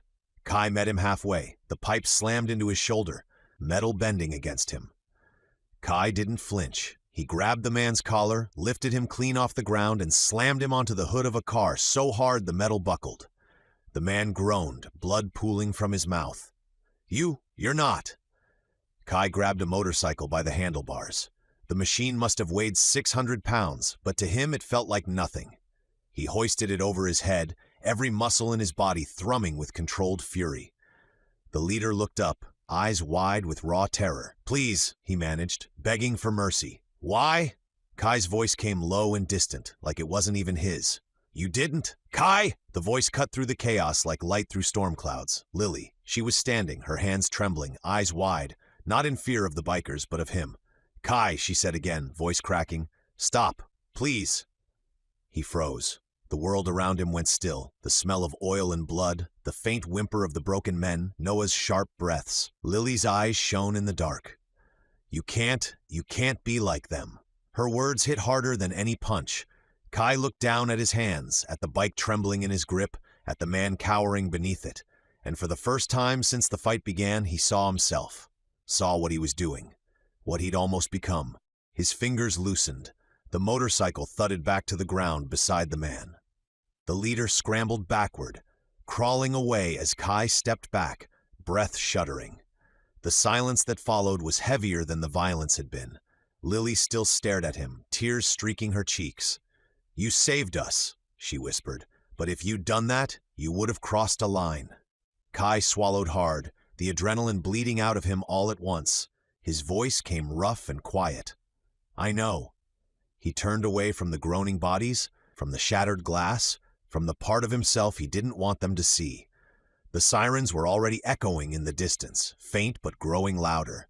He didn't wait for them. He just looked at Noah and Lily, both staring at him with a mix of awe and disbelief, and said softly, "We need to go." And as they disappeared into the dark, Kai couldn't shake the weight in his chest. He wasn't sure which frightened him more, what he'd just done, or how easy it had been. The three of them moved quickly through the side streets. Kai in front, carrying Jess in his arms like she weighed nothing, Noah trailing close behind, glancing over his shoulder every few seconds for flashing lights. Lily stayed beside Kai, holding onto his sleeve as if letting go would make everything unravel. Sirens echoed faintly behind them, the sound bouncing off the alley walls. They had maybe a few minutes before the police arrived at the scene. Are we gonna get arrested?" Noah asked between breaths. "Because I'm pretty sure beating up a biker gang that bad isn't covered under self-defense." Kai didn't answer. His focus stayed straight ahead, steps even despite the weight in his arms. Jess's head rested against his chest, her breathing shallow but steady. They turned another corner, the streetlights thinning until they reached the quiet rows of houses leading toward home. Kai slowed, kneeling to check Jess's pulse again. Her eyelids fluttered. "What happened?" Lily leaned down quickly, her voice soft and soothing. "You're okay. You got scared and hit your head, but we got away. You're safe now." Jess blinked, disoriented, glancing from Lily to Kai. "What about those guys?" "They're not going to bother anyone again," Noah said quickly. "Promise?" Jess shivered, still dazed. I don't remember." "That's okay," Lily murmured. "What's important is that everyone is okay."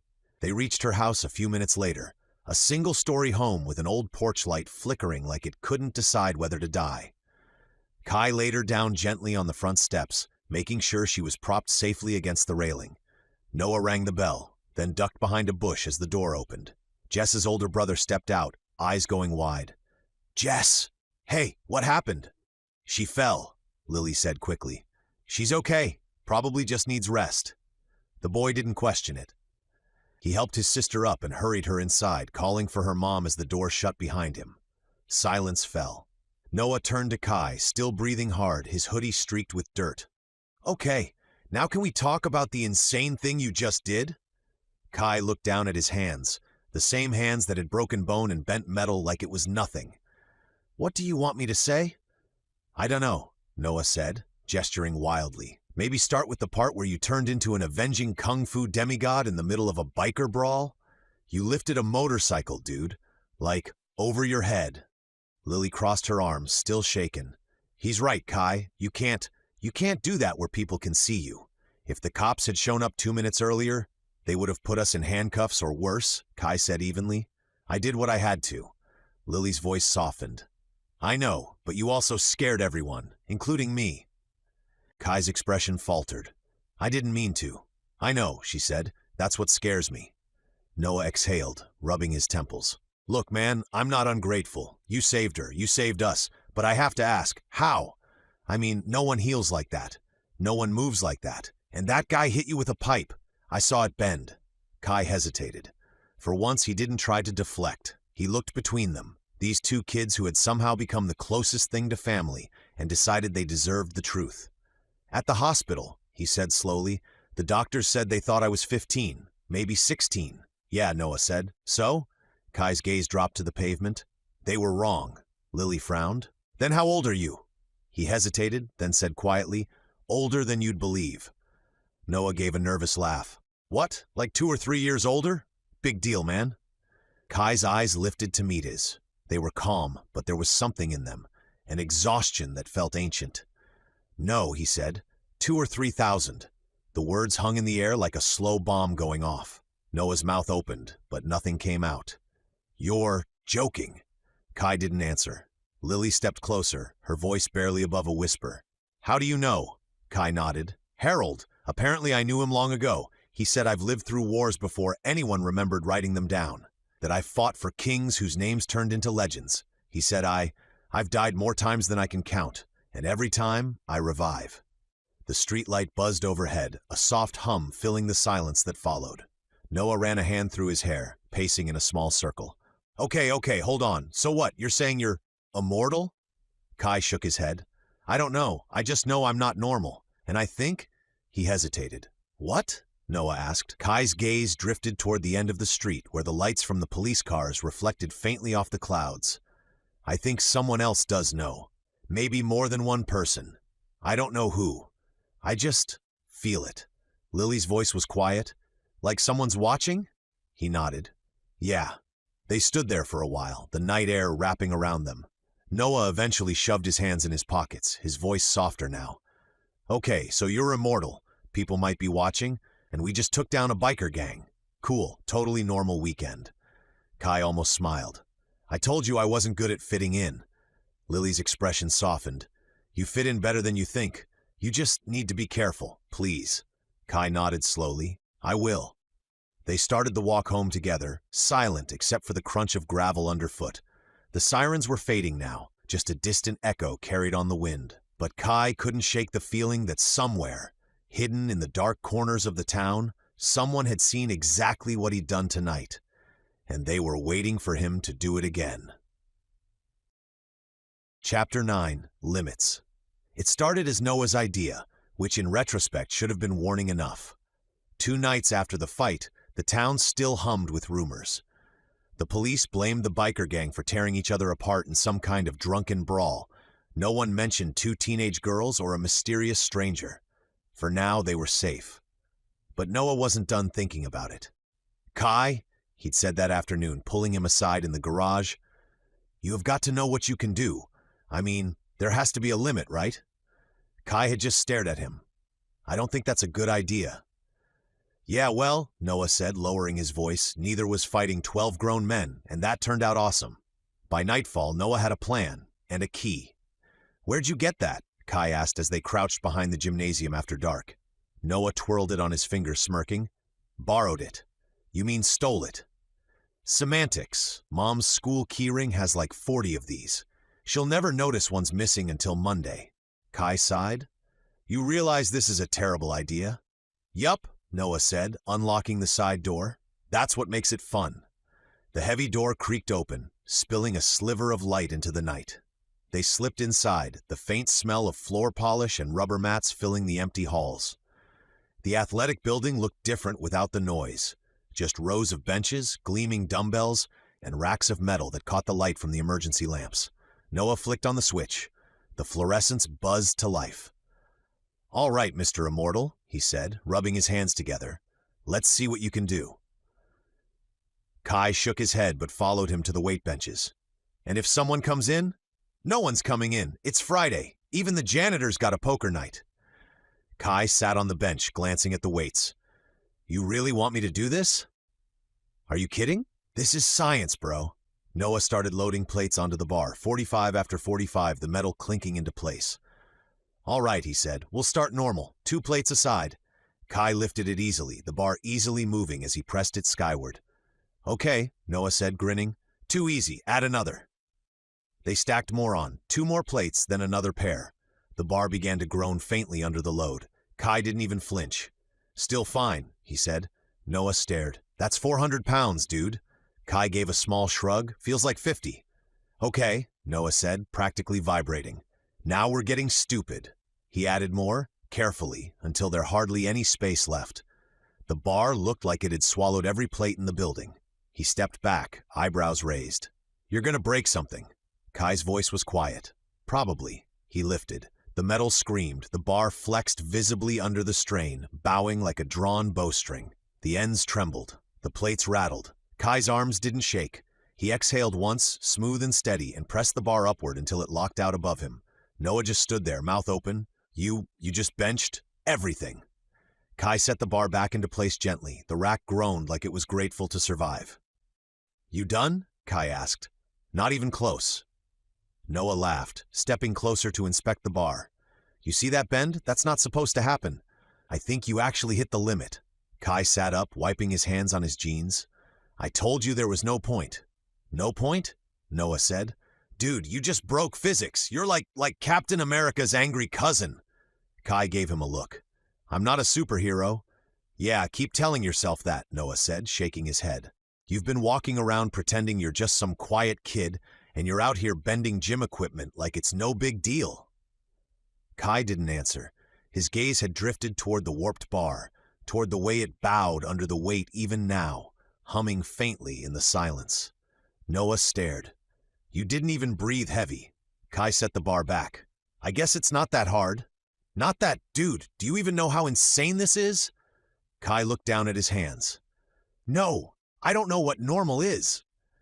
Noah stopped smiling. For a second, the weight of that simple sentence settled between them. Kai rubbed his palms together, eyes unfocused. It's strange, he said softly. I don't remember ever training, but my body knows how to do things, like it's lived 100 lives I can't recall. Noah hesitated, then said quietly, maybe that's what Harold meant, that you've done all this before. Kai shook his head. I don't know. When I fought those men, it didn't feel new. It felt remembered, like something I was built for. He reached for the bar again. Noah frowned. You're not serious, Kai, that's enough. You already maxed the thing out. But Kai was staring at the plates, at the faint bend in the bar, and a flicker of curiosity tugged at him. He didn't know what he was, or what he'd been, but maybe this was a start. Just a little more, he said. Noah groaned. You're gonna break the bench, or yourself. Kai didn't answer. He added yet more plates, filling the bar until there was no room left.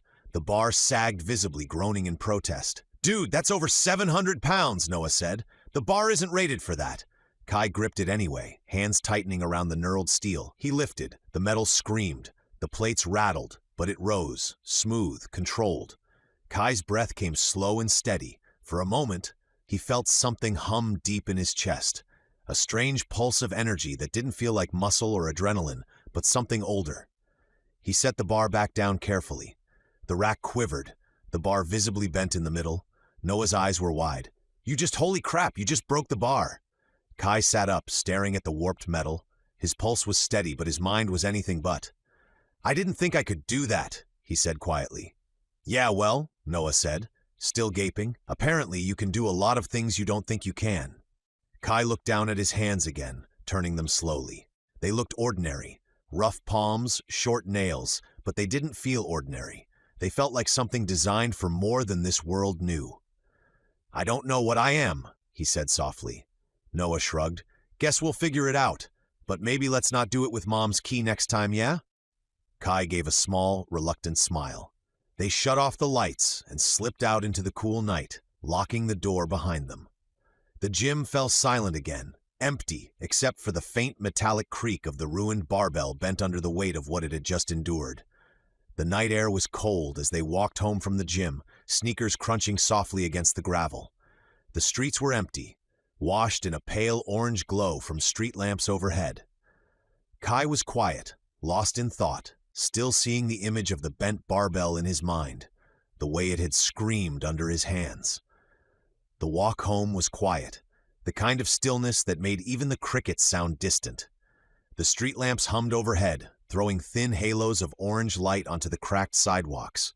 Noah kicked a loose rock down the road, his hands stuffed in his hoodie pocket. Man, if Grandpa Frank saw that bar you mangled, he'd have a field day, he said, laughing to himself. He'd probably tell you it's because everything's made cheap these days. Back in my day, he deepened his voice in mock imitation, steel didn't bend unless you meant it to. Kai's steps slowed. Something in that name, Frank, hit him like a sudden punch of vertigo. Noah didn't notice. You should have seen him last Thanksgiving, he went on. Dropped a turkey on the floor, blamed the oven for being too slippery. I swear the man's a legend. Kai stopped walking. Something in his chest tightened, a pulse of heat followed by a sudden cold wave that hit his head like vertigo. The air around him seemed to thicken, the world tilting. Kai? Noah said. Hey, you good? But Kai wasn't hearing him anymore. The world was gone. The streetlight's glow flickered and turned into the dim buzz of a single hanging bulb. The room was dark, stone walls slick with moisture. A chain rattled as Kai tried to move. Thick iron links wrapped around his wrists, bolted into the wall above him. His shirt was gone. Tubes ran from his arms, his blood dripping into glass jars. His skin was cold and damp, every breath a sharp ache in his ribs. The bulb swung faintly overhead, revealing bruises, dried blood, and the heavy shackles that cut into his arms. Footsteps echoed from the shadows, slow, purposeful. Then a voice, smooth, cultured, and too calm for the setting. "So," the man said, stepping into the thin cone of light, "this is where you've been hiding." Kai's eyes lifted. The man was tall, dressed in black from throat to heel. His hair was dark, neatly combed back. His face, too pale to be healthy, too elegant to be ordinary, wore an expression of detached curiosity, like a doctor examining a rare specimen. He tilted his head, the faintest hint of amusement curling his mouth. "I should have known Frank was behind you dropping off the map. He always did have a knack for locking things away he couldn't understand." He stepped closer, the leather of his gloves creaking softly. "Wow," he said dryly. "You stink. How many years has he kept you down here?" Kai didn't answer. His throat was dry, words buried beneath exhaustion and fury. The man sighed, then crouched in front of him, studying his face. "You could have come back, you know. You could have called." His smile widened slightly. "But no, you disappear for decades, and suddenly everyone thinks the great Kai is gone for good." He reached up, gently tapping Kai's cheek with the back of his gloved hand, as if to make sure he was awake. "If I let you out," he said softly, "are you going to behave yourself?" Kai's breath came rough, his voice barely a whisper. "What do you want?" The man leaned closer, eyes sharp, gleaming with something predatory but not quite human. "Oh, come now. You know what I want. You always have." He straightened, looking almost wistful. "I thought you gave up on our little game," he said. "But here you are, rotting in a cellar. I almost feel sorry for you." He paced a few steps, gloved fingers trailing along the damp wall. "Tell you what, I'll let you get your strength back before we play again. Wouldn't be sporting otherwise." His smile faded, replaced by something colder. "Try not to run this time, old friend." The bulb flickered, the light dimming until the room was almost swallowed in darkness. The memory shifted. The air was cold, so cold it burned his lungs. Trees whipped past him as he ran, branches tearing at his arms and face. His legs were heavy, his breath ragged. The forest was dark, the ground slick with mud and leaves. Something massive moved behind him. Not footsteps, thuds, each one a hammer against the earth. He could hear it breathing, hear the weight of it breaking branches as it followed. He didn't know where he was or why he was running. His heart pounded like it was trying to break free of his chest. He stumbled, caught himself on a tree trunk, then pushed forward again. His vision swam, his limbs trembling. Whatever strength he had, it was leaving him fast. He looked back. For a flash through the trees, he saw it. Something towering, its outline shifting and monstrous. Eyes gleamed in the dark, red and wrong. The ground seemed to shake beneath its steps. He turned back, gasping, trying to keep his balance. His legs felt like lead, his lungs on fire. The forest ended suddenly, the trees giving way to open air and pavement. He staggered out onto the road. A flash of light, two perfect white orbs cutting through the dark. Headlights, the roar of an engine, tires screaming. He turned, eyes wide. The world exploded in motion, and then everything went black. "Kai!" Noah's voice dragged him back. The night air hit his face again, cool and sharp. The streetlight hummed overhead. He was standing in the middle of the road, breathing hard, his hands trembling. "Kai, man, what happened? You just froze." Kai blinked, his throat dry. "I don't know." "You look like you saw a ghost." Kai swallowed hard, forcing his voice to steady. "Maybe I did?" Noah frowned. "What's that supposed to mean?" Kai didn't answer. He started walking again, slower this time. The image of the pale man burned behind his eyes. The detached calm. The way he'd said our little game. The way the name Frank had made something inside him remember. He didn't know who that man was. He didn't know what the game meant. It was after midnight when Noah's text came through. "Noah, still up? Yeah? Wawa, you didn't think we were done with the tests, did you?" Kai sighed when he read it. But 10 minutes later, there was a soft knock on his door. He opened it to find Noah grinning up at him, holding a tablet in one hand and a bag of chips in the other. "You're insane," Kai whispered. "Correction," Noah said, climbing in. "I'm dedicated to science." He dropped the tablet on the bed and wiped his hands on his hoodie. "Okay, so you're strong. We established that. But what about the other stuff? That biker foo you pulled. That wasn't luck. That was something else. Kai crossed his arms. You mean the thing that almost got me arrested? Exactly, Noah said brightly. Come on, man, don't you want to know what you're capable of? Kai hesitated, then nodded slightly. Maybe? Good. Noah swiped across the tablet screen. Then welcome to the first ever Kai Combat Showcase. He hit play. A video popped up of a black belt instructor demonstrating a kata, fluid and sharp. Karate, Noah said. Start simple. Kai stepped back, studying the man's form for barely 10 seconds. Then he mirrored it. Every strike, every pivot, flawless. His movements were faster, smoother, more precise. Noah blinked. Okay, that's freaky, Kai shrugged. It just feels familiar. Yeah, familiar like you invented it, Noah muttered, queuing up another. All right, new one, Taekwondo, lots of kicking. Please don't break my mom's lamp. Kai exhaled, centered himself, and began. His body moved like a machine built for rhythm. High kicks, spinning strikes, perfect balance. Not a wasted motion. The bag of chips fell from Noah's hand. Dude! Kai stopped mid-spin, looking embarrassed. Too much? Too much? Noah threw his hands up. You look like you've been training for 20 years. You don't even break a sweat. Kai smiled faintly. Maybe I just have good coordination. Uh-huh, Noah typed in another. Fine, Mr. Coordination. Let's up the difficulty. He clicked a compilation titled Obscure Martial Arts You've Never Heard of. The first clip showed an African stick-fighting style. Fluid, fast, unpredictable. The second, an ancient Greek wrestling form. Then a Southeast Asian art involving rope bindings and low stances. Kai tried each one. Watched once, then replicated. Perfectly. By the time he got to the last one, a style that looked more dance than combat, Noah had stopped laughing. He just watched, wide-eyed, as Kai's movements blurred between forms like water changing shape. When Kai finally stopped, breathing steady, Noah let out a long whistle. You sure you don't remember anything? Kai shook his head. Nothing.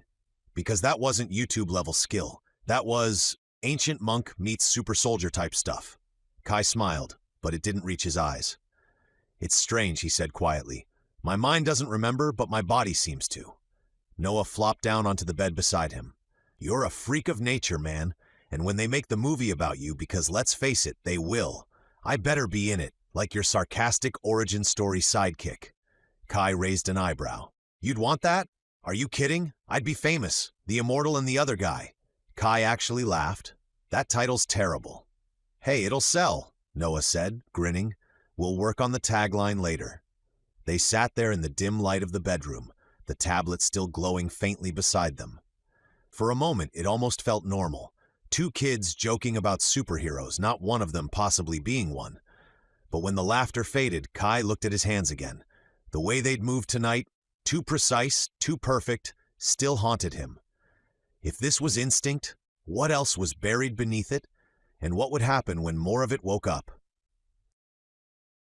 Chapter 10. Higher Education. For the first time in a long time, Kai found peace in the ordinary. The clatter of dishes at breakfast, the shuffle of backpacks, the sound of Noah arguing with Lily over who stole the last granola bar, these small things grounded him. They were the kind of details that didn't exist in the fragments of memory that haunted him.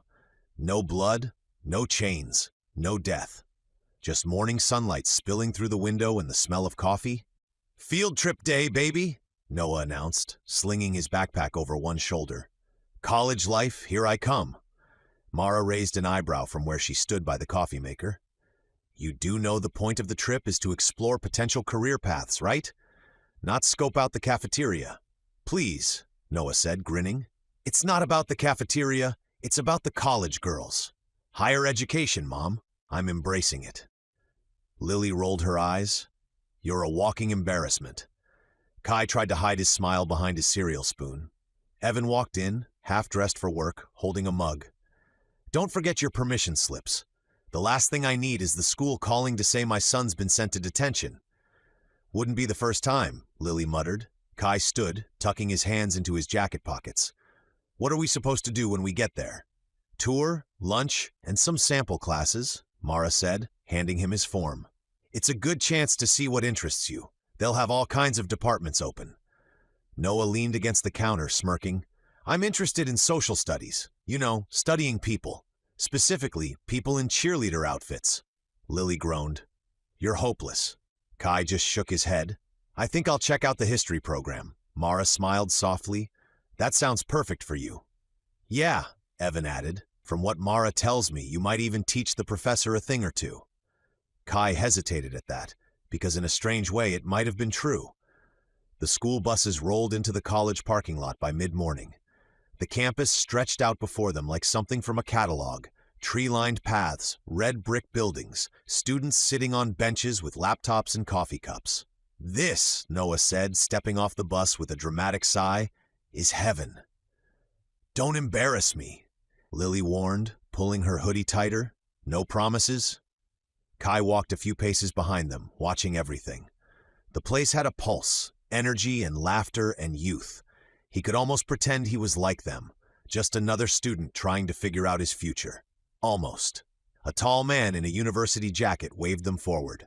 All right, high schoolers, welcome to your campus tour. Groups split off in different directions. Noah joined a pack heading toward the engineering building after noticing the ratio of girls to guys. Lily went with a few friends toward the arts wing. Kai, curious and quiet, followed a smaller group marked history and anthropology. Inside the building, the air smelled of paper and chalk dust. The walls were lined with photographs of excavations and faded maps of empires long gone. He felt something stir in his chest, a faint pull, like the whisper of an old life brushing past. The professor giving the tour was a middle-aged man with a salt and pepper beard. History, he said, isn't just about remembering dates and names.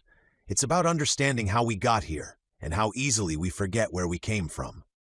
Kai listened intently, each word sinking deeper than he expected. The professor pointed at a large map pinned to the wall, a map of Europe as it looked in the 15th century. This, the professor said, was the age of conflict and rebirth. Empires fell, kingdoms rose, and men like Vlad III ruled through fear and fire. The name hit Kai like a spark. His stomach tightened. The professor continued, oblivious. He was the inspiration for the Dracula myth, though history paints a much more complicated picture. Brutal, yes, but also cunning, deeply loyal to his people and relentless in his pursuit of power. Kai's breath caught. For an instant, he could almost see it. Armored men in the snow, banners of black and red, the glint of steel in the moonlight. He blinked, and it was gone. The group began moving toward the next room, but the professor stopped him. You seem interested, he said kindly. You like history? Kai nodded. It feels familiar. The man smiled. Good answer. The best historians always feel that way. Noah's voice broke through the moment, calling from across the hall. Yo, Kai, you gotta see this. Free pizza samples at the Student Union. The professor chuckled. Ah, yes, the most sacred of academic traditions. Kai smiled faintly, following after Noah. They spent the afternoon exploring. Noah collecting phone numbers and telling bad jokes. Lily joining them reluctantly after her art session. Kai walking the old paths between the buildings like he'd been there before. After lunch, most of the students wandered toward the student union or the football field for free food and music, but Kai stayed behind. The history professor, Dr. Alden Royce, according to his badge, had mentioned he'd be teaching an advanced seminar that afternoon. You're welcome to sit in if you like, Royce had said with a smile. We'll be discussing ancient Egypt, religion, burial customs, and their concept of the soul. Not exactly light reading, but something tells me you'd appreciate it. Kai had nodded, something deep in him tugging him toward the offer. Now he sat halfway up the tiered lecture hall as students filed in. The air smelled faintly of chalk and old carpet. A projector hummed to life, displaying a slide of hieroglyphs across a sandstone wall. Dr. Royce walked to the center of the room. All right, class, let's start with a question. He turned to the board and wrote in neat block letters, K-A-N-B-A, two halves of the soul. Can anyone explain, he said, the difference between the K and the Ba? A few hands went up. A student in the front row recited, the Ka was the life force or vital essence, and the Ba was like the personality or spirit that could travel after death. Correct, Royce said. But here's a follow-up. Which of the two, according to early dynastic belief, required sustenance from the living? Silence. Kai raised his hand slowly. Royce looked surprised but nodded. Yes, young man, the Ka, Kai said. It was sustained by offerings, food, drink, incense, anything to maintain its strength in the afterlife. The Ba, though, was freer. It could move between the worlds of the living and the dead. Royce smiled faintly. Exactly right, and very few remember that distinction. The Ka depended on the living, but the Ba depended on memory, Kai said quietly. Without remembrance, the Ba faded, and the person was lost forever. A few students turned to look at him. Royce paused, regarding Kai curiously. That's unusually perceptive. He turned back to the board, writing something else. Next question, then. Why did the Egyptians fear a second death? One that came after physical death? Someone mumbled. Because of judgment? Kai's voice was steady. Because memory is fragile. They believed you died twice, once when your body failed and again when your name was no longer spoken. To them, being forgotten was the truest kind of death. Dr. Royce stopped mid-step, studying him with open fascination. That's not an answer I usually hear from undergraduates, he said. Let alone visiting high schoolers. Kai shrugged slightly. I just understand it. Royce leaned against the desk. And what do you think about the practice of preserving the body? Was it vanity or faith? Kai hesitated. Neither. Maybe control. They wanted to master what they feared, to bind eternity in linen and salt. He paused, brow furrowed. But they were wrong about something. Royce tilted his head. Wrong? Kai nodded. They thought immortality was a blessing. It isn't. It's a debt you never finish paying. The room went quiet. Even the air seemed to hold still. Dr. Royce blinked, his expression softening into curiosity tinged with something like awe. That's a rather haunting way to put it. Kai swallowed, unsure why he'd said it at all. Just a thought. The professor cleared his throat. Well, that's certainly one I'll be quoting. He smiled, then shifted back to the projector. Let's move on. Can anyone tell me the symbolic purpose of the opening of the mouth ceremony? A student near the back raised her hand. It was to restore the senses to the deceased, right? So they could eat and speak in the afterlife? Royce nodded. Correct, but what does that tell us about how the Egyptians viewed death itself? Kai spoke again, quietly but clearly. That it wasn't an end, just maintenance. They treated death like another form of living. The ceremony wasn't resurrection. It was continuity. The professor turned slowly. You've studied this before? Kai hesitated. I don't think so, but it feels familiar. Royce watched him for a long moment before nodding thoughtfully. Familiar is very impressive. When the lecture ended, most students hurried out, laughing, checking their phones, already forgetting the conversation about souls and eternity.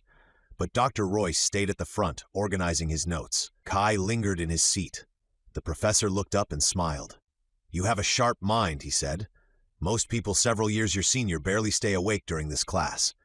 I liked it, Kai said. It makes sense. Royce gestured for him to come down. Walk with me for a moment. Kai joined him at the front. The older man tucked his papers under one arm.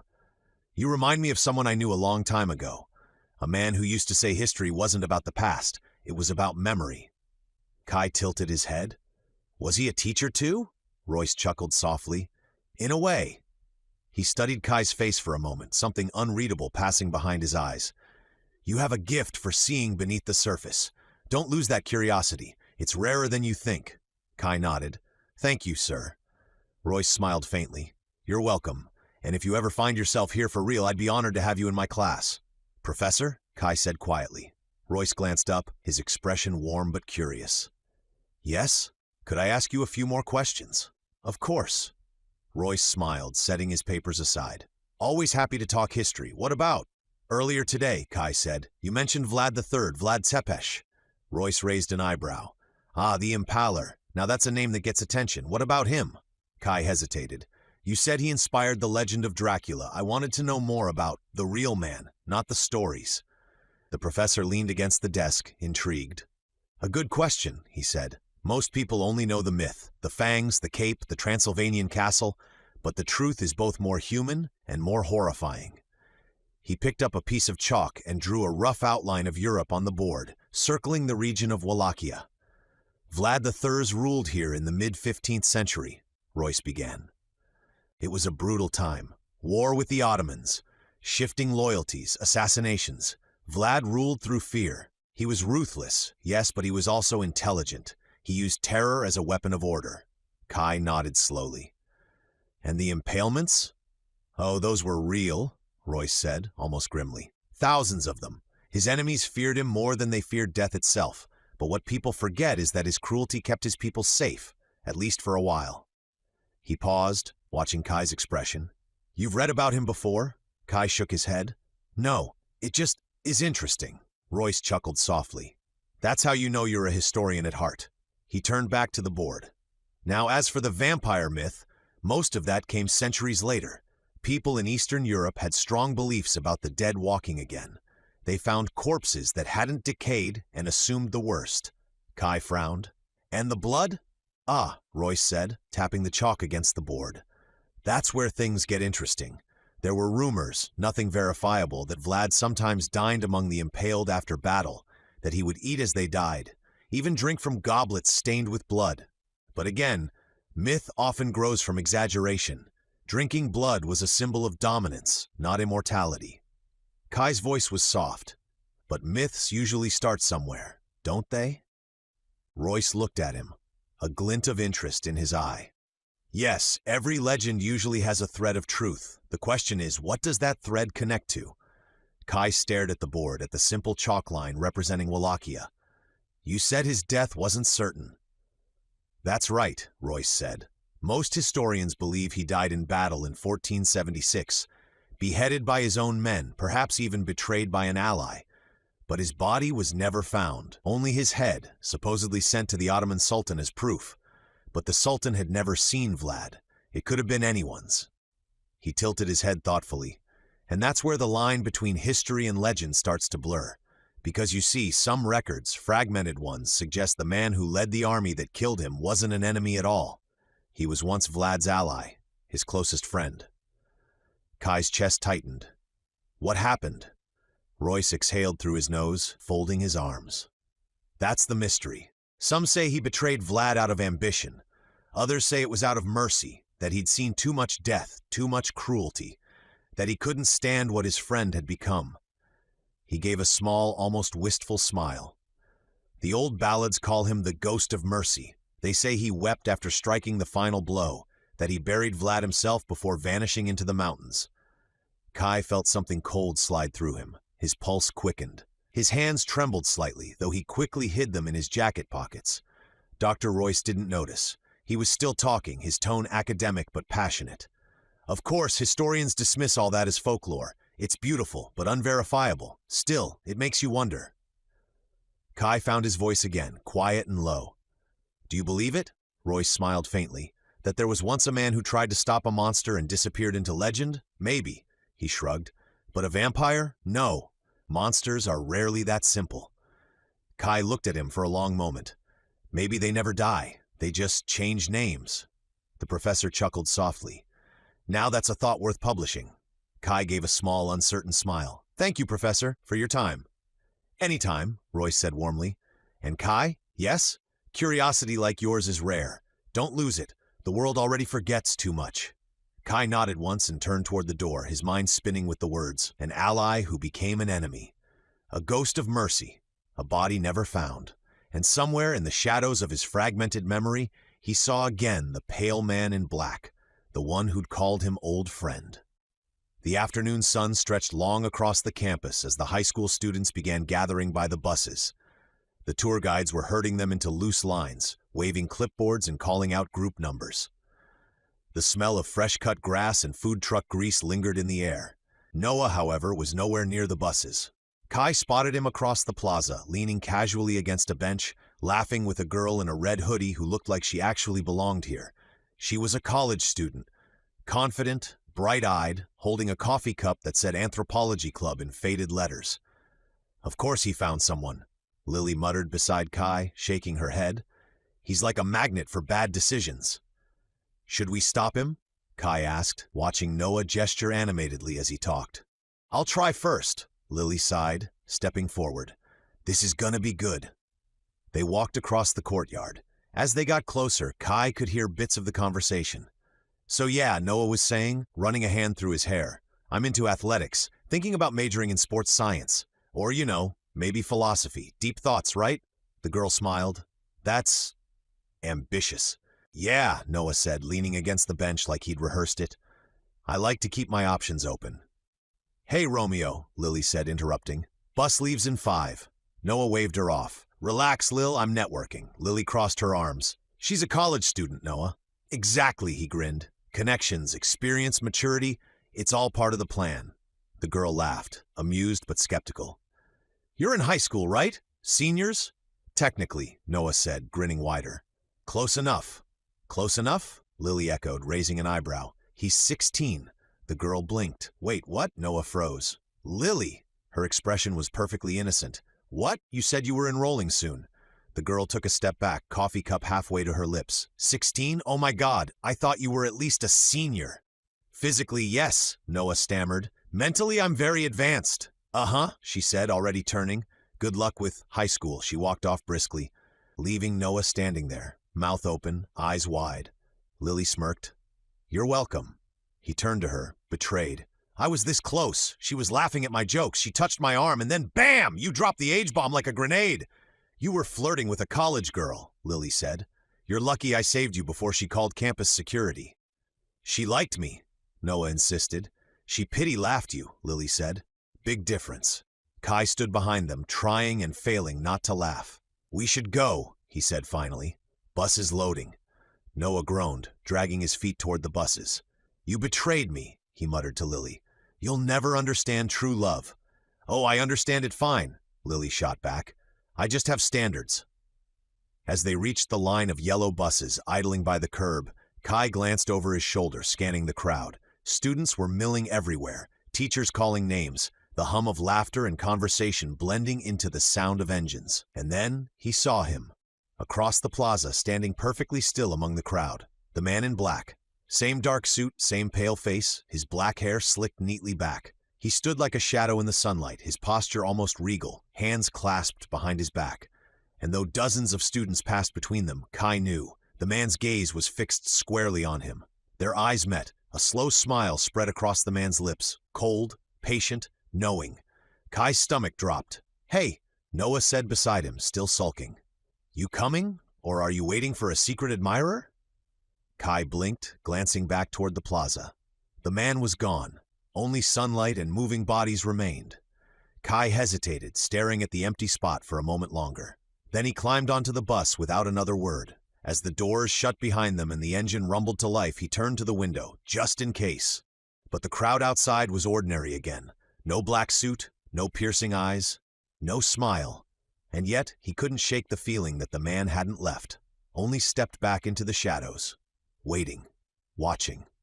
The bus rumbled to a stop at the end of their street just as the sun dipped below the rooftops. The air was heavy with the smell of summer rain and cut grass, the kind of quiet evening that usually felt safe.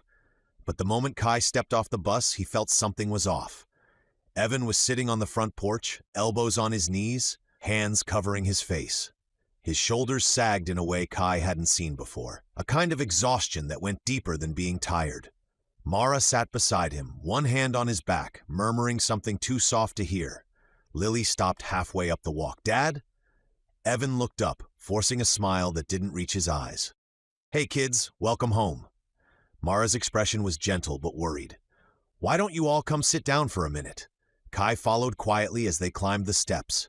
The air between them felt thick, uneasy. Evan rubbed his palms together. So, I've got some bad news. Noah frowned. Bad how? Evan took a slow breath, his voice steady but strained. They let me go today. For a second, no one spoke. Let you go? Lily echoed. You mean fired? Not exactly, Evan said. Downsizing. Companies restructuring, trimming budgets, all that corporate talk. It wasn't anything I did. Mara rubbed his shoulder gently. It just happens sometimes, honey. Evan nodded, staring at his hands. Yeah, just happens. The silence stretched until Lily asked, her voice small, What does that mean for us? Evan hesitated before answering. It means I've got to start looking. There's not a lot around here that fits my field, but I'll try. If I can't find something soon, he paused, then looked up at them. We might have to move, somewhere bigger, maybe a larger city. Lily's face fell, but she tried to hide it, pressing her lips together and nodding. Right? Yeah, makes sense. Kai could see her jaw tighten, though, the quiet panic behind her eyes. The thought of another move, another new school, new friends, new everything. She was holding herself together, but only barely. That sucks, Noah said bluntly. I mean, I'm sorry, Dad. He sighed, rubbing the back of his neck. That blows. I can help, though. Maybe pick up a job or something. They always need pizza delivery guys, right? Evan actually smiled at that, just faintly. Thanks, bud, I appreciate that. Hey, I'm serious, Noah said. I could deliver pizzas, wash cars, whatever. I mean, between my social schedule and all my dates. Lily shot him a look. You don't have a social schedule. Then it'll be easy to fit in, Noah said with a grin, trying to keep the mood light. Mara chuckled softly, leaning into Evan. We'll figure it out, she said. We always do. Kai stood a few steps back, watching the small family moment, the quiet strength between them, the way Mara's hand rested on Evan's arm, steadying him, the way Noah and Lily both tried, awkwardly, imperfectly, to help in their own ways. He didn't know why, but it made something ache deep in his chest. Family. Was that something he'd ever been able to keep? Dinner's almost ready, Mara said after a moment, standing up and brushing off her jeans. Let's go inside. No sense worrying on empty stomachs.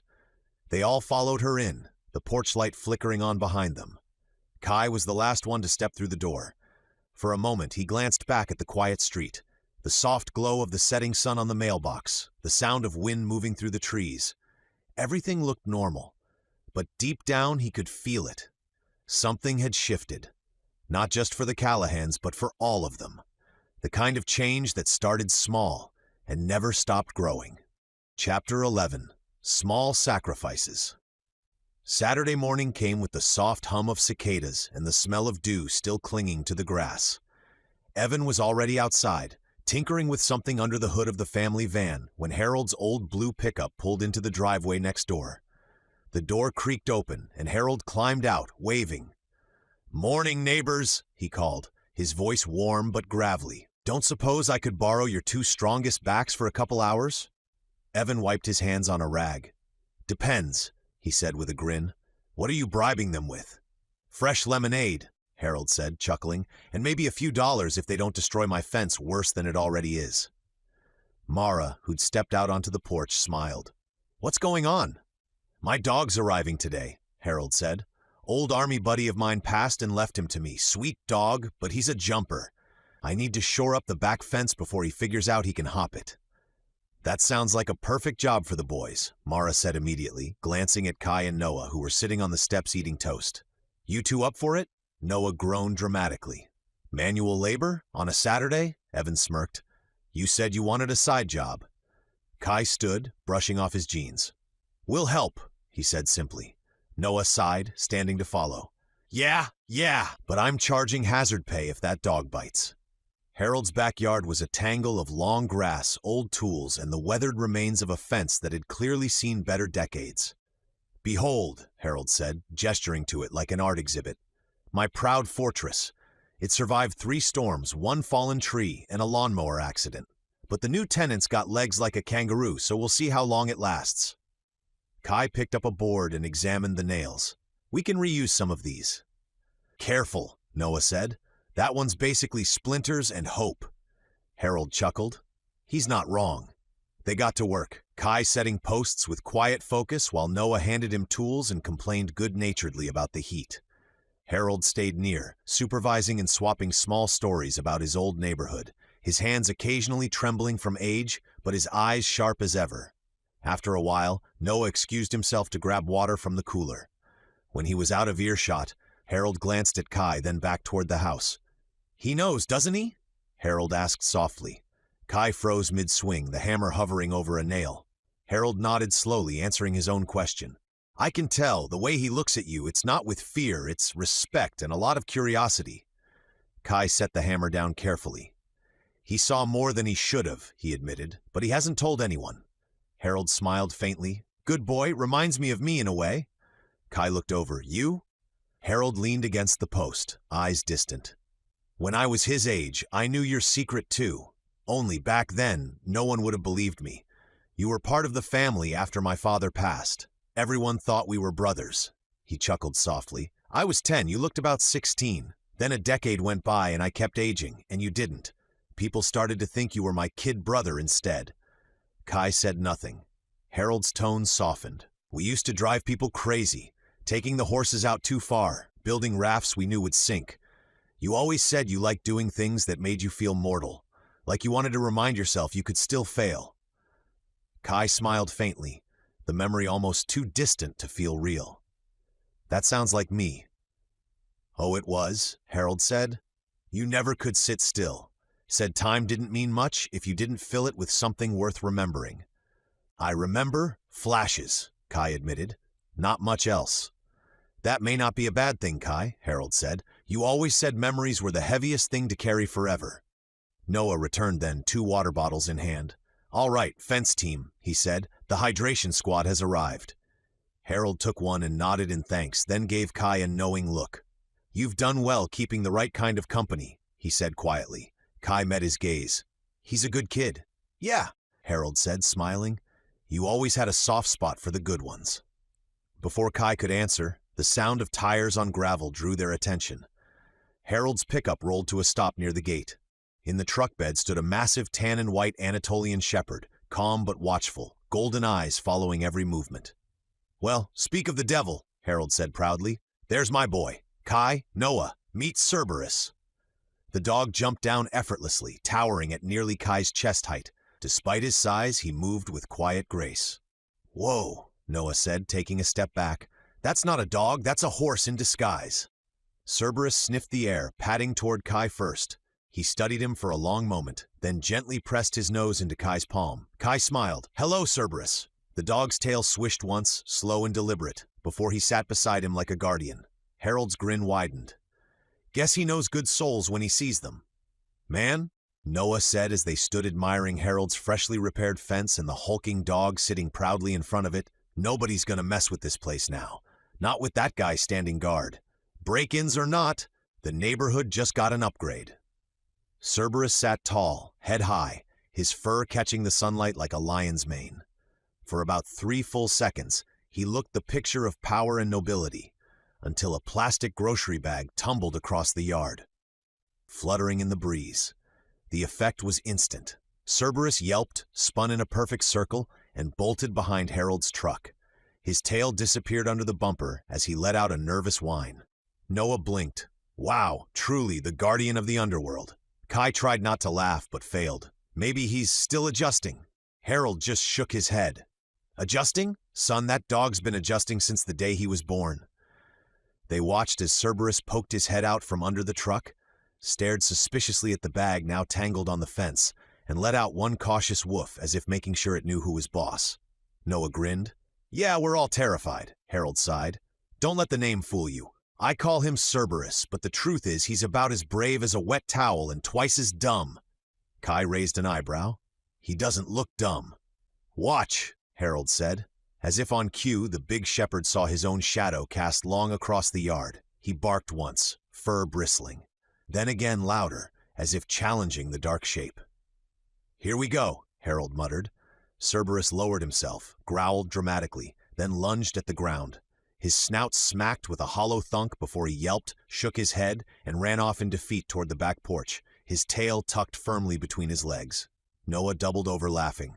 Oh man, he wiped his eyes. That's the dumbest brave thing I've ever seen. He just lost a fight to his own shadow. Kai was smiling too, the sound of Noah's laughter infectious. He has heart, he said quietly. Yeah, Harold said fondly, watching the dog peek around the corner of the house as if checking to make sure the shadow hadn't followed him. He's got that. Not much sense, but plenty of heart.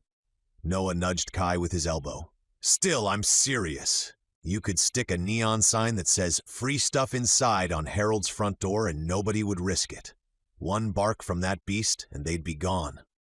Unless it's a burglar wearing a trash bag, Harold muttered. That set Noah off again. Oh man, please tell me you have security cameras. I'd pay money to have footage of that. Kai chuckled softly, reaching down as Cerberus finally trotted back over, pressing his head against Kai's knee as if seeking reassurance. Harold smiled. See that? He knows who to trust. Good boy, Cerb. Just maybe don't fight your own shadow again. Cerberus let out a proud woof, completely missing the sarcasm. Noah grinned. Yup, world's bravest coward. And for a while, the yard was filled with the easy rhythm of laughter, sunlight, and the kind of peace that felt almost normal again, at least for now. As the afternoon cooled, the last of the fence nails were hammered in, and Harold leaned back against the railing with a sigh of satisfaction. Cerberus was sprawled nearby, happily gnawing on a stick, and Noah had wandered inside to grab lemonade. Kai stayed behind. He'd been quiet, quieter than usual, even for him. When Harold finally noticed the look in his eyes, he asked, "Something on your mind, Kai?" Kai hesitated. His voice came out low, thoughtful. "There's someone I've been seeing. A man, always dressed in black. He's shown up a few times now." Harold frowned. "You sure it's the same man?" "Yes." Kai's tone was certain. "He doesn't approach, just watches, though he did try to run over Mara." The old man studied him for a long moment, his lined face thoughtful. "You've always been a watcher yourself," he said quietly. "When you raised me, you never let your guard down. Didn't matter if we were in a park, a diner, or a church. You always sat facing the exits. Always scanned the room before speaking. I used to think it was just habit." Kai looked at him, uneasy. "Maybe it is." "Maybe," Harold said, though his voice carried doubt. "Or maybe you had reason. You were like a soldier who never stopped fighting, even when the war ended." He took a slow breath and set his mug down on the porch rail. "You told me once that being alive as long as you'd been meant, you made more enemies than you could count. Not the kind you could fight either. The kind that would build entire religions just to find you." Kai turned sharply. "Religions? Fanatical groups, cults, orders." Harold nodded. "You name it. Every few centuries, someone decided you were the key to something. Immortality, divine power, eternal sin, you name it, you were it." Kai's brow furrowed. "You think this man is one of them?" "I don't know," Harold admitted, "but it wouldn't surprise me. You used to talk about them, groups that chased you for generations. The Knights Templar were one. Most people think they were hunting relics or gold, but you said that was just the story. What they really wanted was you. They thought you were some kind of messenger between life and death." Kai frowned, the name sparking something faint but distant in his mind. "Templars?" Harold nodded. "There were others too. The Order of St. Veritas, the Sons of the Flame, the Seekers of the Crimson Veil. Every one of them claimed their purpose was divine, but their methods weren't." He sighed, rubbing his thumb over the edge of his mug. "And then there was Plymouth." Kai's gaze sharpened. "The witch trials." "Yeah," Harold said grimly. "Rough time, that one. From what I dug up, that was one of the worst centuries for you. The hysteria didn't start because of witches. It started because of rumors. Stories about a man who couldn't die. Folks said he was a demon, walking the earth pretending to be human." Kai's hands tightened slightly on the porch rail. "And they believed it." "Oh, they did more than believe it," Harold said. "They burned half their neighbors trying to find you. Tortured, imprisoned, anyone who fit a loose description. Turns out most of them were just poor souls who couldn't defend themselves." Kai stared off toward the tree line. The afternoon sunlight glinted through the leaves, painting shifting shadows across the grass. "If this man is connected," he murmured, "then he's not the first to find me." Harold's voice softened. "Maybe not, but you've always been good at surviving. You'll figure it out." "I don't know," Kai said quietly. "Something about him feels different, familiar." Harold's expression turned grave. "Then be careful, Kai. Whoever he is, he might not be a stranger to you. And if he's the kind of man who knows your secret, he could be very dangerous."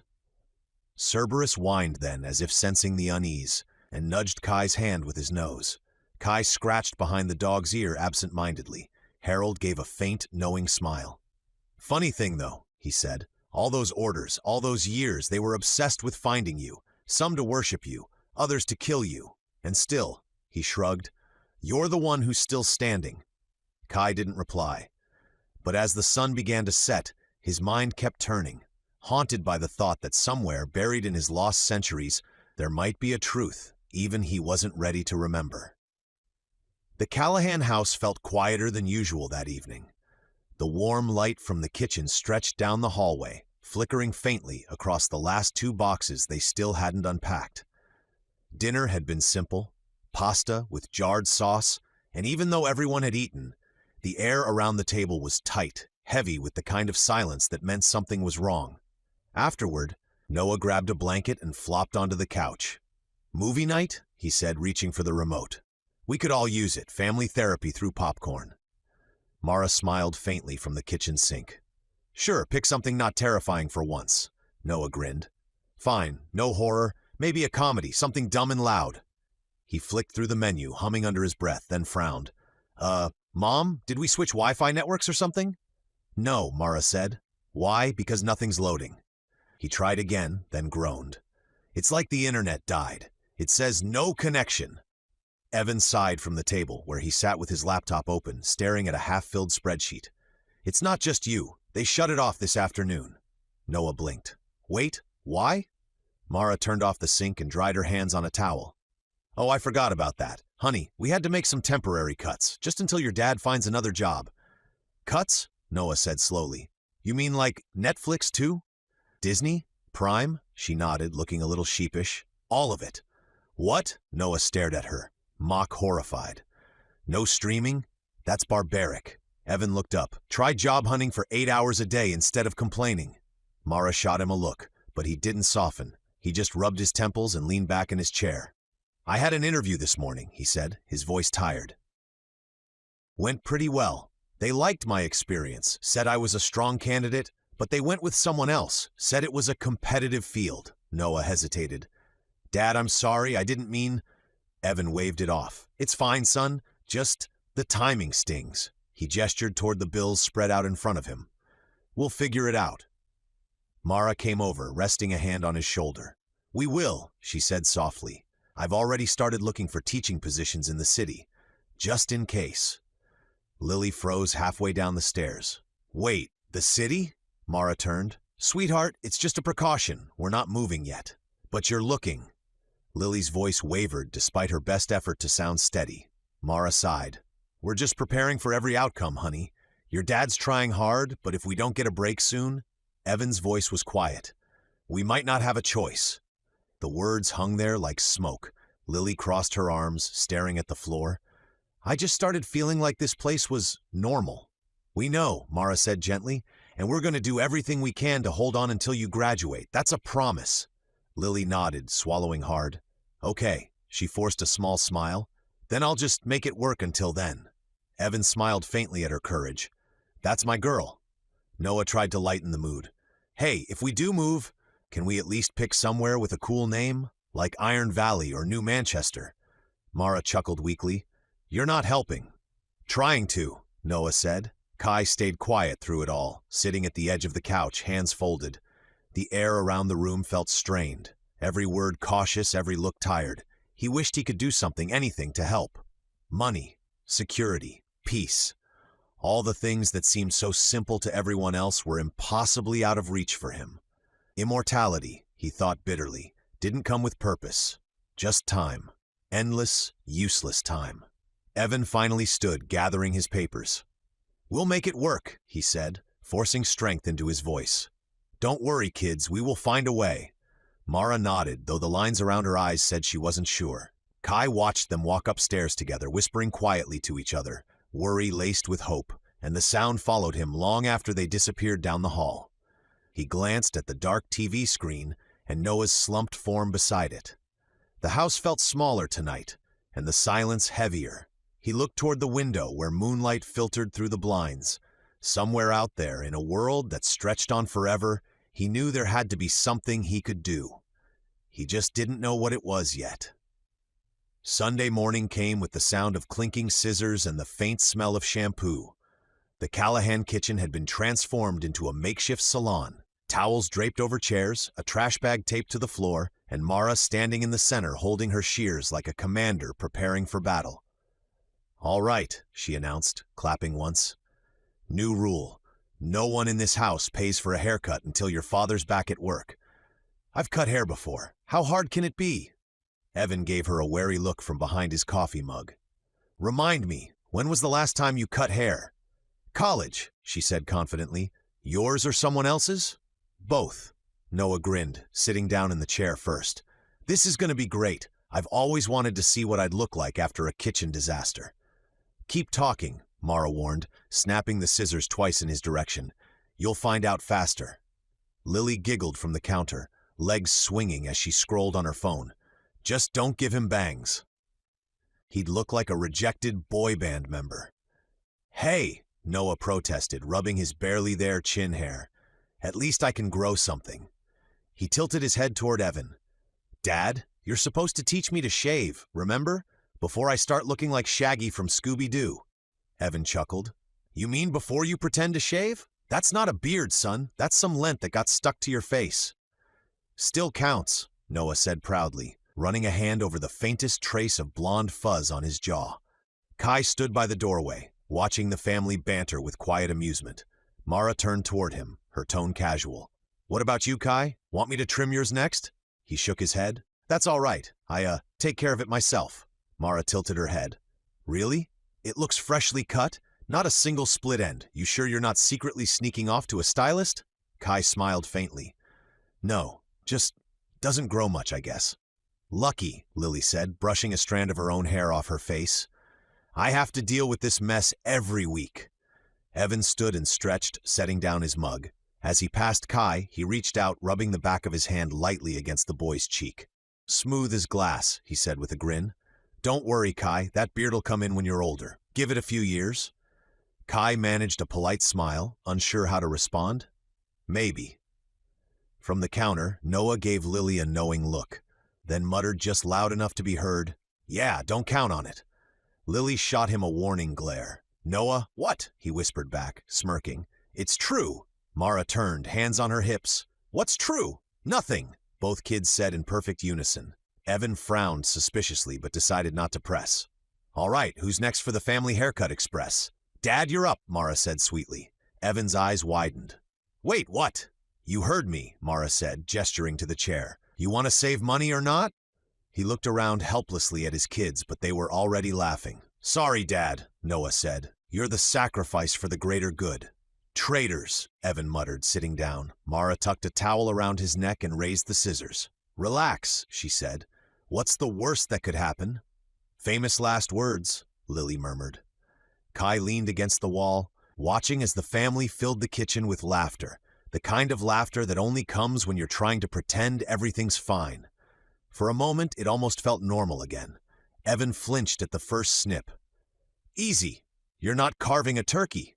"Stop squirming," Mara said. "You'll end up with one side longer than the other." "Pretty sure that's already happening," Noah said, grinning.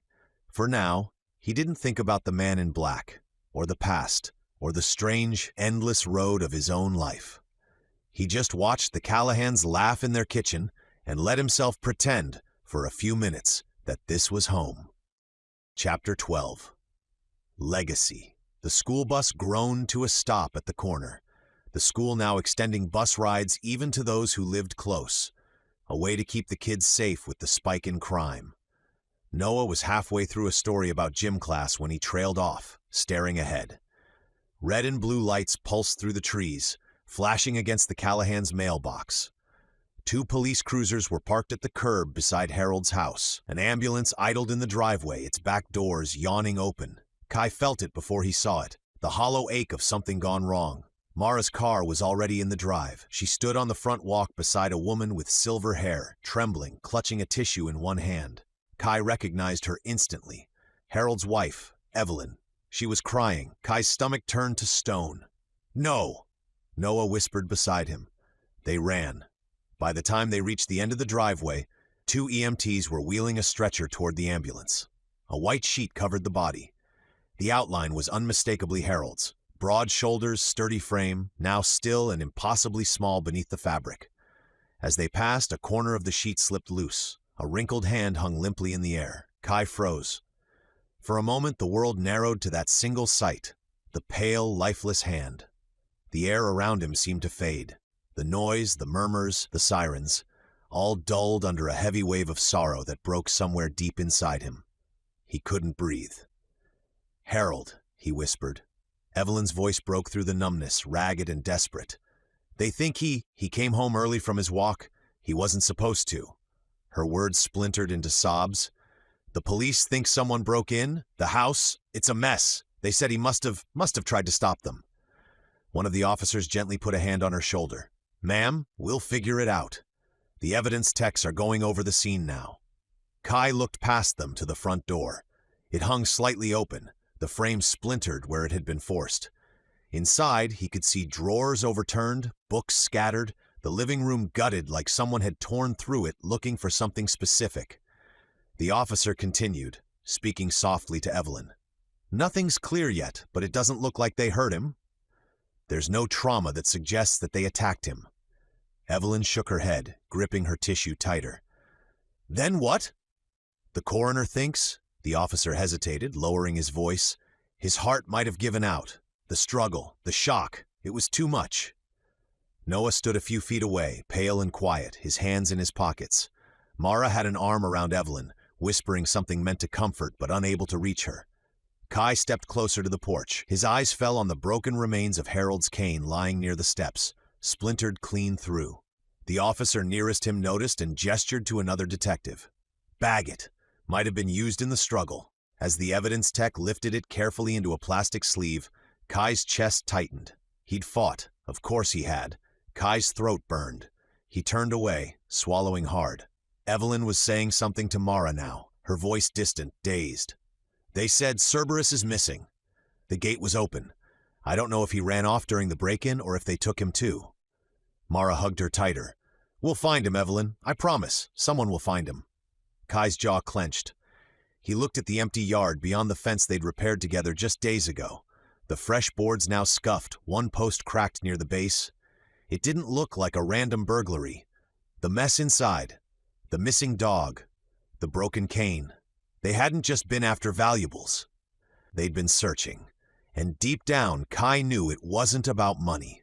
Noah stepped beside him. "Hey," he said quietly. "You okay?" Kai didn't answer. He just stared at the house, his expression unreadable, but his voice, when it came, was hollow and calm. "They weren't here for him," he said softly. "They were looking for me." Noah looked at him sharply. "What are you talking about?"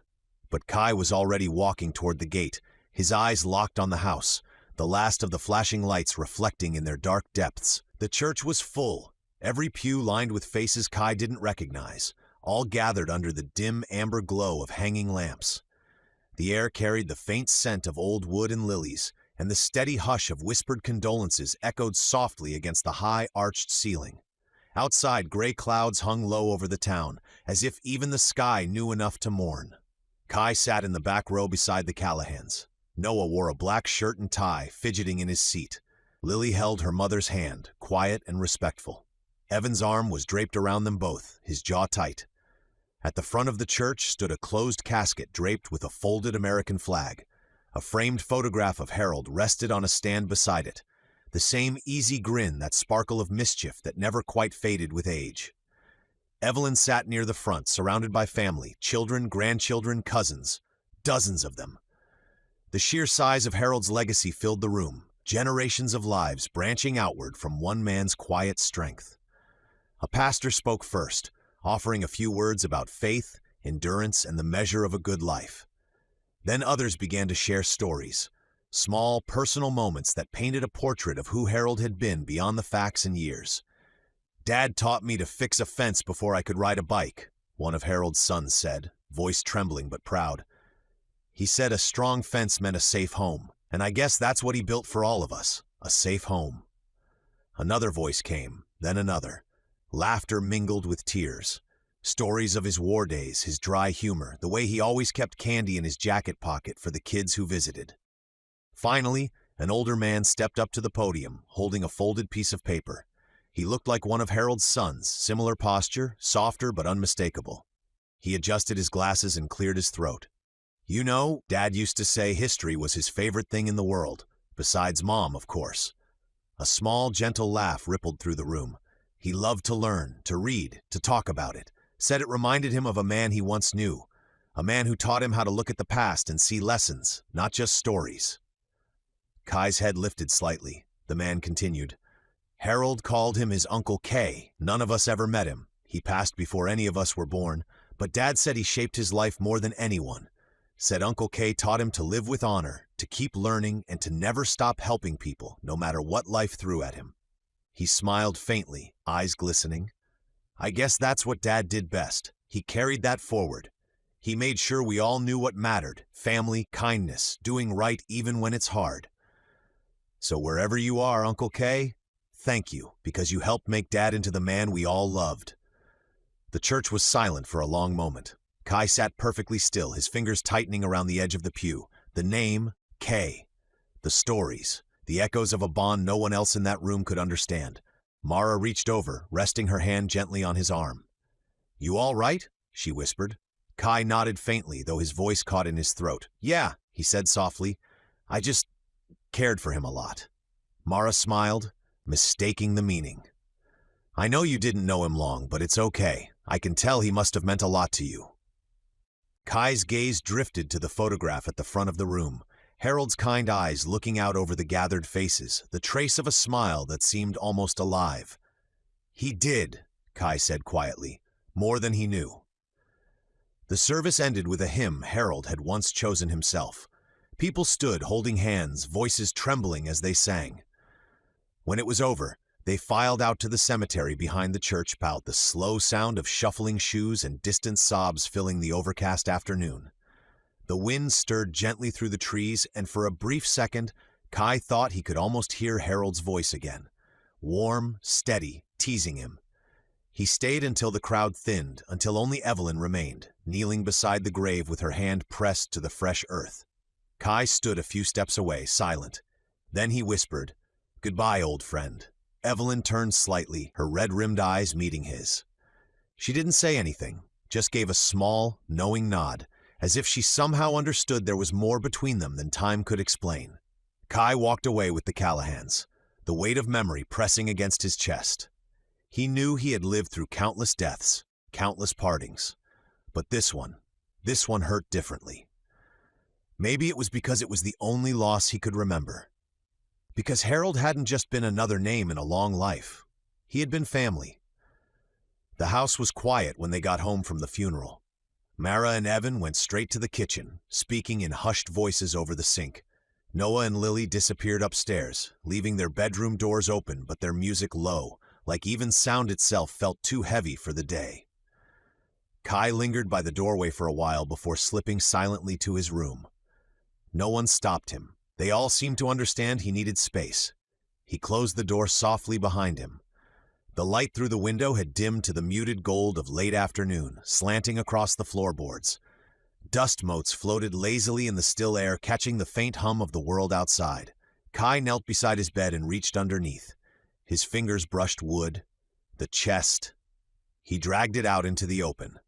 The old Wayo-1 trunk Harold had given him weeks ago, its corners dented, its leather straps cracked from age. The same trunk Harold had told him not to open, that maybe this time Kai should let the past stay buried. But Harold was gone now, and the ache of that loss pressed against something deeper inside him, something restless, ancient, and unfinished. Kai stared at the lock for a long moment. Then he unlatched it. The hinges creaked, the sound echoing softly in the quiet room. Inside, the scent of age and oil rose faintly. Metal, leather, dust, and something faintly familiar, like smoke from a long-dead fire. On top lay a folded wool blanket. Beneath it, objects layered like fragments of entire lives. A Roman gladius, its blade worn dull from time. A Viking arm ring. A blackened Spartan helmet, the crest long gone.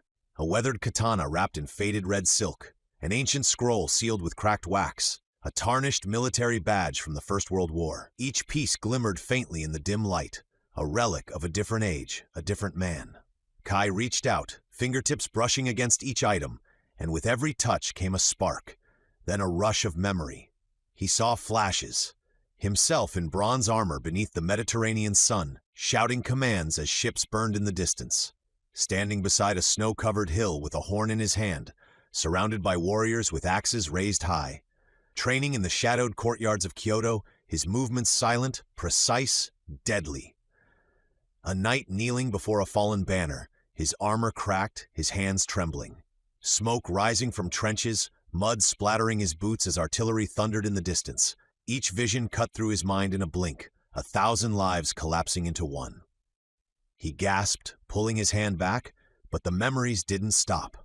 They came faster, overlapping, like lightning flaring behind his eyes. He saw faces, teachers, comrades, people he'd loved and buried. The years blending together until they were all one long ache of survival. When the storm finally eased, Kai found himself staring down at the bottom of the chest. There, wrapped carefully in dark cloth, was something else. He lifted it gently. The fabric unfurled, and beneath it lay a suit. It wasn't armor in the traditional sense, but something that had become armor over time. A seamless fusion of centuries, a black underlayer of modern tactical weave, reinforced with ancient pieces, Greek bronze along the shoulders, Roman chain links, samurai plates interlaced with Viking leather, a knight's bracer etched with faded runes, and a harness of flexible steel that shimmered faintly in the light. Every piece told a story. Every mark was a scar. And yet, impossibly, it all fit together. Compact, foldable, designed to fit into the black backpack that lay beneath it.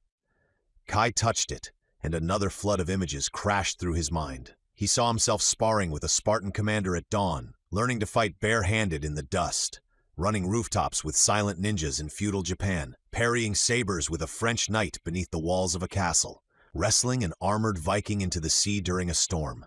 And later, crouched in mud beside soldiers in tattered uniforms, bullets cutting through the smoke of a battlefield. Each era taught him something new. Every war had shaped him. Kai's breath came unsteady now. He gripped the fabric tighter, feeling the faint hum of energy within it, a kind of echo of all he'd been, all he'd survived. For the first time, he remembered himself. Not completely, but more. Enough to feel the unbearable weight of it all pressing down on his chest. He let out a shaky breath and folded the suit back carefully, placing it inside the trunk as if it were made of glass. His hands lingered there, tracing the edge of the cloth. "Harold," he whispered, "you knew." He looked toward the window, the last light of sunset painting the sky red and gold. Kai closed the trunk and slid it back under his bed. Then he sat on the floor, back against the wall, staring at the ceiling until the colors outside faded to night. He felt the weight of centuries stirring inside him again. The wars, the pain, the faces long gone. But this time, they didn't feel like ghosts. They felt like a warning. The room was nearly dark by the time Kai found the courage to lift the chest again. He had thought he was done, that the ghosts within were satisfied to sleep. But something about the way the trunk had settled when he closed it felt wrong. Much too heavy for what it held. He pushed the bed aside, dragging the chest back into the center of the room. The floorboards groaned under its weight. When he lifted the lid once more, the faint scent of oil and metal drifted up, familiar now. He began to shift things carefully, folding back the armor, moving the relics he recognized. The katana, the gladius, the badges. His hands brushed something solid beneath the lining at the bottom. The boards weren't flat. Kai pressed his thumb against the corner. It gave slightly, then lifted, a false panel. Beneath it sat another chest, smaller but dense enough that the larger crate creaked as he pulled it free. Whatever was inside made up nearly all the weight. The smaller chest was older. Iron-bound wood, its lock rusted and pitted but still strong. For a long moment he hesitated. Then he wedged a small knife under the clasp and forced it open with a sharp crack. The lid rose slowly. Inside, the dim light from the window caught on something that gleamed like trapped sunlight. Rows upon rows of golden coins, ancient, stamped with faces and emblems from civilizations long gone. Roman aurae, Byzantine solidi, Greek staters. Even coins Kai didn't recognize, their inscriptions worn by centuries. He reached down, the metal cool and heavy against his fingertips. When he lifted one, it seemed almost to hum in his hand, so old, so perfect that it made his heart twist. There were hundreds of them. He stared for a long time, trying to breathe past the wave of realization. He could have bought a city once. Maybe he had. He didn't remember. Under the final row of coins, something else caught the light, a glint of silver. Kai brushed the gold aside and froze. A weapon rested there, odd, elegant, and unlike anything he'd ever seen. At first glance, it looked like a dagger, short, broad-bladed, the metal dark and almost mirror-smooth. But the hilt was too long, nearly the length of his forearm, crafted from overlapping rings of some unknown alloy that shimmered faintly with every movement. He reached for it. The instant his hand touched the grip, a white-hot flash seared across his mind. He was standing in a sunlit workshop, surrounded by stone walls and the scent of oil and metal filings. A man with a long beard and sharp eyes paced beside him, muttering equations and scribbling designs onto parchment. No, the counterweight must retract into the handle, not extend, the man barked in Greek, exasperated but excited. Kai laughed in the memory. Archimedes, if you keep adding parts, this will be more machine than sword. Exactly, Archimedes said, eyes alight. The mechanics are the point. You wanted power and balance and concealment, yes? Then it must be able to move. Kai turned the blade in his hands, the design intricate even in that long-lost time. Small gears hidden beneath carved plates, the faint whir of motion waiting to be released. Back in the present, he inhaled sharply as the memory faded, leaving behind the echo of that workshop, the heat, the laughter, the promise of creation. He looked down at the weapon, half in awe. It was impossibly heavy, far more than it appeared, like it contained the weight of an entire forge. A normal man could barely lift it with one hand, let alone wield it.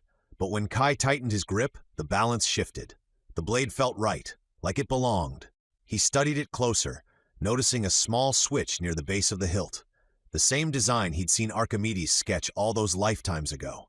Cautiously, he flicked it. With a sharp click and a metallic hum, the blade extended, plates sliding and locking seamlessly into place until it was a full-length sword. The transformation was smooth, fluid, almost alive. Kai held it up, the reflected light dancing across the walls. It wasn't just a weapon. It was a bridge between centuries, a piece of every age he had lived through. The craftsmanship was too advanced for its time, too deliberate to be accidental. And somehow, impossibly, it had survived, just like him. He swung it once, testing the weight. The air whistled in its wake, and the blade came to rest with perfect balance.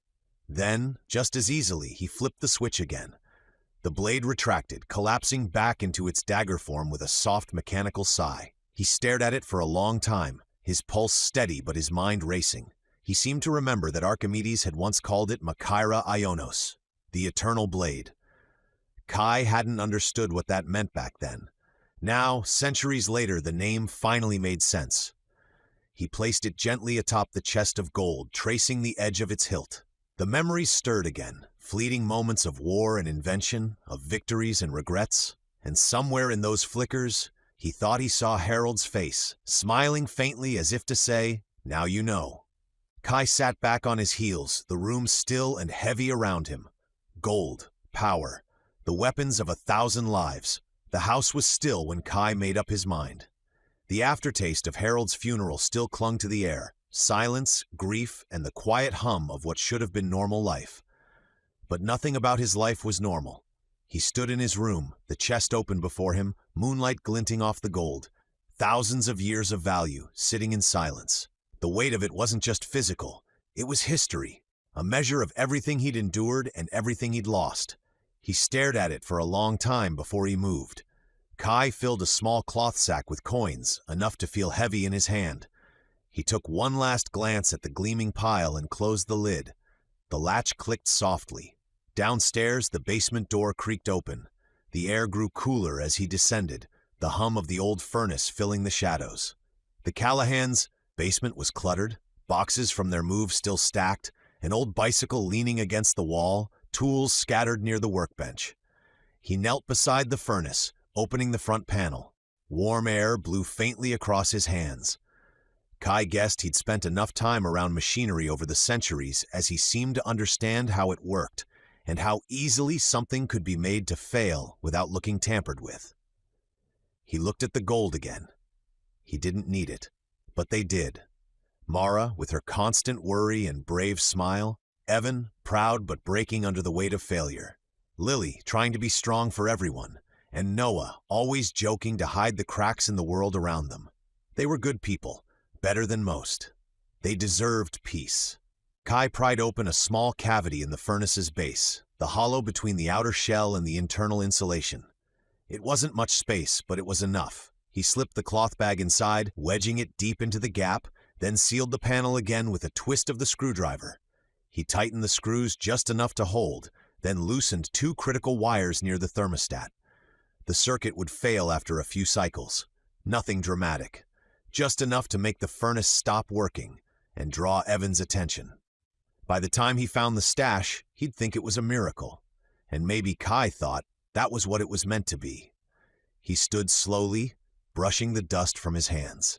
His eyes lingered on the furnace for a moment longer before he turned back toward the stairs. A faint creak from above made him freeze. Evan's voice drifted down, tired and half distracted. "Kai? That you down there?" Kai's heart jumped, but he kept his voice calm. "Yeah, sorry, thought I heard the furnace making noise." Evan sighed. "That thing's on its last legs anyway." He started down the steps, muttering, "Can't afford a repairman, so I guess I'll take a look tomorrow." Kai smiled faintly, stepping into the shadows at the base of the stairs. "Maybe you'll get lucky." "Luck," Evan said, rubbing his face. "I'll take all I can get." When he left, Kai waited until the footsteps faded. Then he moved. Back upstairs, his backpack sat on the bed. Ordinary, worn, nothing out of place. But inside was anything but ordinary. The black woven armor folded neatly beneath a change of clothes. The eternal blade, retracted and wrapped in cloth, nestled between them. He slung the strap over his shoulder. From his window, he could see the faint orange glow of the town below, the flicker of streetlights and neon signs, the distant thrum of engines and sirens. The streets had gotten worse. More robberies, more fear. Police sirens now filled the night like background noise. And somewhere in that chaos, the man in black was still out there, watching, waiting. Kai stepped into the night air. The wind was cool against his face, the sky heavy with clouds that veiled the stars. He paused for a moment, glancing back toward the Callahans' house. The living room light still glowed faintly, a soft reminder of the family inside, the only home he could remember. He whispered to himself, "You've given me peace. Now I'll give you safety." He pulled the hood of his jacket up, blending into the shadows as he slipped down the street. His footsteps were silent, his heart steady. He was done hiding, done waiting. The crimes in this town were spreading like rot. Innocent people were being swallowed by it.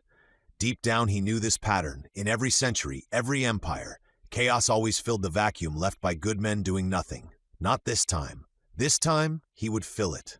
He disappeared into the night, moving like a shadow between streetlights. Somewhere deep inside, the old instincts stirred. The ancient rhythm of a soldier, a protector, an immortal who could no longer pretend he was just another boy. Kai, the boy who couldn't die, was standing in the gap. Chapter 13, The Guardian. The first few nights were the hardest. Not because of fear, but because of stillness. Kai quickly discovered that sleep didn't claim him the way it did others. His body never seemed to falter, never demanded rest. If he lay down, his mind spun instead of dreaming. And when sleep finally did come, it dragged him through centuries of fire and blood. So he stopped trying. The Callahan house slept peacefully above while Kai sat in the dark, staring out the window. The faint glow of streetlights, the way fog pooled around the curbs like smoke from an old battlefield. His body never ached. His reflexes never dulled. He could hear every creak of wood, every passing car, every heartbeat, but his own settling into the calm rhythm of night. If this was immortality, it wasn't life. It was constant vigilance. He told himself he stayed awake to think. But after Harold's death, thinking just led him in circles, about the man in black, about the chest, about what he was. So instead, he started moving. At first, it was just walks, late-night patrols through empty streets. Then came the alleys, the bus stops, the quiet corners of town where the air felt wrong. The more he explored, the more he realized how much darkness had crept into this place. Graffiti, broken glass, deals whispered behind dumpsters. And one night, as he crossed the street near a flickering gas station sign, he found it face to face. 3 men stood inside the gas station, their faces hidden behind cheap ski masks. The clerk, a boy barely older than 18, was on his knees with his hands up while one of the masked men screamed at him to open the register. Kai slipped behind the corner of the building, keeping to the shadows. His heartbeat was steady, almost unnervingly so, his mind quiet. He scanned the building, noting every camera angle, every point of light. In seconds, he found the electrical box behind the dumpster. One quick pull of a wire, and the lights flickered. Another, and the cameras died. The world went half dark. Inside, one of the robbers cursed. "Hey, what happened to the lights?" Kai moved. He entered through the side door, a service entrance left unlatched, and crept silently along the narrow hallway. The muffled voices grew louder, sharp with panic. "Just grab the money." "Shut up, man, I said hurry!" He stepped into the main aisle, unseen. The nearest robber turned just in time to see a shadow move. Then Kai was on him. A sweep of his leg, a strike to the wrist. The gun clattered to the ground before the man even registered what happened. Kai grabbed him by the collar, twisting, and sent him into a display of chips with a crash that echoed throughout the room. The second man turned his weapon toward the sound, but Kai was already there. He drove his shoulder into the man's chest, catching his arm mid-swing. The movement was fluid, instinctive, born of something he didn't understand but felt in every muscle. The gun went off once, hitting the ceiling. Kai slammed the man's arm against the counter until the weapon fell, then twisted, flipping him towards the register. The glass cracked but didn't break. The third robber hesitated. He was shaking. "What are you?" Kai said nothing. He moved like water, closing the gap before the man could fire. One hand struck the pistol sideways, the other hit the man's ribs. He went down gasping, the air knocked clean out of him. When it was over, all three lay groaning on the floor. Kai took the cords from behind the counter and tied their wrists together. Quick, efficient knots that his hands seemed to remember, even if his mind didn't. He left them lined up neatly against the wall, unconscious but breathing. The clerk stared from behind the counter, eyes wide. "Who are you?"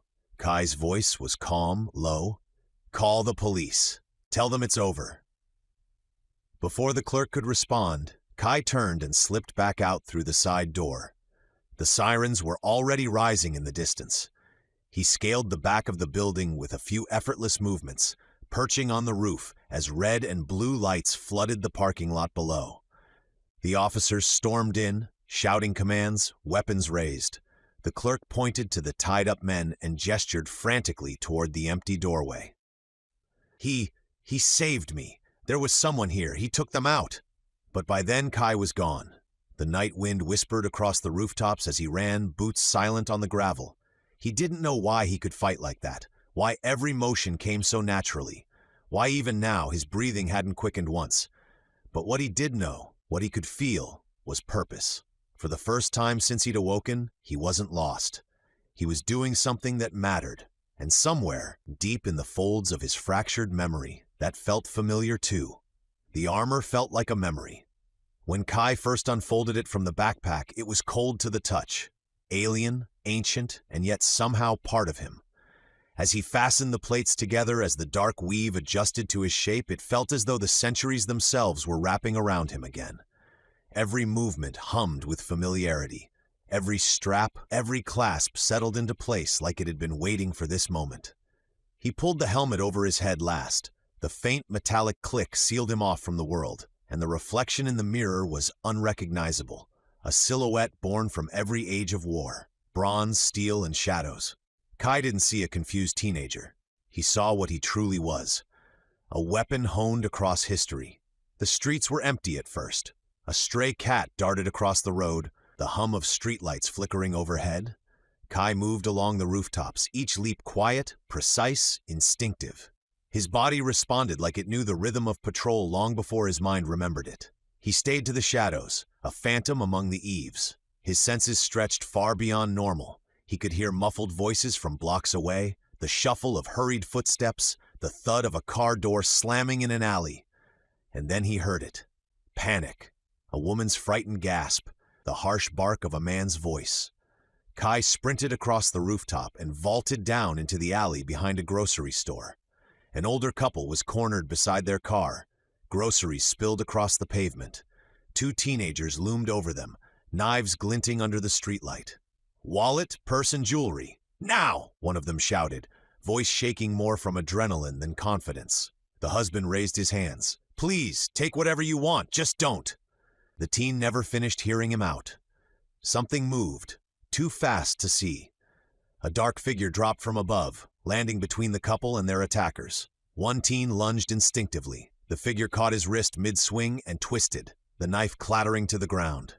The other barely had time to react before a sharp kick swept him off his feet. The motion was fluid, efficient, almost surgical. The boys didn't even know they'd lost before they were face down on the pavement, their knives kicked far out of reach. Kai turned to the couple, his face hidden by his helmet. His voice softened, came low and calm to disguise his naturally youthful voice. "You're safe now. go."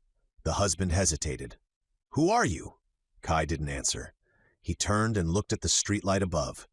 When the police arrived 5 minutes later, the couple pointed in disbelief. The two muggers hung upside down by their belts, tangled in the crossbar of the light pole. Both were unharmed, just dizzy, frightened, and clearly wishing they'd stayed home. Later that night, the patrol took him deeper into the downtown.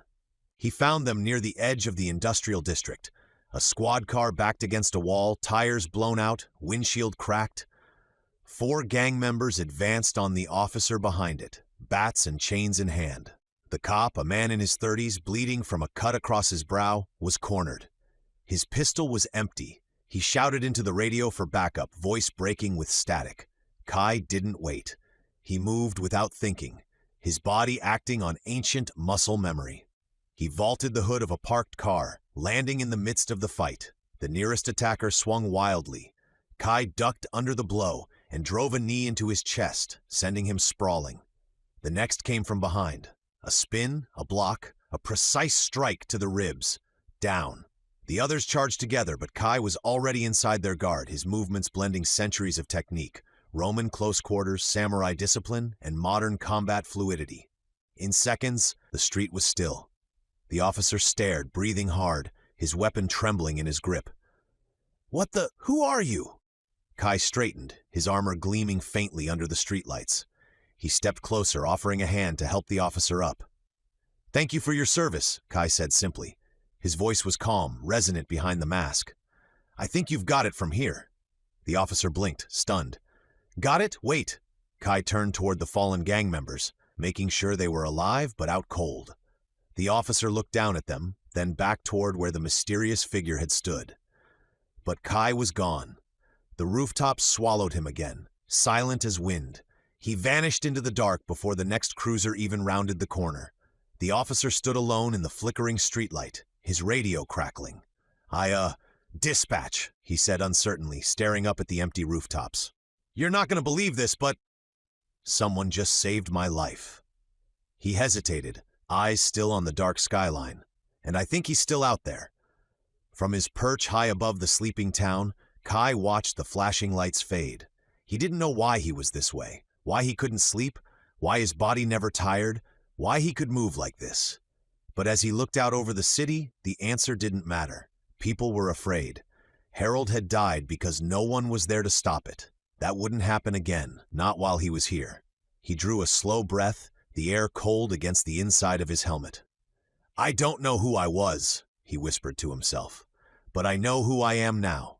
He leapt from the rooftop, disappearing into the night as sirens wailed below. The people would never know his name, but they would know this. Someone was watching, someone was protecting them, and in the darkened streets of a broken town, the legend of a shadow-born guardian had just begun. Chapter 14. Out of the Shadows.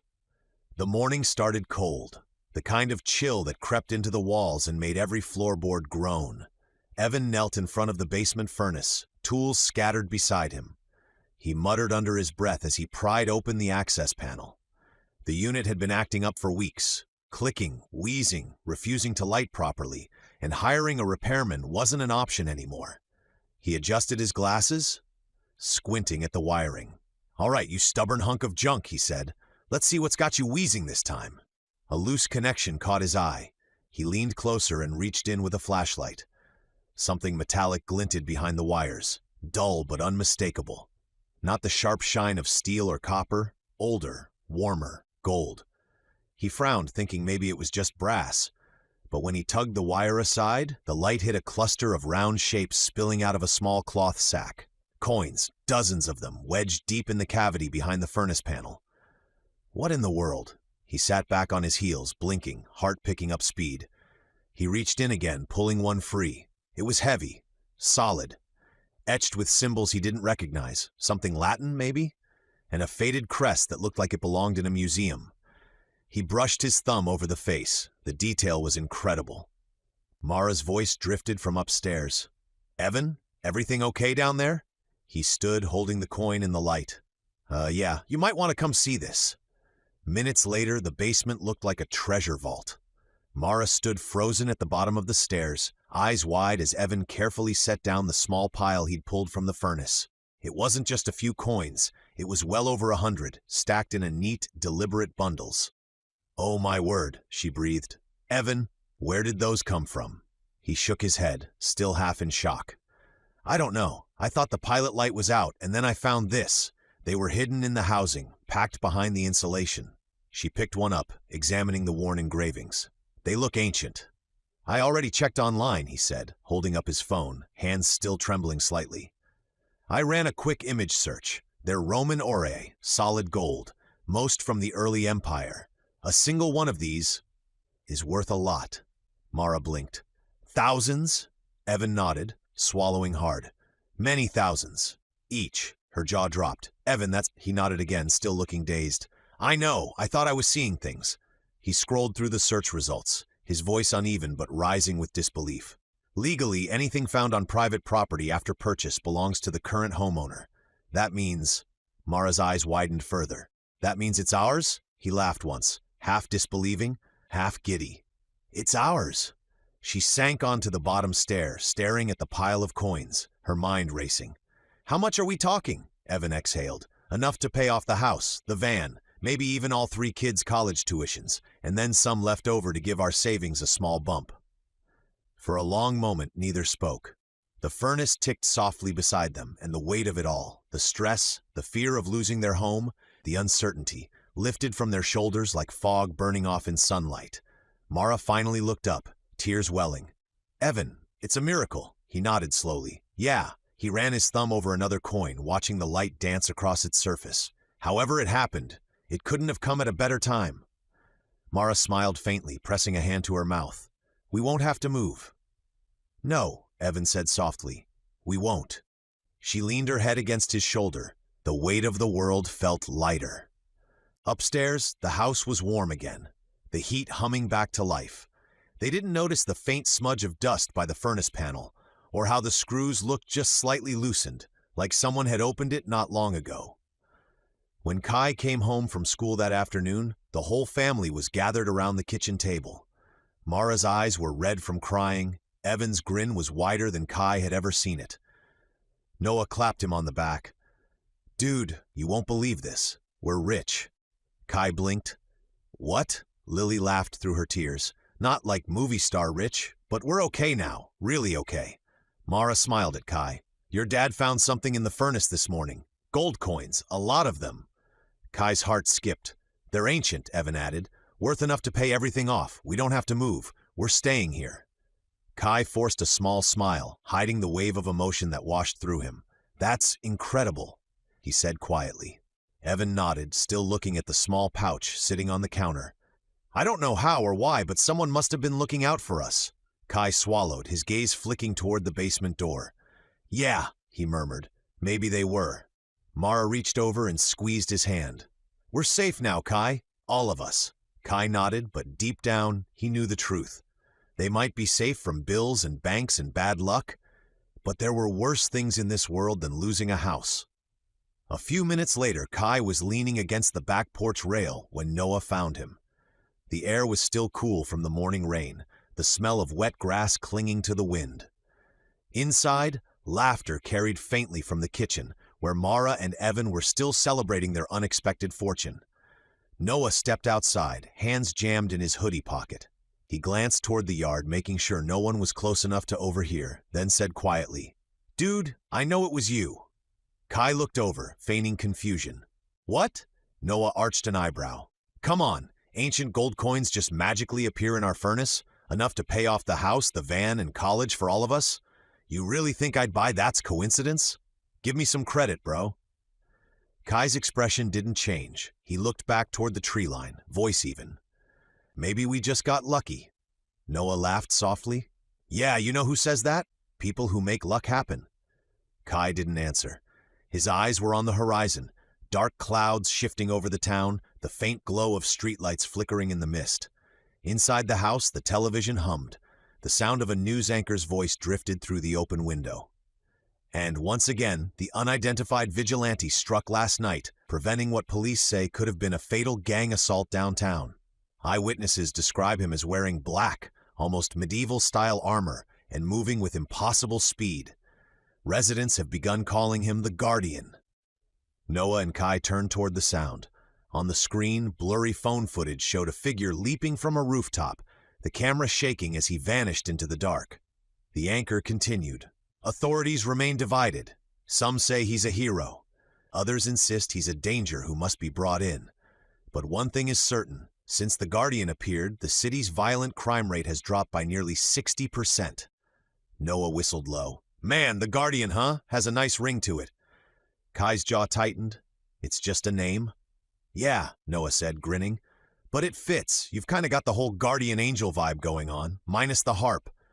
Before Kai could respond, the sound of footsteps made them both turn.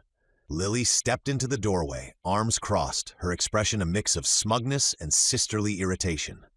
You two might want to keep your voices down, she said. Mom and Dad are still in there. Noah rolled his eyes. We're just talking. Uh-huh, she said, glancing from one to the other. Right. Talking about how the Guardian just happens to wear armor that looks a lot like the stuff I saw sticking out of your bag last week? Kai froze. Lily smirked. No secret who that is either, Noah groaned.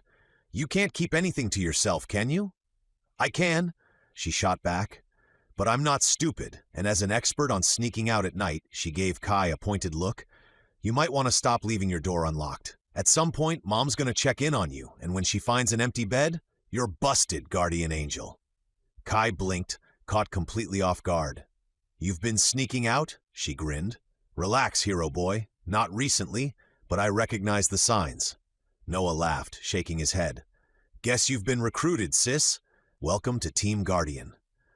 Lily's grin softened just a little. Just be careful, okay? Whatever you're doing, it's working. But if Mom and Dad find out, we'll all be grounded until graduation. Noah chuckled. Grounded? He could probably break out of grounding. Lily sighed, looking at Kai.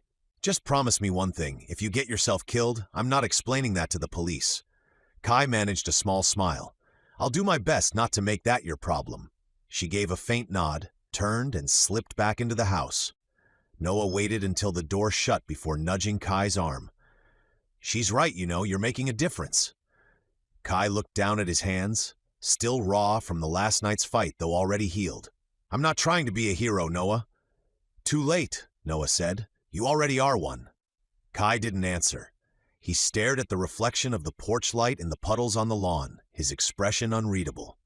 Because somewhere deep down, beneath the quiet pride and gratitude of saving lives, something else stirred, an unease he couldn't shake. The Guardian had become a symbol of hope, but symbols drew attention, and not all of it would be good. The park was quiet at night. Even the wind seemed to hold its breath. Kai stood near the fountain at the center, his armor half hidden in the shadow of the oaks. The faint hum of streetlights whispered from the edge of the park, but here, at its heart, only the sound of running water and distant crickets filled the air. He'd been at it for hours. 3 muggings stopped, 1 car theft prevented, a back-alley drug deal interrupted before it could begin. But even with the streets safer, there was no peace in him. The adrenaline faded. What replaced it wasn't satisfaction, it was silence. The kind that pressed behind his eyes, making him feel like something unseen was waiting just beyond the dark. He stood still for a long while, scanning the empty paths between the trees. Every shadow looked alive. Every whisper of leaves made his hand twitch toward the hilt of his blade. He wasn't wrong to be cautious. A sound came, a faint rustle. Bushes stirring near the tree line. Too deliberate to be wind. He turned slightly, muscles tensing. His eyes searched the dark for movement, but there was nothing, just a ripple of air, a small shift in the night. Then it came. The arrow struck before he even heard the bowstring. It hit him square through the back, slicing through the armor and punching out through his chest. His body jerked forward, the impact sending him staggering to his knees. The breath left him in one short gasp. He could feel his heart spasming, the shaft cutting through it. The world tilted. The stars above him wavered like reflections on disturbed water. He reached up instinctively, fingers wrapping around the shaft protruding from his chest. Warm blood seeped through the cracks in his armor, pooling beneath him. For the first time, his body didn't heal. The pain didn't fade. It stayed, real, sharp. Kai collapsed onto his back, eyes fixed on the sky. The stars burned bright and cold overhead, distant as memories he couldn't reach. He tried to move, but his limbs wouldn't obey. His breath came shallow and ragged, each one shorter than the last.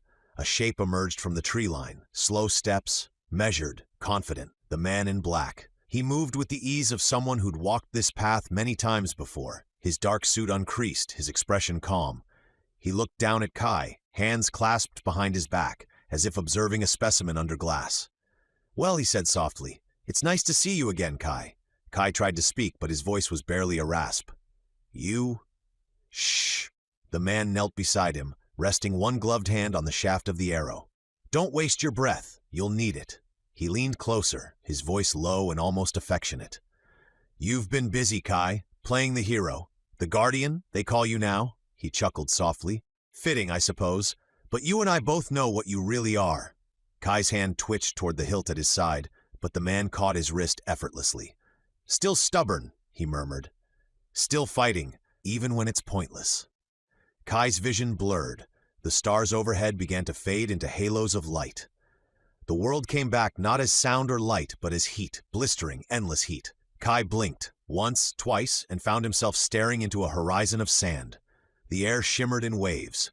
The ground beneath his bare feet burned with each step.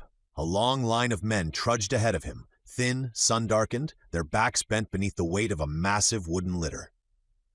The smell of sweat, leather, and dust choked the air. Bronze armor glinted beneath the sun. The rhythmic beat of drums rolled through the valley like thunder. An army, hundreds of thousands, marching in columns, spears, banners, oxen, chariots creaking under the weight of war. And at the center, atop the litter Kai helped bear, was a throne plated in gold. On it sat a boy, no older than 8. The young king wore a circlet of hammered bronze and a linen robe dyed crimson, a mark of royal blood. His eyes were sharp, his posture impossibly proud. His soldiers shouted his name with every mile, a sound that echoed off the cliffs like praise to the gods themselves. Kai didn't shout, he couldn't. His throat was too dry, his back raw from the lash. The ropes binding his wrists bit into the skin. Every step sent a dull ache through his shoulders, the wooden beam across them slick with sweat and blood. "Eyes forward, dog." The voice cracked like a whip, and then came the real one, fire across his back, a sharp stripe of pain that made his knees buckle. Kai gritted his teeth and straightened. The taskmaster, a heavy man with a whip coiled in one hand and a sun-scorched sneer, spat in the dust beside him. "You don't look at him. You're not fit to look at him. Keep your head down and march." Kai swallowed the sting of defiance.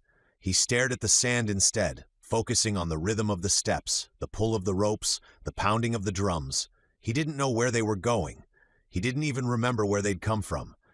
Just that this army moved like a living thing, swallowing everything in its path, and that the young king, the boy who never walked on his own feet, was leading it. Hours passed. The drums grew louder, the air thicker with dust. Every breath felt like fire. Kai stumbled once, the litter tilting dangerously. The taskmaster's whip cracked again, catching his shoulder. Pain flared bright, but beneath it something else stirred, something deeper, rage. He lifted his head just slightly, enough to see the horizon ahead, and there, through the waves of heat, he saw the shapes of another army, shields glinting, banners fluttering. The enemy. The boy king's voice rang out above the march, high and thin, but carried by the soldiers' echoing cheers. "For the glory of the gods!" The drums quickened. The march turned into a charge. And Kai, still chained, still bound, was dragged forward with the tide of men. The world dissolved into chaos. The front lines collided in a storm of metal and screams. Spears shattered, shields splintered. The ground shook beneath the weight of two armies tearing into each other. Kai stumbled under the litter as the charge hit. The slaves around him dropped their ropes, bolting in all directions.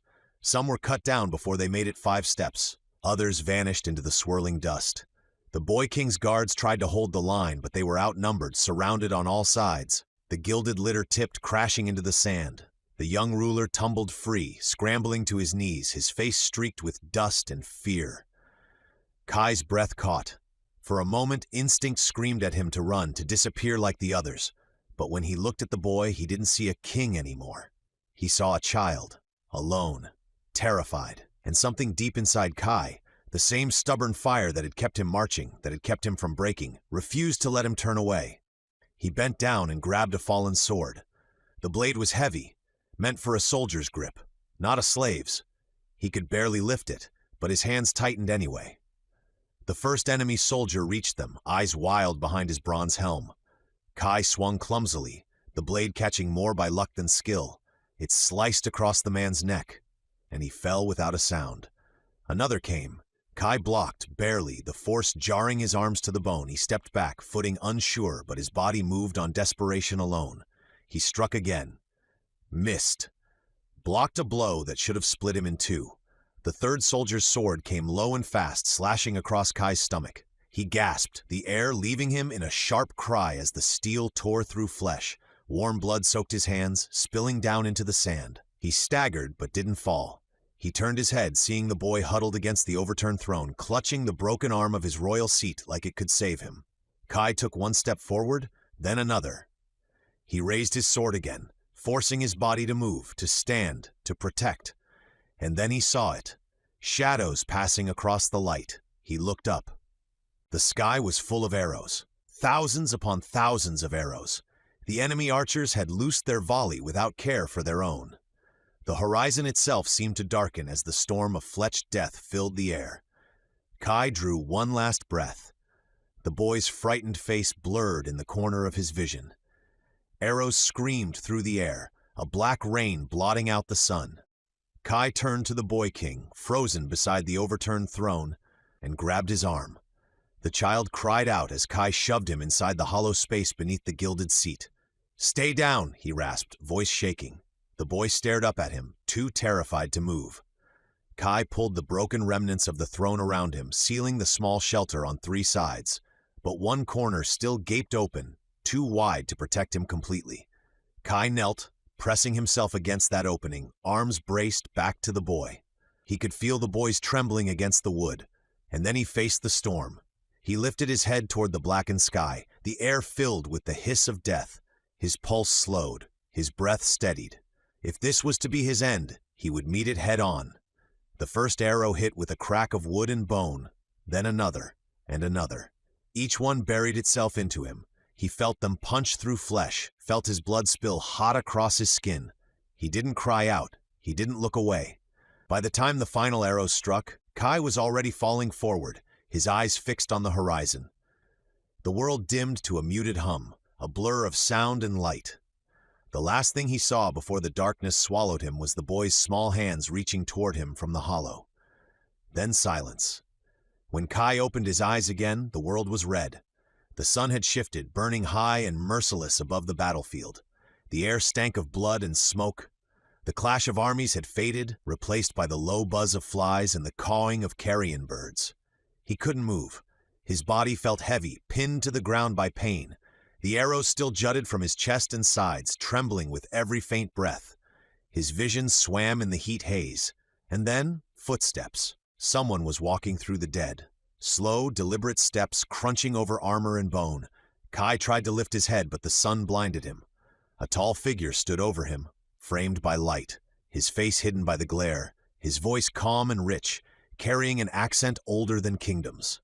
"So it was true," the figure said softly. A slave protected his king. The voice moved closer, almost reverent. "There is a heart of a lion in this one."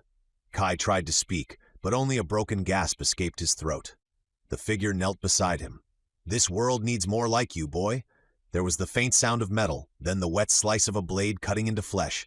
Kai's stomach burned anew as warm blood splashed across his open wound. It wasn't his.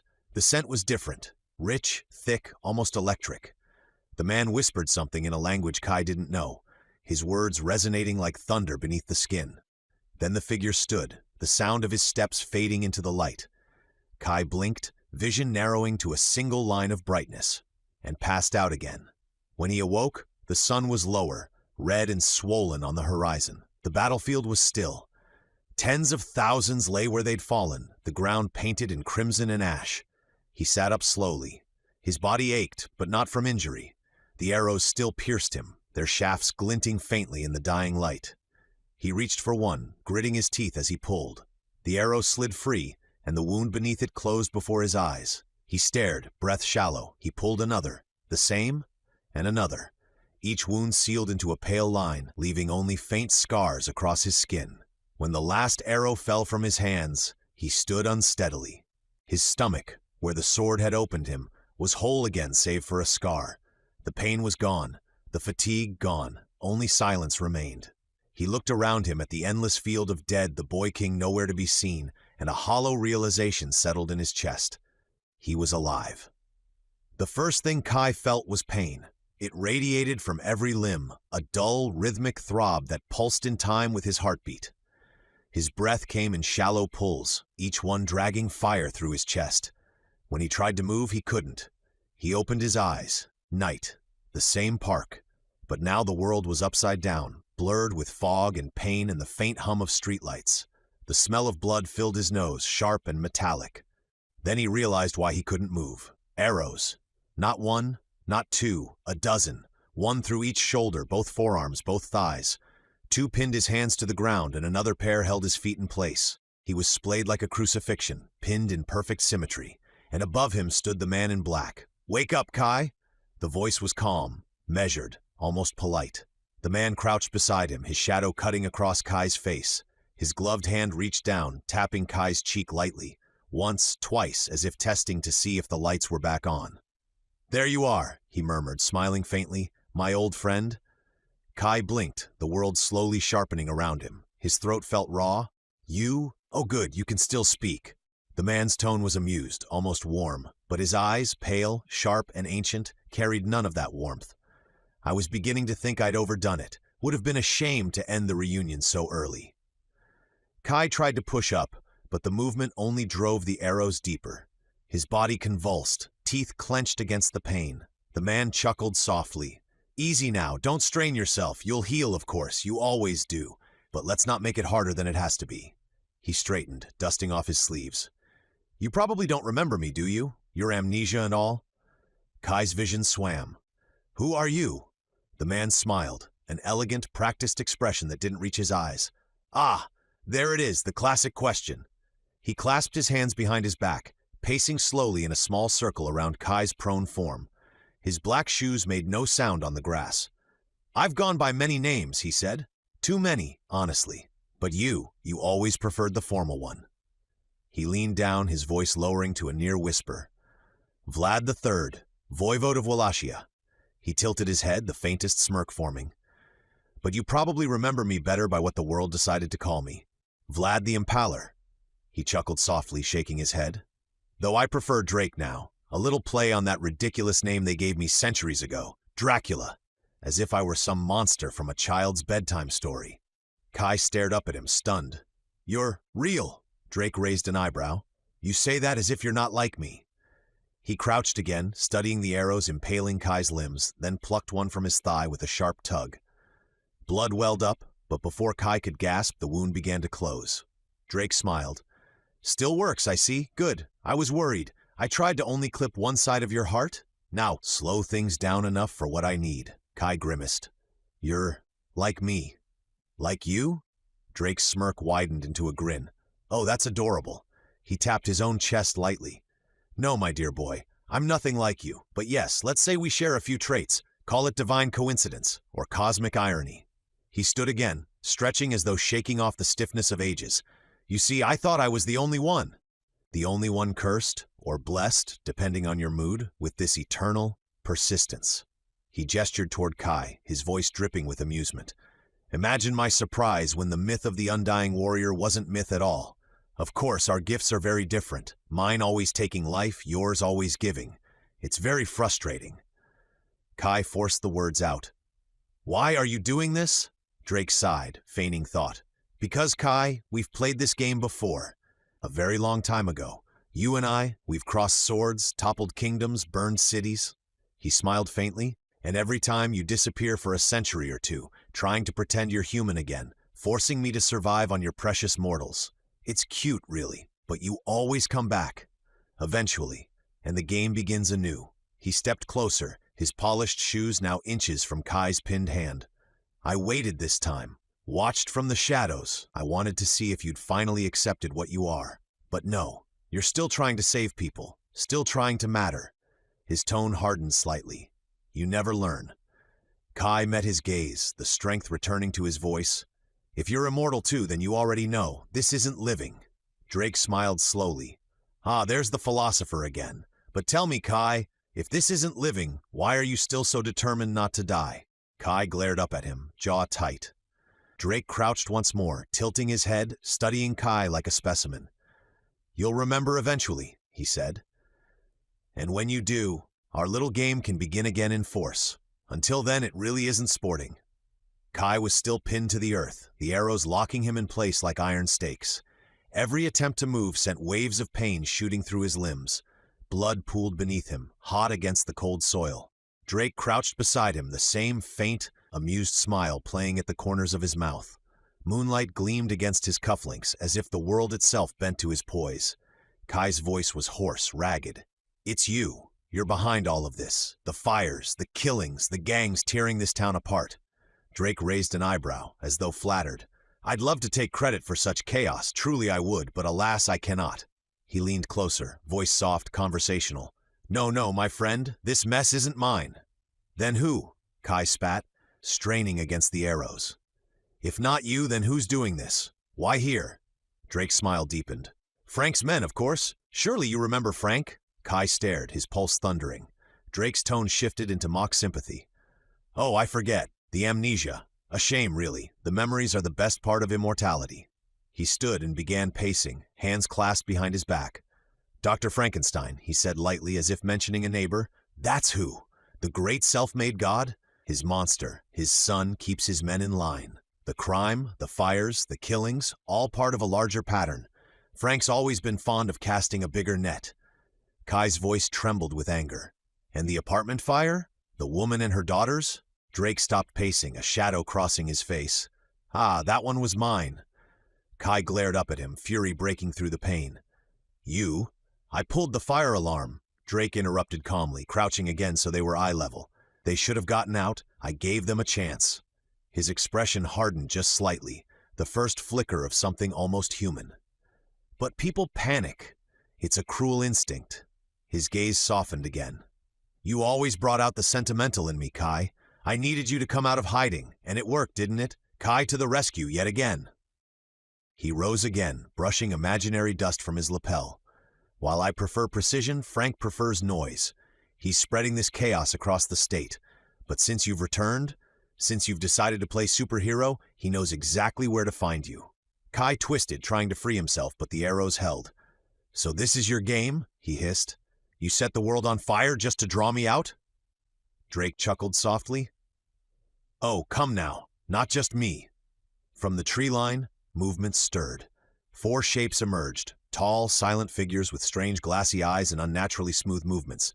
They surrounded Drake in eerie symmetry, standing perfectly still. Drake gestured toward them with a casual sweep of his hand. My family, my children, they've been with me for centuries now, loyal, obedient, efficient. Kai struggled, his voice low. You made them. Created, refined, perfected, Drake corrected. Unlike Frank's little abominations, mine don't rot or lose their minds. They think, they feel, they even dream. He smiled faintly. And before you accuse me of cruelty, let me remind you, I haven't forgotten our rules. You and I may tear each other apart as often as eternity allows, but our families, our bloodlines remain off limits. He crouched again, eyes glinting. You've always honored that rule, Kai, and so have I. Kai's breath came in shallow bursts. Then why, Harold? Drake's expression flickered. Amusement, then irritation, then a touch of something almost like guilt. Harold, yes, lovely man. Met him when he was much younger. You'd already vanished by then, of course. He spoke of you often, the man who saved him, raised him, and then disappeared. He tilted his head, voice softening with false nostalgia.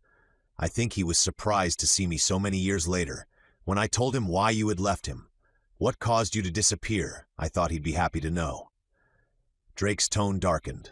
But when I mentioned I needed a small vial of your blood, he became unreasonable, called me a monster, struck me with his cane. He touched his cheek, smiling faintly.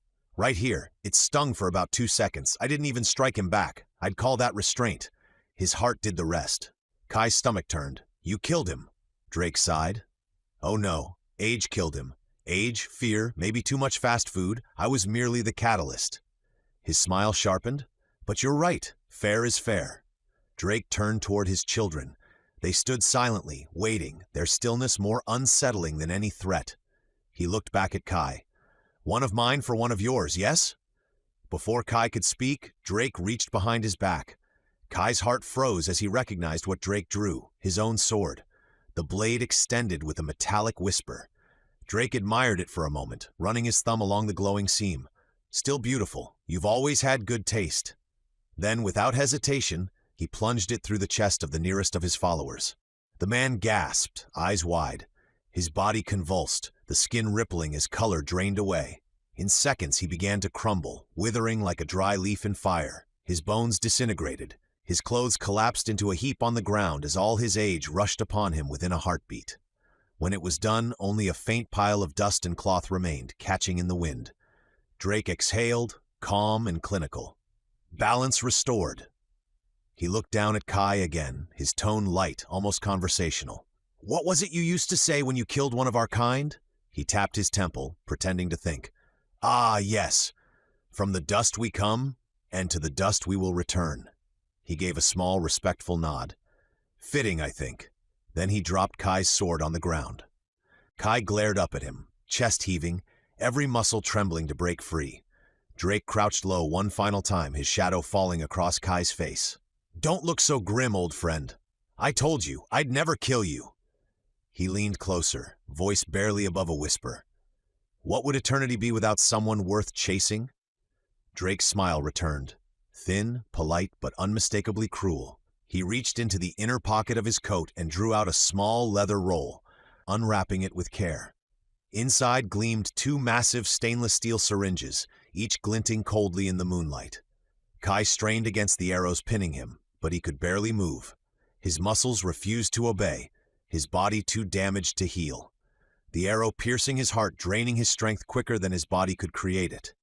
He could only watch as Drake knelt beside him again, that same clinical detachment in his eyes, the look of a scientist, not a sadist. You know, Drake began conversationally, inspecting one of the needles. Over the years, I've discovered something interesting. Your blood, it's a miracle, of course, but it's also temperamental. He tapped the glass with his fingernail, listening to the delicate ting. The trick is to slow it down.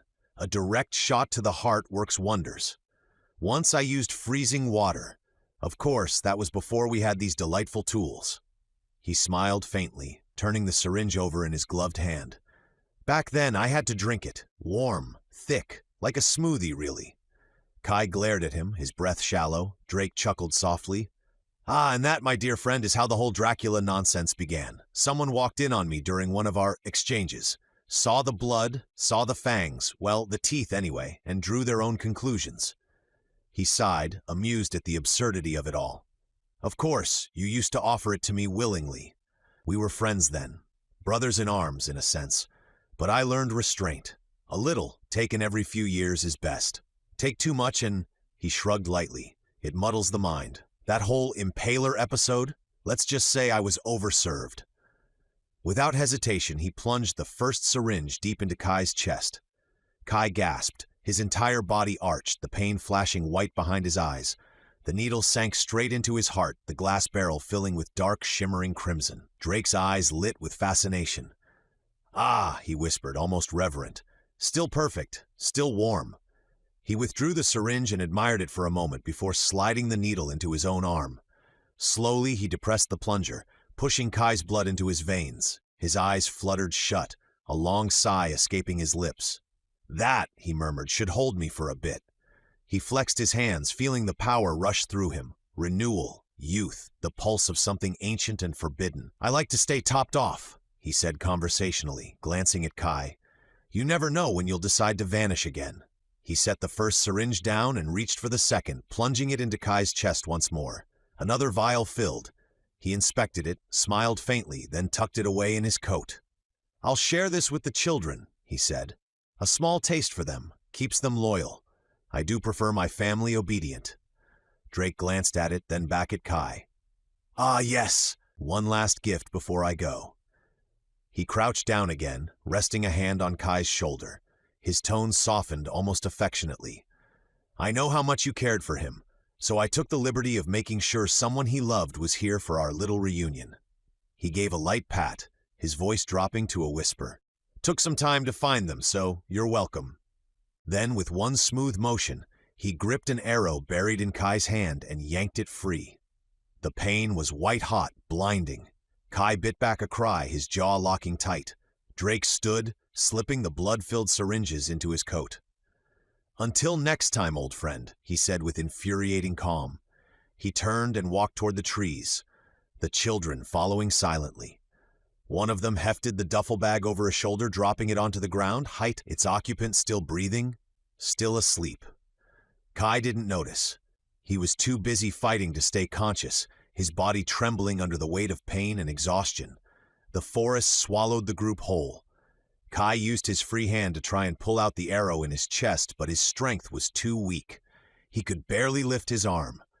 He slowly worked his cell phone out of his pocket, his vision blurring as he opened up his texts and slowly typed 4 letters, each one leaving a bloody smear on the screen. Help. His arm finally collapsed back on the ground, the phone falling out of reach. Only the faint trail of footprints and a small patch of disturbed earth remained, lit by the pale shimmer of the moon glinting off of Kai's sword laying in the grass. And in the silence that followed, Kai's heartbeat began to slow. Chapter 15, The Rebound. The world came back in fragments. Sound first, then the bite of cold air, then pain. Kai! Noah's voice cracked, somewhere between panic and disbelief. Come on, man, wake up!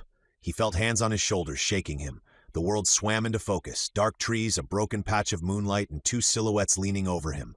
Lily's voice was tight with fear. Noah, he's not breathing. He's not.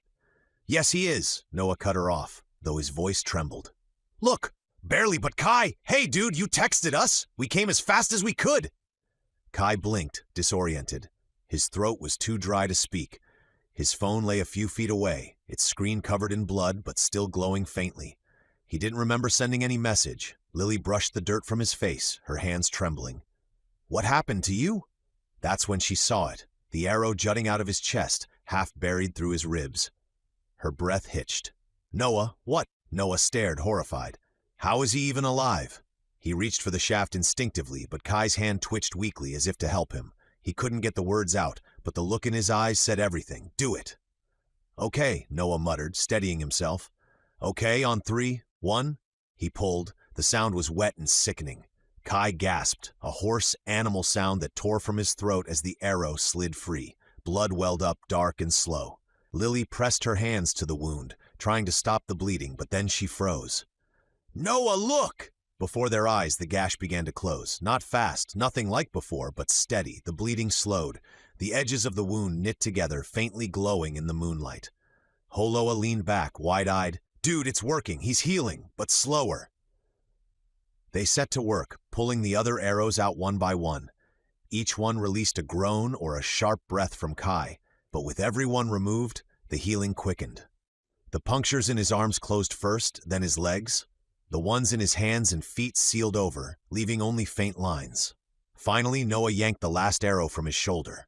Kai sucked in a ragged breath and coughed, blood spraying onto the dirt. Then, slowly, his breathing evened. Good, Noah said, forcing a shaky laugh. That's good. I told you turning on location tracking wasn't creepy. Lily gave him a disbelieving look. You what? Hey, he said defensively, you try living with a guy who sneaks out every night like a Batman knockoff. I figured it was only a matter of time before he needed backup. Lily shook her head, half laughing through tears. You're unbelievable. Kai's voice finally scraped out, low and raw. You shouldn't have come. Noah sat back, exhausted but smiling faintly. Yeah, well, you're welcome anyway. Kai turned his head toward the broken clearing. The scent of ash still hung in the air. The forest was empty. Drake and his followers were gone. Only the deep scars in the dirt and the splintered shafts of arrows remained. He closed his eyes, the memory of Drake's voice echoing like a ghost. Until next time, old friend. Noah sighed and sat beside him. Whatever this is, man, we're not letting you face it alone anymore. Kai didn't answer. His healing had slowed, his strength dulled, but something else stirred in his chest, An ache that had nothing to do with wounds. Not fear, not anger. Resolve. Noah stood, his eyes sweeping the clearing. Wait, what's that? A few feet away, half hidden in the brush, sat a large black duffel bag. The zipper glinted faintly under the moonlight. Kai turned his head, still struggling to sit upright. His voice was hoarse, barely a whisper. They dropped someone off. Lily frowned, brushing her hair back. Someone? Kai nodded slowly, wincing as he forced himself to his knees. They said, I'd want them here. Noah knelt beside the bag, hesitant. You think it's... He stopped, his stomach turned. You think it's Harold's wife? Lily shook her head quickly. No, that can't. Noah swallowed hard, then reached for the zipper. Only one way to know. He pulled it open. At first, all they saw was fur. Thick, tawny fur matted with sweat and dirt. Then a soft groan came from inside. A faint, pitiful sound that made Lily gasp. It's Cerberus, Noah breathed. The Anatolian shepherd shifted weakly, one paw twitching against the edge of the bag. His chest rose and fell in shallow, uneven breaths. He's alive, Lily whispered, tears welling. Kai leaned closer, touching the dog's neck. The heartbeat was faint but steady. He's alive, he murmured, relief mixed with exhaustion in his voice. Noah exhaled shakily. Thank God. For a second, I thought... He didn't finish. Kai tried to stand, but his legs gave out beneath him. Lily caught him before he fell. Hey, take it easy, she said, looping his arm around her shoulders. You've lost a lot of blood. You're not going anywhere fast. Kai managed a faint nod. We can't stay here. If they come back... Yeah, I know. Noah hoisted the duffel strap over his shoulder, grimacing as he tried to lift the dog's full weight. You're lucky I've been hitting the gym. Okay, boy, let's get you home. The four of them, limping and half-carried and one unconscious, started down the dark trail. The night was silent except for the soft crunch of leaves and the occasional low groan from Cerberus. Every few steps, Lily glanced at Kai, her voice low. Who did this to you? Kai hesitated. His eyes, still dim with pain, flicked toward the trees as though expecting to see movement there. Someone who should have stayed dead. Noah huffed under the weight of the dog. Man, you've got to start hanging out with less terrifying people. Despite everything, Lily gave a weak laugh. Yeah?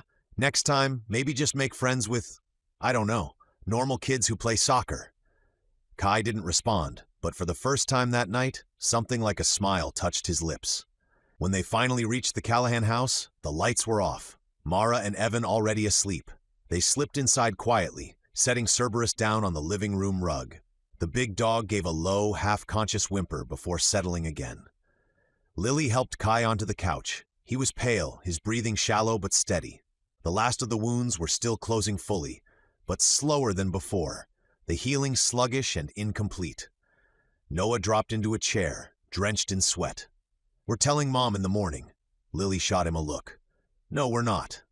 Lily, she crossed her arms. You really think she's ready to hear, hey Mom, our foster brother got turned into a pincushion by vampires? Noah groaned, rubbing his eyes. Fine, morning after next. Lily rolled hers, then glanced back at Kai. You're safe now, she said softly. Kai's eyes were half closed, his voice barely a whisper. For now. Cerberus let out a low sigh in his sleep. The sound filled the quiet living room, steady, alive, fragile. Outside, the wind moved through the trees, and for a fleeting moment, the world felt still again. But somewhere in that same darkness, something else was watching. Waiting. Morning crept over the horizon in soft golds and muted blues. The house was quiet except for the sound of sizzling butter and the occasional clatter of dishes. Kai sat at the kitchen table, still pale, dark circles under his eyes, but alive. Barely. His body was repairing itself at a sluggish pace, every muscle aching as if he'd been crushed under the weight of the world, and he was starving. No, beyond starving. The scent of food hit him like a wave. Bacon, eggs, pancakes stacked high, syrup thick and glistening. He didn't remember the last time he'd eaten, but every bite felt like fire in his veins, a slow ignition of strength. Across from him, Lily flipped another pancake onto the growing tower. I'm not saying he's going to eat all this, she said, glancing toward Noah, but I am saying we might need to hit the store again. Noah grinned. Hey, I warned you. The dude's built like a furnace. Kai tore through the food like someone who hadn't seen a meal in weeks. 5 pancakes gone in minutes, then 6, then 8. He polished off a plate of scrambled eggs before the next batch hit the pan. By the time the smell of coffee drifted through the air, footsteps sounded down the hall.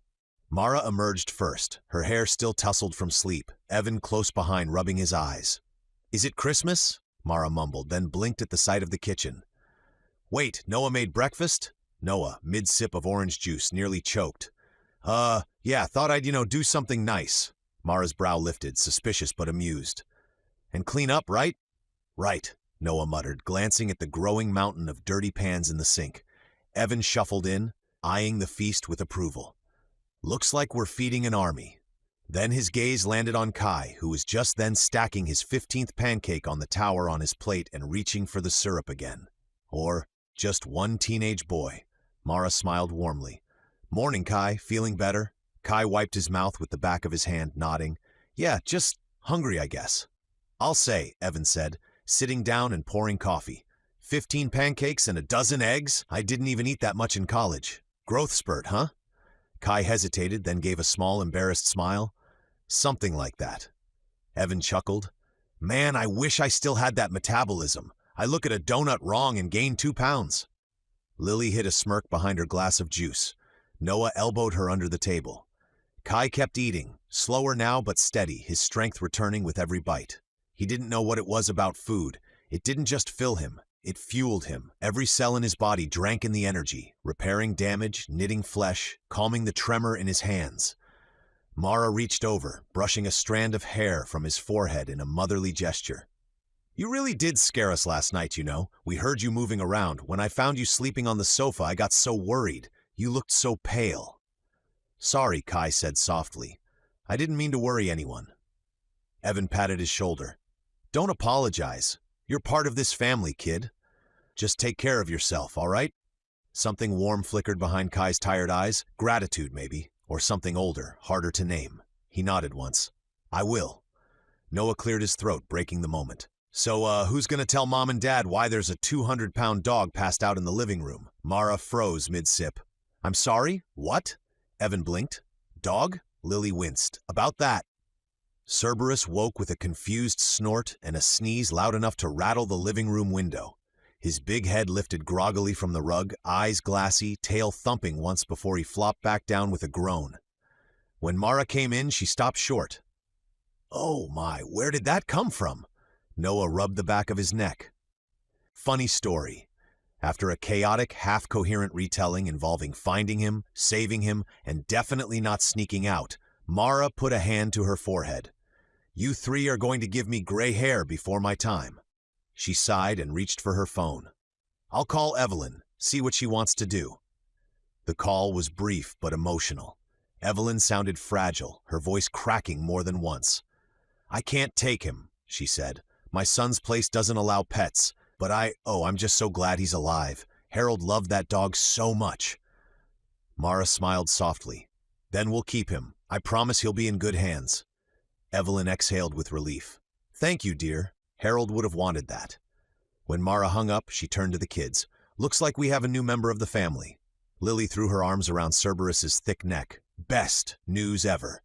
Noah fist-pumped the air. "Yes! Finally someone else to blame for the messes around here." Evan stepped in from the kitchen, coffee in hand, raising an eyebrow. "Hold on, let's be clear. I'm not walking that beast. I'm not cleaning up after him, and if he eats my shoes, he's gone." Cerberus lifted his head at that exact moment and let out a low, lazy bark that sounded suspiciously like a challenge. Lily giggled. "He says he'll walk you instead." Evan grunted, muttering, "That's what I'm afraid of." The tension of the previous night finally seemed to ease. For a few precious minutes they were just a family again, normal, loud, and full of life. But normal never lasted long. By mid-morning, the school hallways were the usual chaos of slamming lockers and chattering voices. Kai walked beside Noah, still a bit pale but moving better.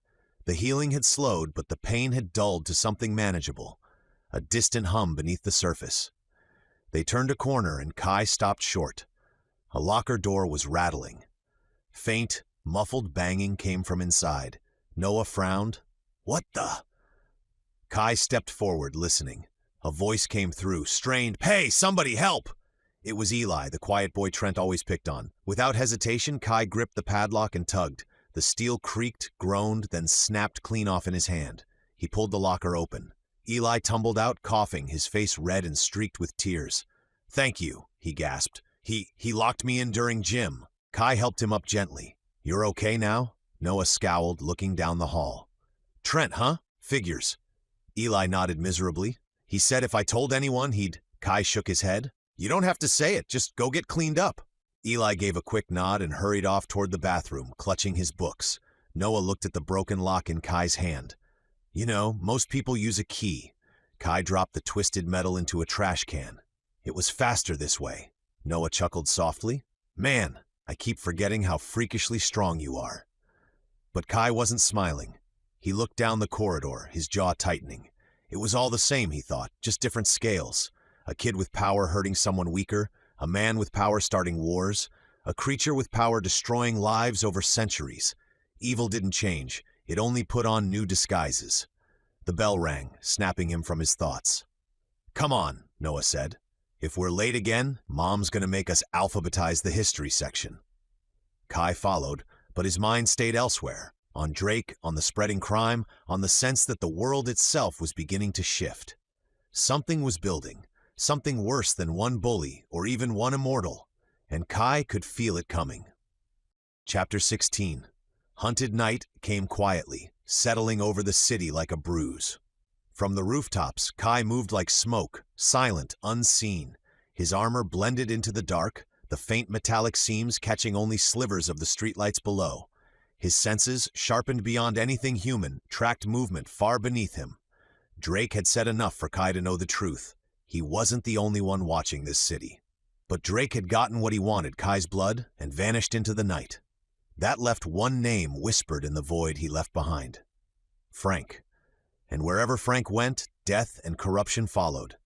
Kai wouldn't wait for him to strike first. He began tracing the city's new criminal web. One robbery at a time, one whisper in an alley after another. He learned how the gangs were suddenly better armed, better organized, moving shipments at night with military precision. Whatever Frank was doing, it wasn't just about money. It was control.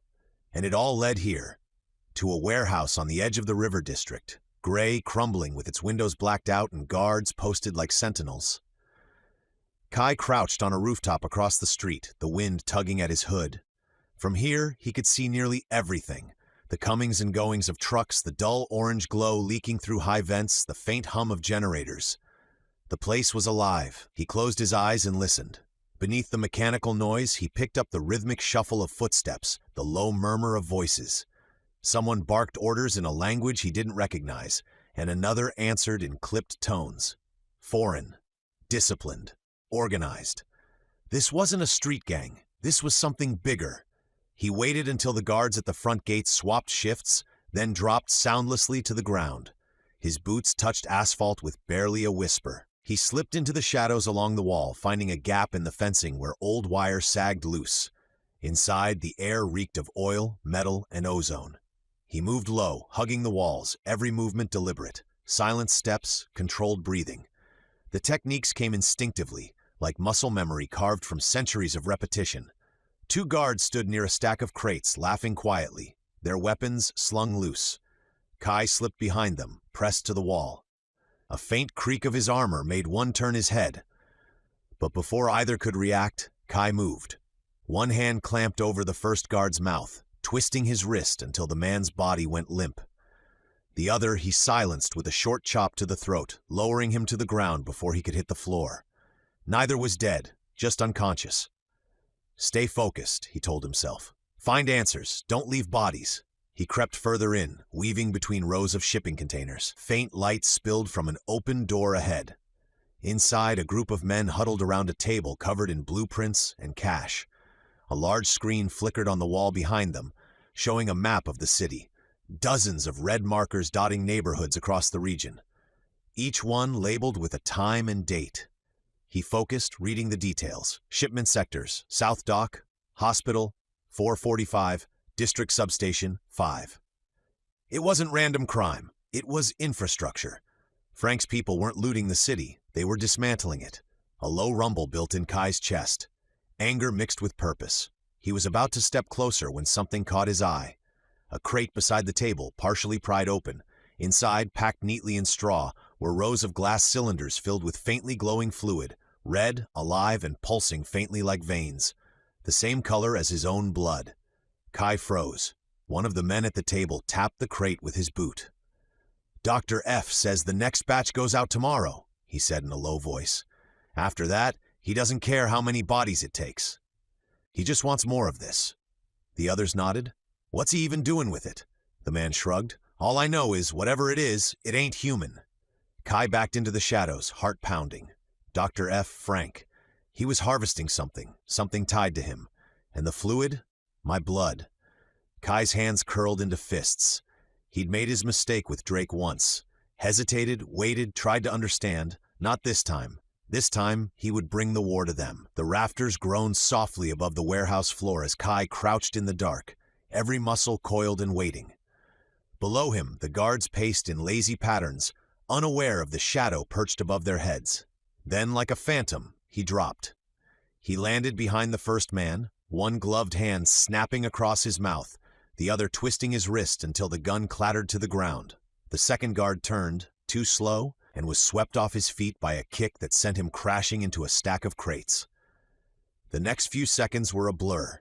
Silent motion, precise strikes, the rhythm of centuries of combat flowing through Kai's veins like instinct.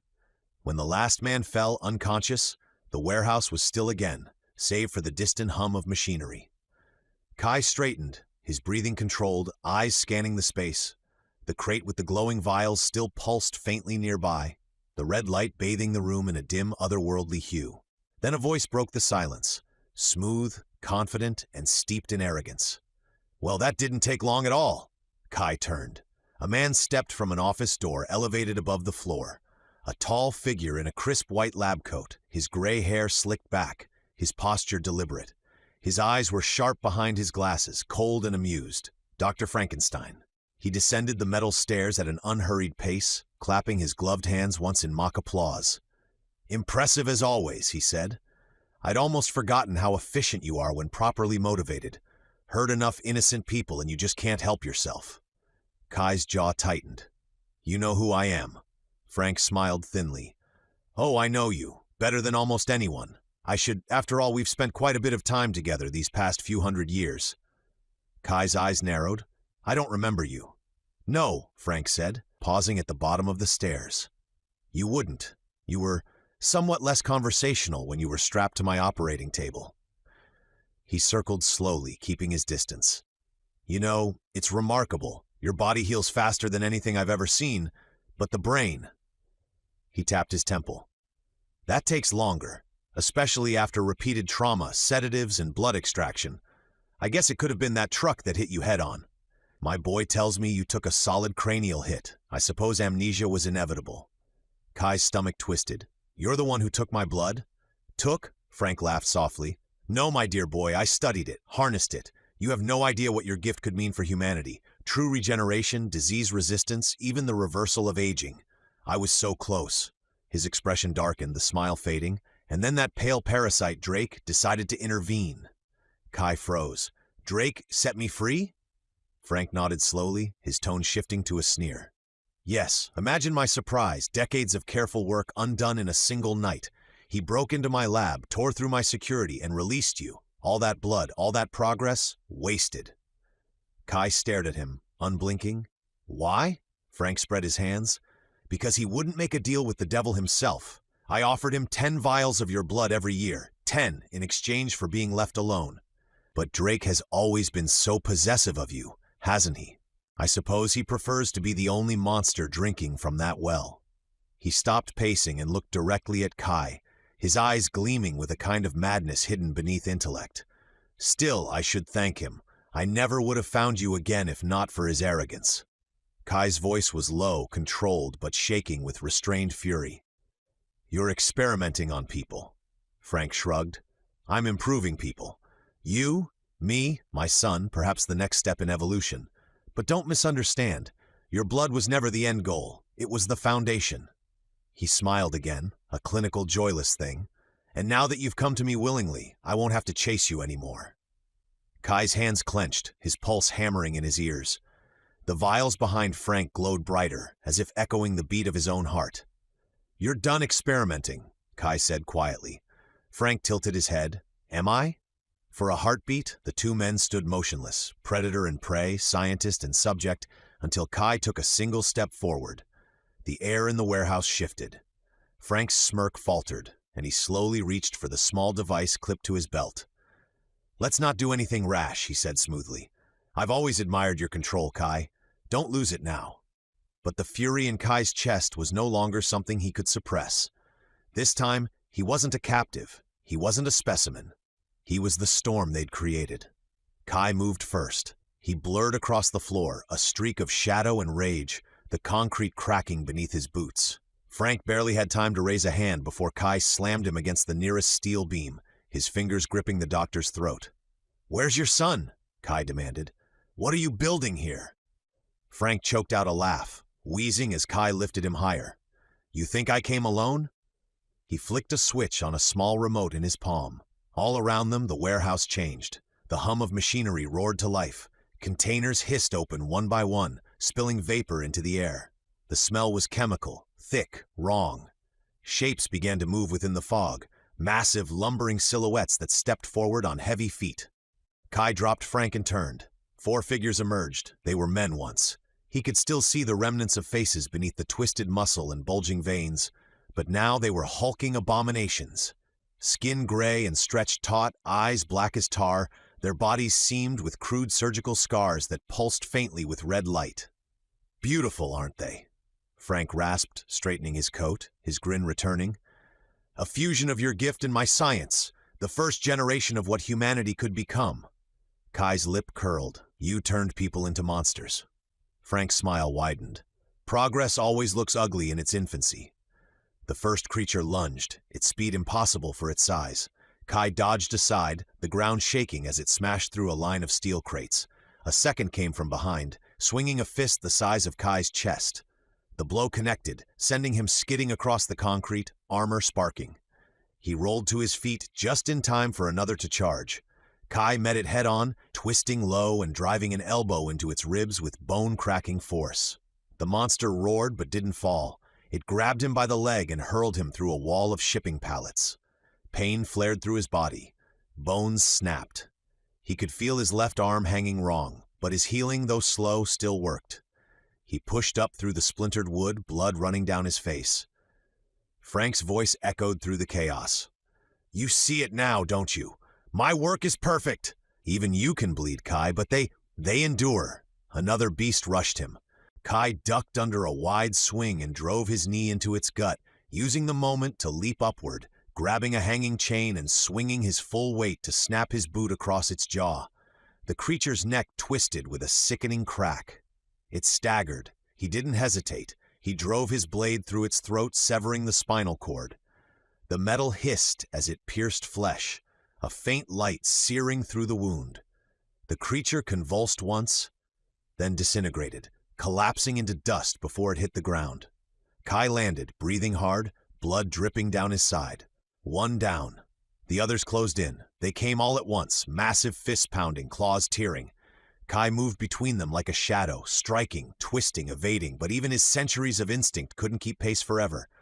One blow landed across his ribs, another caught his shoulder. He felt the bones snap. His vision blurred. He fought on, each movement slower, more desperate. He drove his blade into another's chest, turning it to dust. A third creature fell with a guttural scream as Kai tore its throat open barehanded, blood spattering across his face, then drove the blade into its heart. Only one remained, bigger than the rest, smarter too. It hesitated, circling. Its chest heaved with slow, heavy breaths. "Do it!" Frank hissed. "Capture him!" The monster lunged. Kai tried to dodge, but he was too slow this time. The fist caught him in the chest, and he felt something inside give way. He fell backward, gasping, the world spinning. Frank stepped closer, pulling a thick cable from a nearby console. Electricity crackled at the end, blue arcs dancing through the air. "Fascinating, really," he said calmly. "Your body heals everything almost instantly, except nerve disruption. I've found it buys me a few precious seconds of compliance." He jabbed the live wire into Kai's side. The shock tore through him. His back arched. his scream breaking the stillness as electricity coursed through every nerve.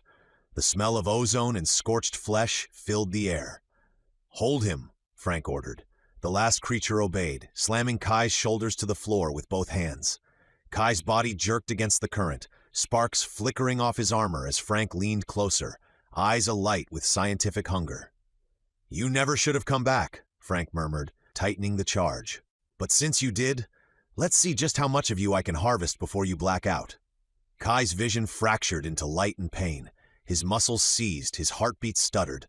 The monster's weight pressed down, unrelenting. But even through the agony, one thought cut through.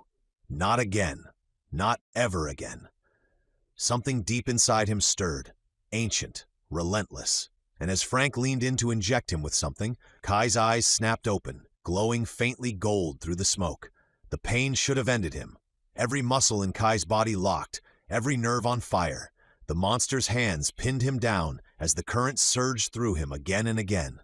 His skin blistered, his vision fractured. He could barely hear over the static roaring in his skull. And then somewhere deep inside, something snapped. Not bone, not will. Something older, something buried. His heart began to pound, slow and heavy at first, then faster, harder, until it felt like the air itself moved with each pulse. Thud. The electricity sparked across his body, then bent away, the arcs fading as his veins lit faintly beneath his skin. Thud. Frank took a step back, eyes wide. What are you doing?" Kai's head dropped forward, his breath coming in ragged gasps. The chains binding his strength for centuries, the restraint that kept him human, every one of them began to splinter. The beast above him shifted, growling low. It pressed harder, but the tremor in its arms betrayed the truth. It could feel it too. Power, pressure, rage. The cables feeding electricity into Kai's body began to hum and glow red. The air shimmered with heat. Kai threw his head back and screamed. It wasn't pain anymore. It was release. His body convulsed once, the energy inside him exploding outward. The creature's grip shattered, the floor cracked like ice beneath him, and a shockwave blasted through the warehouse, papers, debris, and loose metal swirling outward in a storm. When the air cleared, Kai was on his feet. His chest heaved. His eyes burned with a feral intensity. Every wound, every fracture, gone.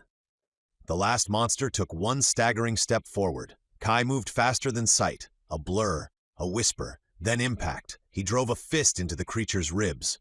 The sound was like a cannon, flesh folding, bones collapsing inward. The beast stumbled, tried to swing, but Kai caught its arm, twisted, and brought his knee up, snapping the limb like a dry branch. Before it could scream, Kai's hand slammed into its throat and his grip tightened. The creature's black eyes bulged. Its body began to disintegrate, turning to dust in his grasp. It faded like ash in the wind, leaving nothing behind but silence and the echo of Kai's breathing. Frank, frozen near the control panel, slowly backed away. "Impossible," he whispered. "You can't? No one could resist that much." He reached for his coat pocket, fingers shaking. "You leave me no choice." Kai turned toward him just as the doctor whipped out a small canister and sprayed. A burst of fine mist hit Kai's face. Cold, metallic, burning instantly. He screamed as the acid ate into his skin, his vision searing white. He staggered back, clutching his eyes, the pain piercing through even his accelerated healing. The floor tilted, the world spinning into chaos. When he dropped to one knee and blinked through the haze, Frank was gone. The back door hung open, swinging in the night wind. Kai staggered to his feet, his breathing ragged. His healing was working, but slow. The burns crawled across his face, knitting tissue cell by cell. His sight returned in bursts, blurred and raw. He turned to the rows of crates, the vials inside still pulsing faintly with that crimson glow. His blood, his curse. He took a step toward them, then another. His fingers flexed once, then he drove his fist through the first crate. Glass shattered. The glow splattered across the floor. He moved methodically, destroying each one, every container, every last trace of what Frank had made. The air filled with the sharp smell of metal and chemicals, the liquid hissing as it hit the ground. When it was over, the warehouse was burning. Kai stood in the center, surrounded by flames, his chest rising and falling slowly. He didn't look back. Outside, the night wind carried the smoke up into the sky. From miles away, it looked like the city itself was exhaling. But somewhere out there, in that same darkness, Frank was already moving again, his hands trembling, his eyes wild, and in his pocket a single intact vial of Kai's blood glowed softly against the glass. Chapter 17, Family Ties. The city had begun to change. The crime rings that once ruled the streets were unraveling, slowly, methodically, as though something unseen was dismantling them piece by piece. To the police, it was chaos. To the people, it was hope. To Kai, it was war. He moved like a shadow between the forgotten corners of the city, following Frank's network of corruption outward from the warehouse. Every lead led to another stronghold. Bars, old factories, condemned buildings with lights still burning in the basement windows. Each time, the pattern was the same. Humans running operations they didn't understand, and among them, the ones who didn't die easily. Immortals. Drake had called them his family. Frank had called them experiments. Kai knew what they really were. Remnants, fractures in the order of nature, same as him. But unlike him, they had chosen this path. He showed mercy to the humans who still had their souls intact. He would disarm them, knock them unconscious, tie them up for the police to find. But when he met another of Frank's creations, one of those things that refused to die, he showed no hesitation. He fought them as only an immortal could, and when he struck the final blow, his voice carried softly through the dark.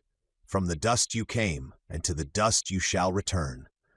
Each time he spoke the words, something deeper stirred within him, a current of power, ancient and cold.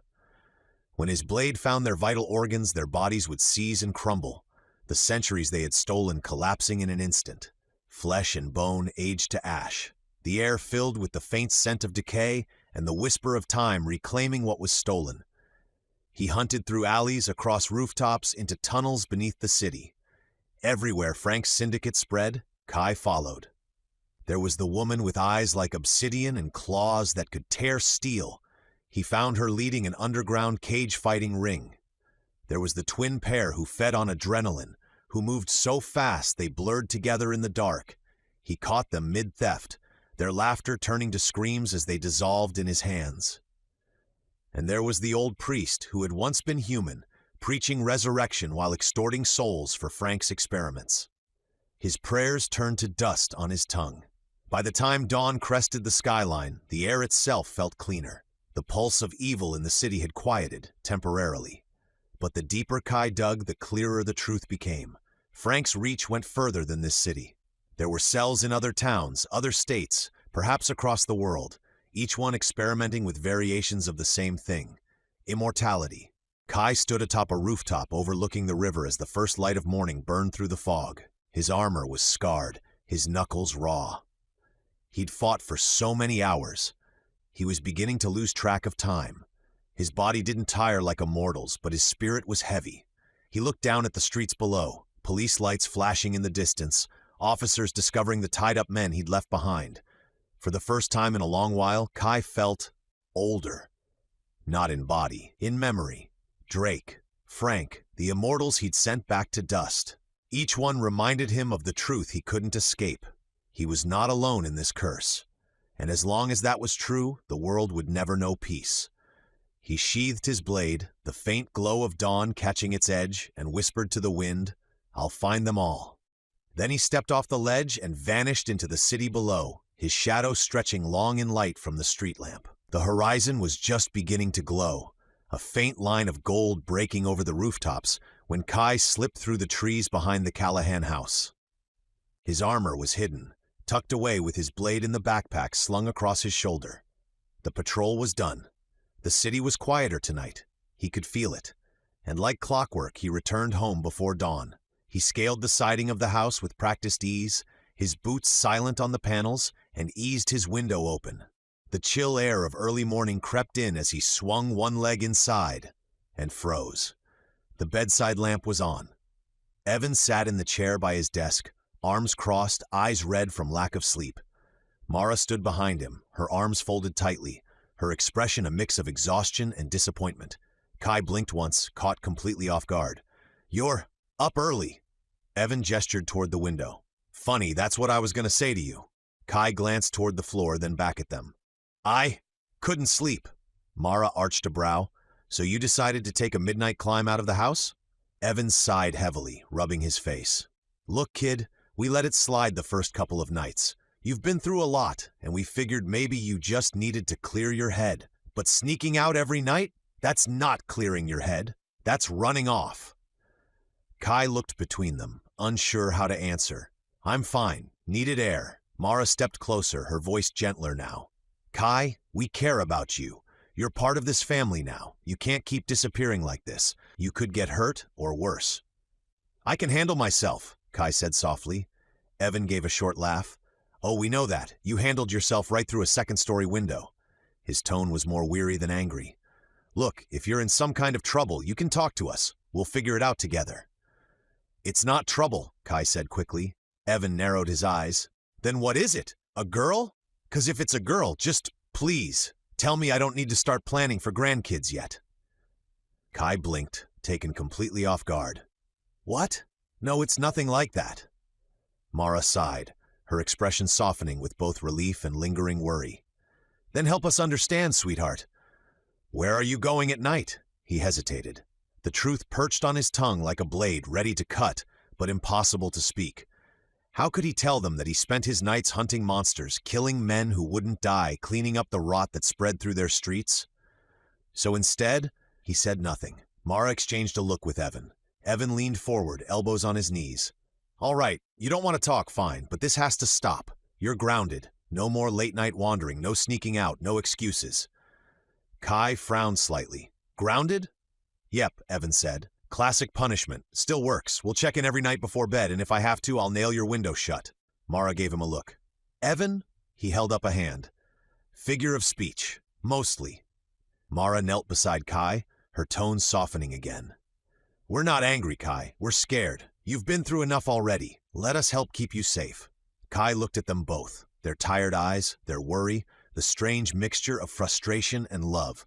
For a moment, he felt something deep and old stir inside him. He'd probably known rulers, soldiers, kings, but family seemed rarer than all of it. He gave a faint nod. All right, I'll stay. Mara exhaled, relieved. Thank you. She reached up and brushed his hair back, a mother's reflex she didn't even seem aware of. Now get some sleep. You look exhausted. Evan stood and yawned. And if you decide to go all exploring again, at least wait until we're awake so we can supervise. Mara swatted him lightly on the arm as they left the room. Kai sat on the edge of his bed as the door closed behind them, listening to their footsteps fade down the hall. Grounded. He almost smiled. It was absurd being grounded after thousands of years, but it didn't feel like punishment. It felt like belonging. Still, as dawn crept through the window, his mind refused to rest. Frank was still out there, and Kai knew. Some rules were worth breaking. As the days wore on, Mara had made good on her word. Every night before bed, she or Evan checked on Kai. Sometimes they would poke their heads in while he was sleeping. Every morning, they made sure he was where he was supposed to be.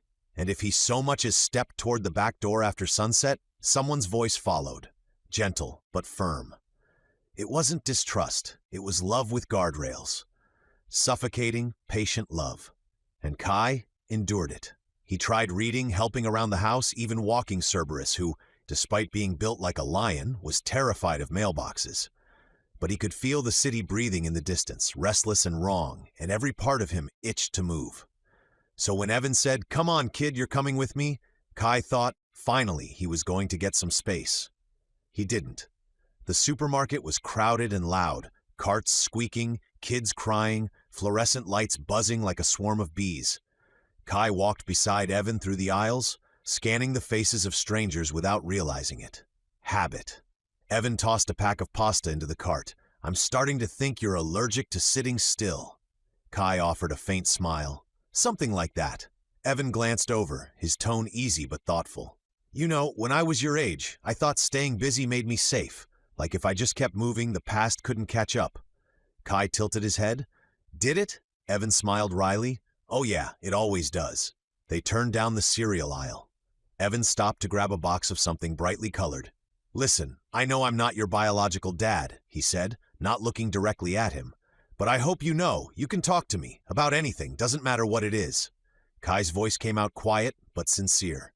"I know, and I'm honored you want me to be part of your family." Evan's hand paused on the cart. He turned, meeting Kai's eyes. For a long moment, neither spoke. Then Evan smiled, real and soft, the kind that reached his tired eyes. "You already are, Kai." They moved on, the cart rattling lightly as they turned into another aisle. "Did Mara ever tell you how we ended up with this circus?" Evan asked, grabbing a jar of peanut butter. Kai shook his head. "Just that you adopted Lily and Noah." "Yeah, after fostering them," Evan said. "But truth is, it started before that.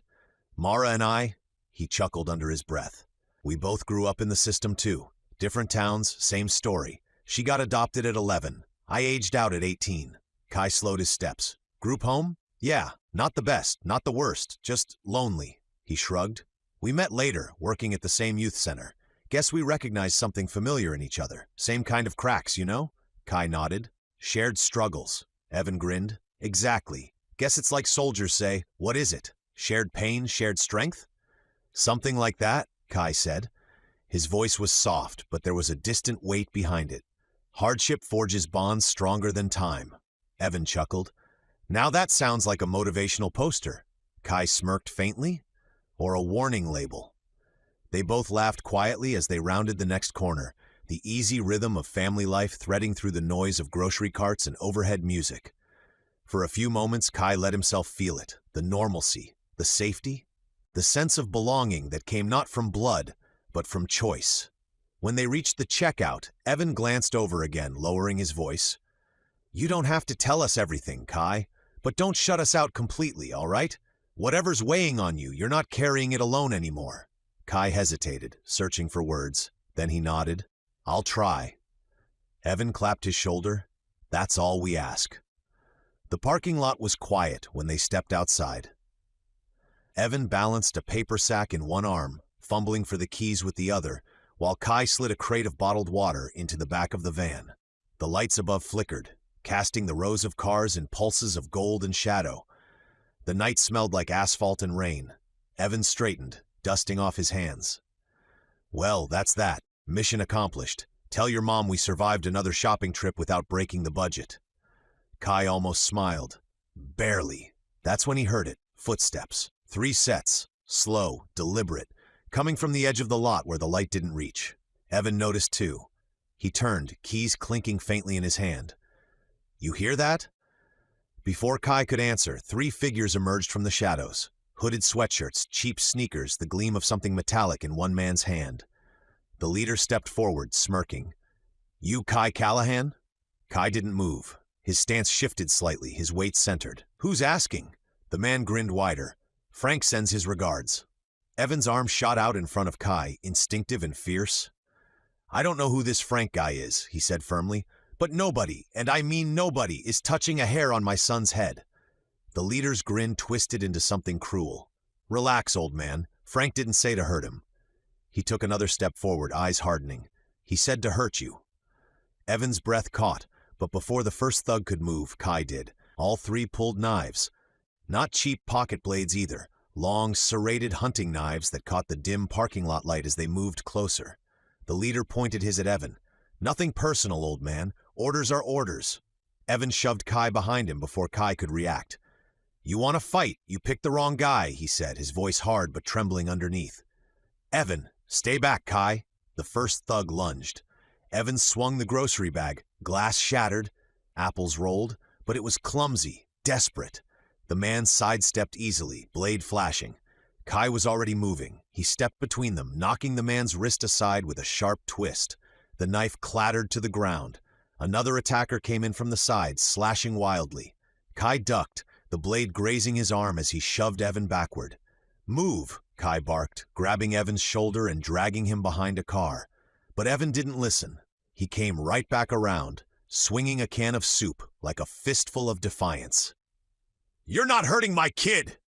The distraction nearly got him killed. One of the thugs lunged straight for his ribs. Kai intercepted the strike with his forearm, twisting the knife from the man's grip and using the same motion to shove him into another. Both hit the pavement hard. The last one hesitated, then tried to flank them. Kai pivoted, grabbed Evan by the jacket, and pulled him down just as the blade swept overhead. Evan hit the ground with a grunt, the knife slicing air where his head had been. Kai caught the man's wrist mid-swing and slammed it against the side of a car door, once, twice, until the knife fell. A final sharp elbow sent the man staggering back. All three regrouped, breathing hard, realizing they were outmatched. The leader spat blood, eyes burning with hate. "You're dead, kid. You and your hole." Kai stepped forward once, silent but dangerous. That was enough.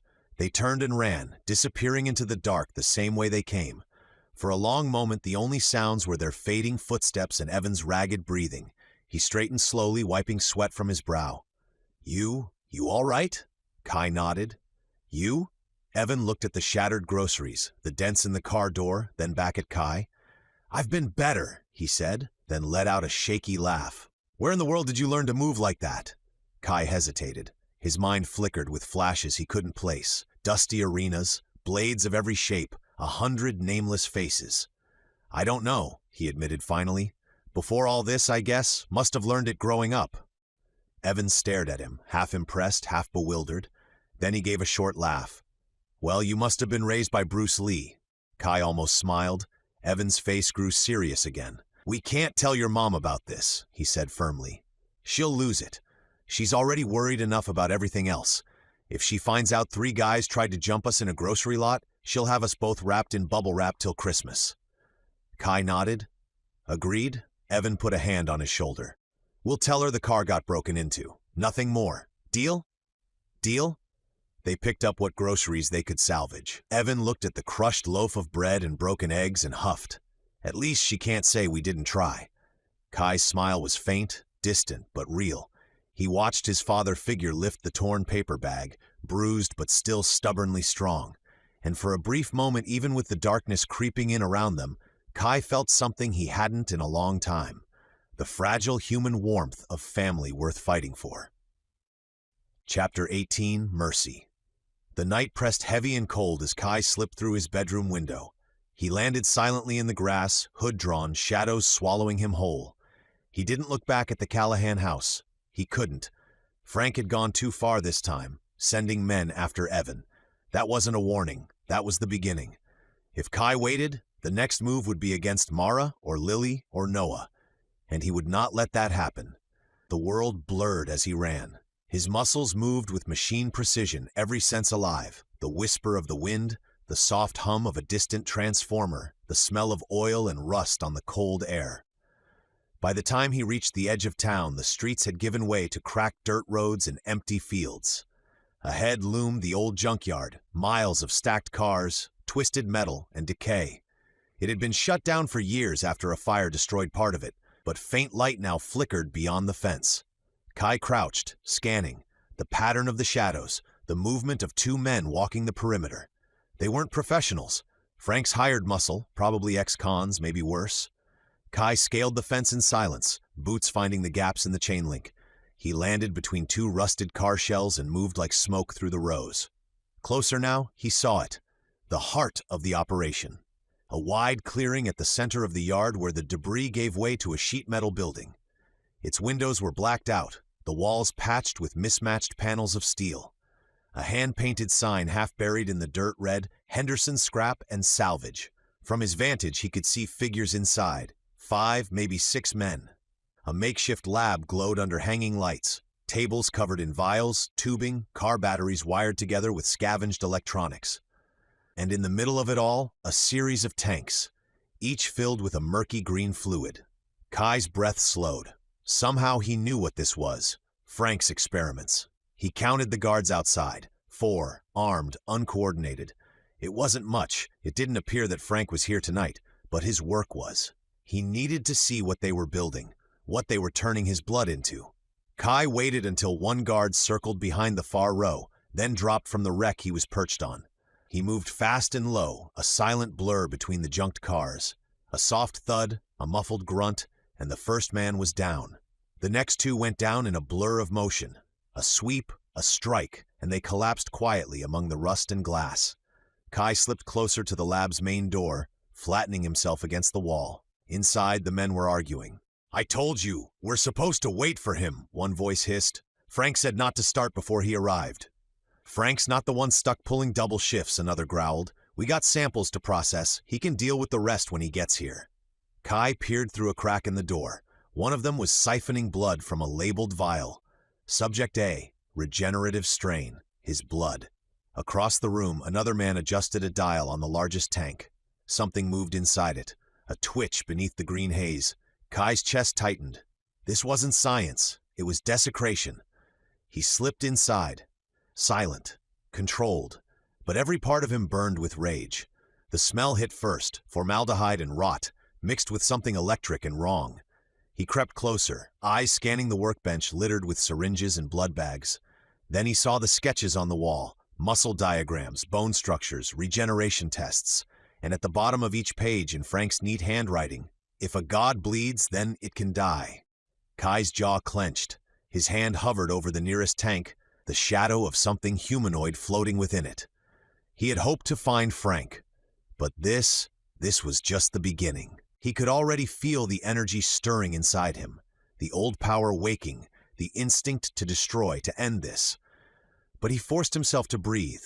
If he leveled this place tonight, Frank would only build again. No, he needed answers first.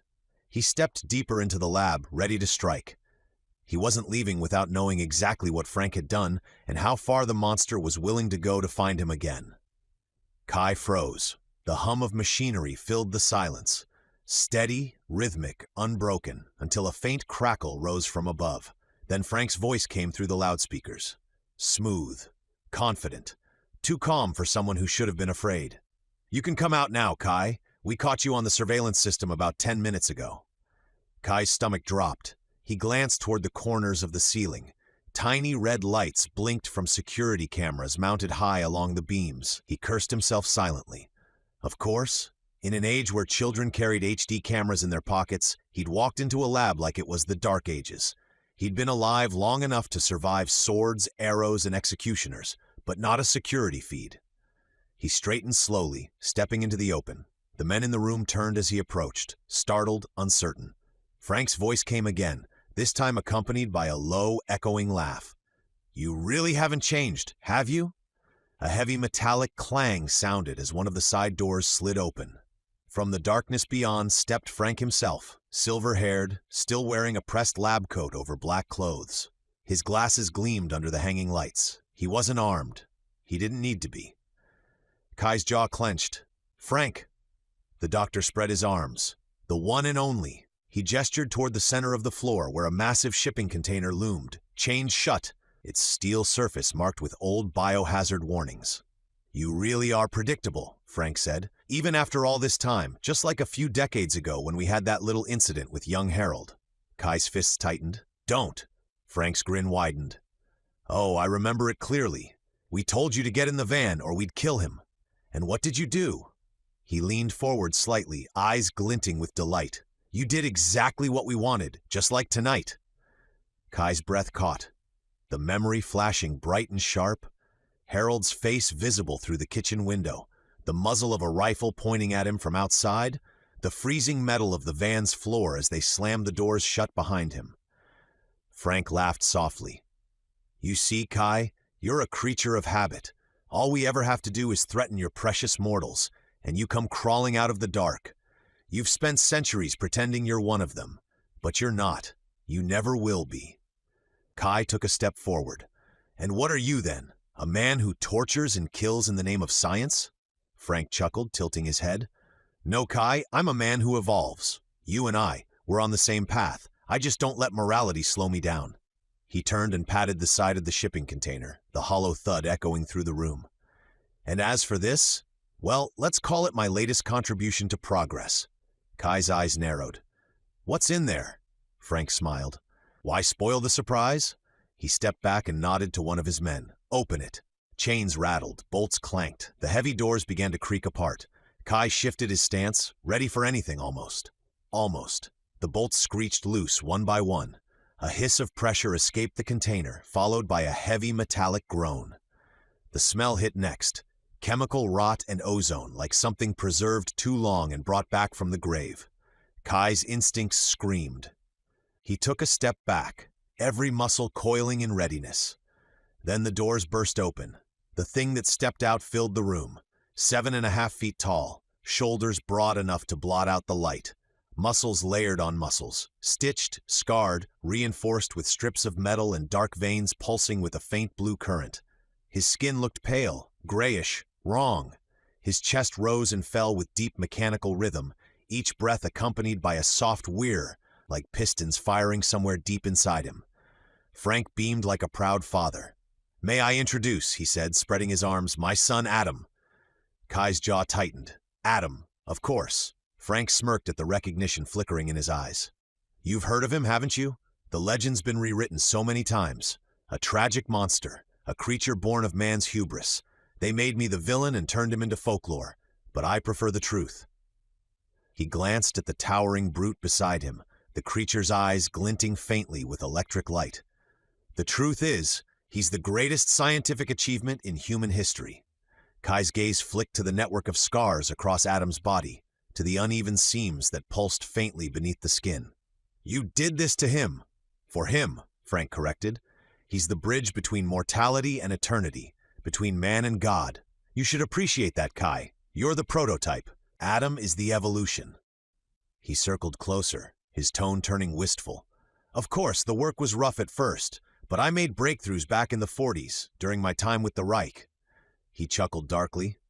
"They may have been a bit off-balanced, but they took science seriously. The pursuit of perfection doesn't come without sacrifice." Kai's hands curled into fists. "You think mutilating your own son makes you a god? None of us are gods." Frank smiled faintly, stepping back toward the shadows. "No, but it makes me immortal by legacy." He snapped his fingers. "Show him, Adam." The brute flexed his fingers, and the light caught the gleam of steel. Bolted through the knuckles were thick, sharpened spikes, crude, deadly, and very real. Adam's chest expanded, a deep rumble rising from within. Then he moved, and for all his size, he was fast. Kai barely had time to brace before the monster lunged. The impact shook the floor. Kai blocked the first swing, but the sheer force sent him flying backward into a stack of crates. The wood exploded around him in a shower of splinters. Frank's laughter echoed through the loudspeakers. "Oh, don't look so surprised, Kai. I told you. I've made some improvements. Muscle grafts, reinforced tendons, synthetic nerve pathways, and a little touch of you in his blood?"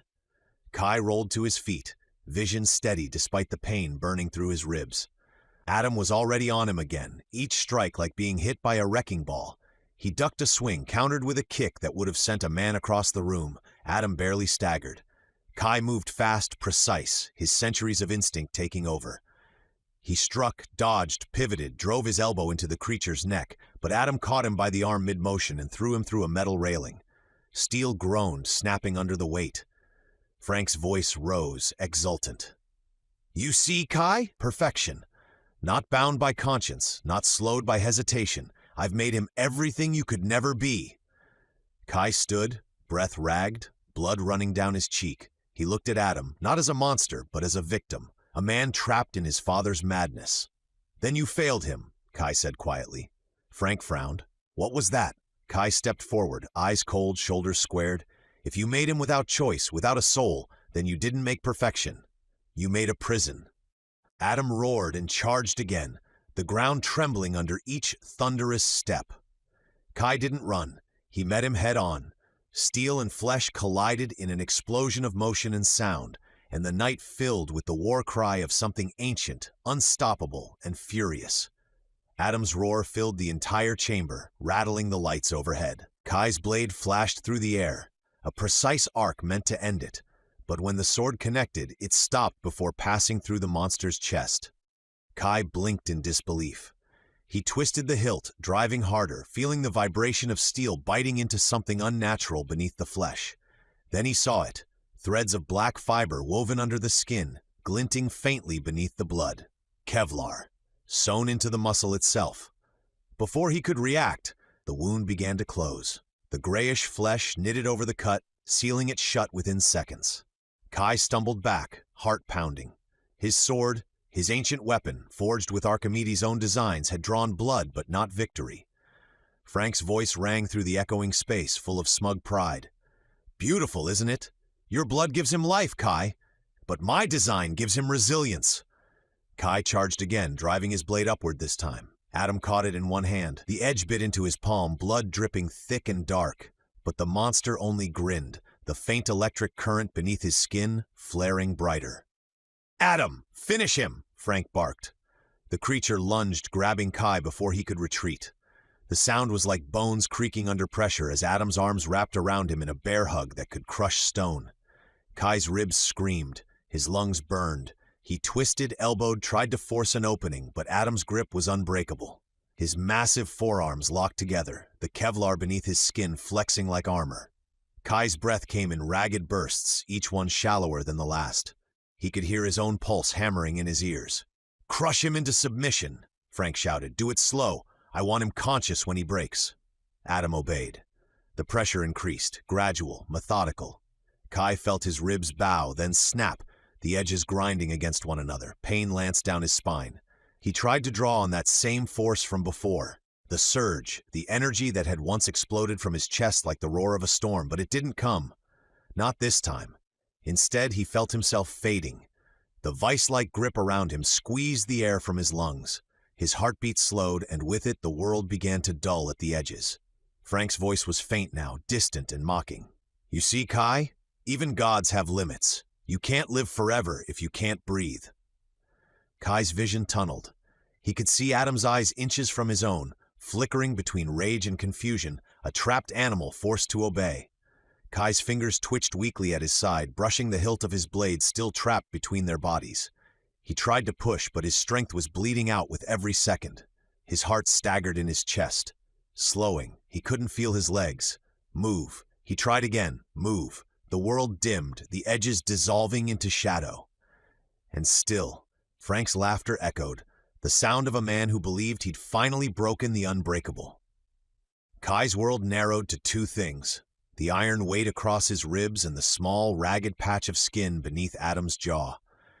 For a breath, he clung to that sliver of absurd hope, that even monsters needed mouths to roar, and mouths had to be held somewhere flesh remained mortal. He brought his helmeted head up and rammed it into Adam's chin. The impact was bone against metal. Adam bucked, a thunderous wail ripping out of him, and for a beat the giant's grip loosened, as if the animal within had been startled awake. Kai hammered again, headbutt, hard and precise, until the brute's arms slipped, and Kai fell, sliding free into the slick of his own blood and sweat. He didn't wait.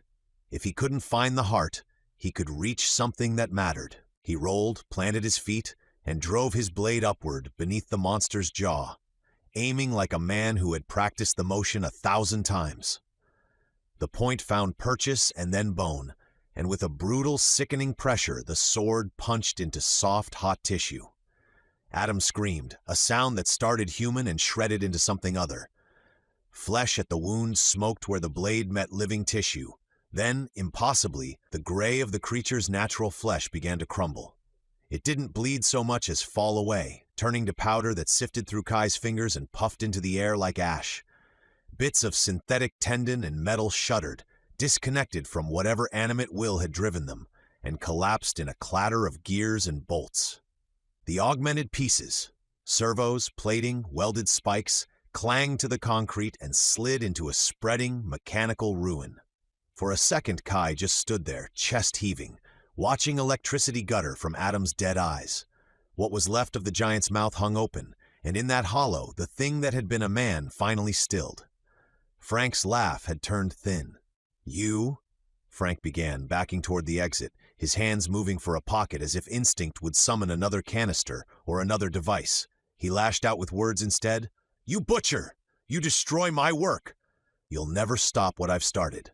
Legacy, science." His voice cracked like a man reciting a litany he no longer believed. Kai didn't wait for the rest.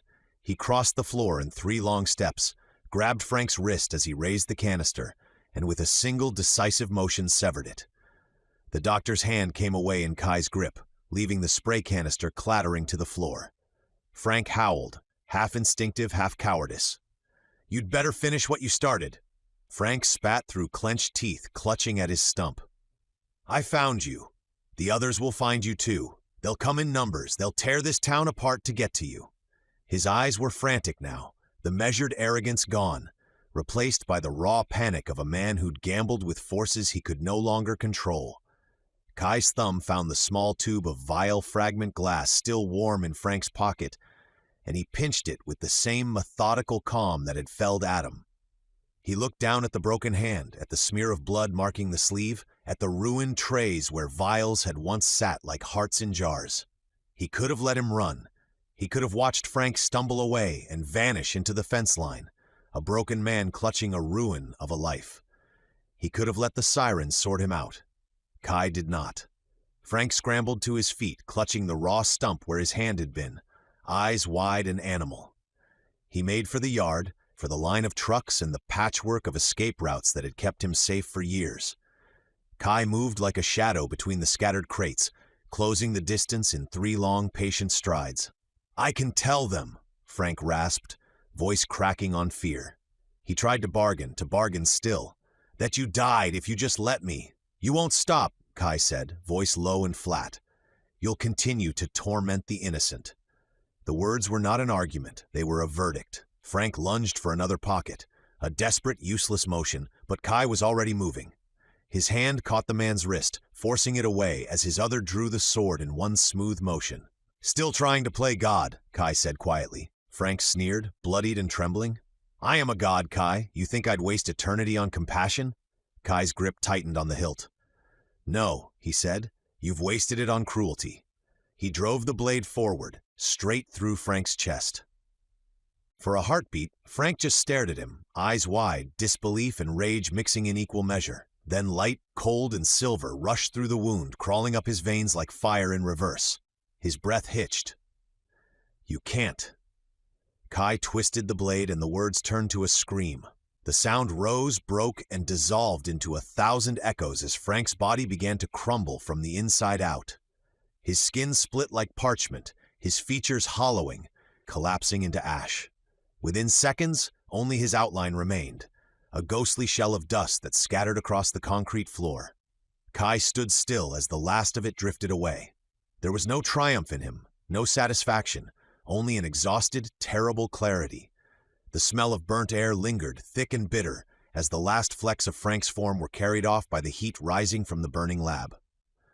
"From the dust you came," Kai murmured, voice steady but heavy with centuries of meaning.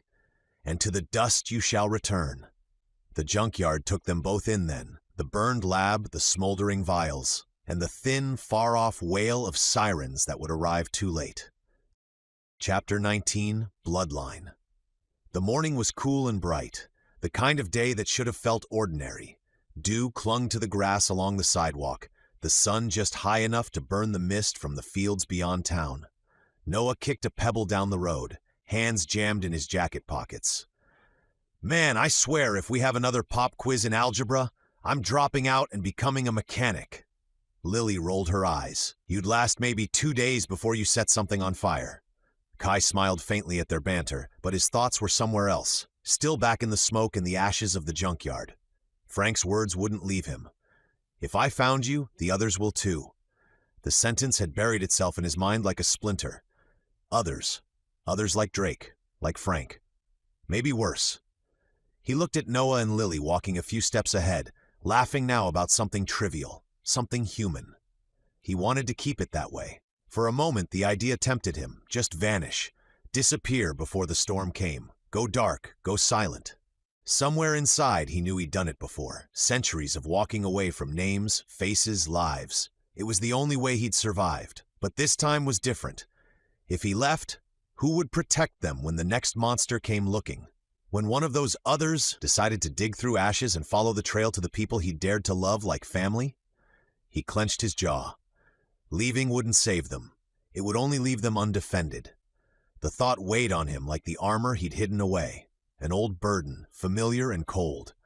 They turned the corner, the school coming into view. Brick walls, metal doors, a line of buses coughing exhaust into the morning air. Students moved in clusters, talking, laughing, alive. Noah nudged Kai as they reached the steps. "Hey, you good, man? You've been quiet all morning." Kai blinked, pulling himself from his thoughts. "Yeah, just tired." Lily gave him a skeptical glance. "You look tired all the time." He smiled, just enough to pass for normal. "Guess I'm getting old." They both laughed and started up the stairs. Kai followed, one last look over his shoulder at the quiet street behind them. They found Eli shoved against the locker, eyes squeezed shut, shoulders trembling as Trent's hand rained the same cruel rhythm, taunting him by smacking his face. The hallway smelled of chalk dust and cheap cologne. Lockers clanged and laughter braided through the air like normalcy, trying not to notice it was being broken. Kai stopped dead. Trent looked up as they rounded the corner, smirk widening when he saw company. "Look who it is," he said, loud enough for the crowd to turn. "The mystery kid. You lost or something, pretty boy?" Noah bristled. Lily's jaw tightened. Eli's face was red. Tears had started to run, but he blinked them away, trying not to make a sound. Trent shoved Eli forward and laughed. "Cry, Eli. Do it. You know it helps." Kai didn't think. He moved. In 3 long, fluid steps, he was at Trent's shoulder, his fingers closing in the fabric at the base of the bully's neck. With one clean motion, he lifted him off the floor until Trent's sneakers dangled uselessly above the polished tile. For a heartbeat, no one breathed. Trent's face went from smirk to white-faced surprise to fear as the laughter died. He thrashed, punching at empty air, blinking at Kai's hand around him like a man watching a nightmare. "Put me down, you freak," he squealed, voice high. Kai's voice was low, steady, and colder than the locker metal. "Leave him alone." Noah and Lily rushed forward, hands out trying to talk him down. "Kai, don't easy, man," Noah said, half laughing to force the absurdity out of the moment. Trent spat out a weak, desperate taunt. "What are you gonna do, huh? Your mom's a teacher here. You touch me, and she'll—" His bravado cracked as he saw the stillness in Kai's eyes. Kai leaned in until his forehead almost brushed Trent's. He lowered his voice until the words were a thread meant only for Trent. "I'll find the smallest locker in this school and shove you into it. If that doesn't work," he said, the whisper cutting, "I'll hang you from the top of the flagpole by your underwear and paint 'Bully' across your chest." The hallway had gone very quiet. Even the fluorescent lights seemed to be listening. Trent's bravado evaporated. He swallowed hard. The color drained from his face. Okay, he choked on the words. "Fine, I'll stop, I swear." Kai set him down gently enough that it landed like a warning instead of a threat. Trent collapsed to his feet and stumbled backward, keeping his eyes on Kai like a man watching a coiled animal.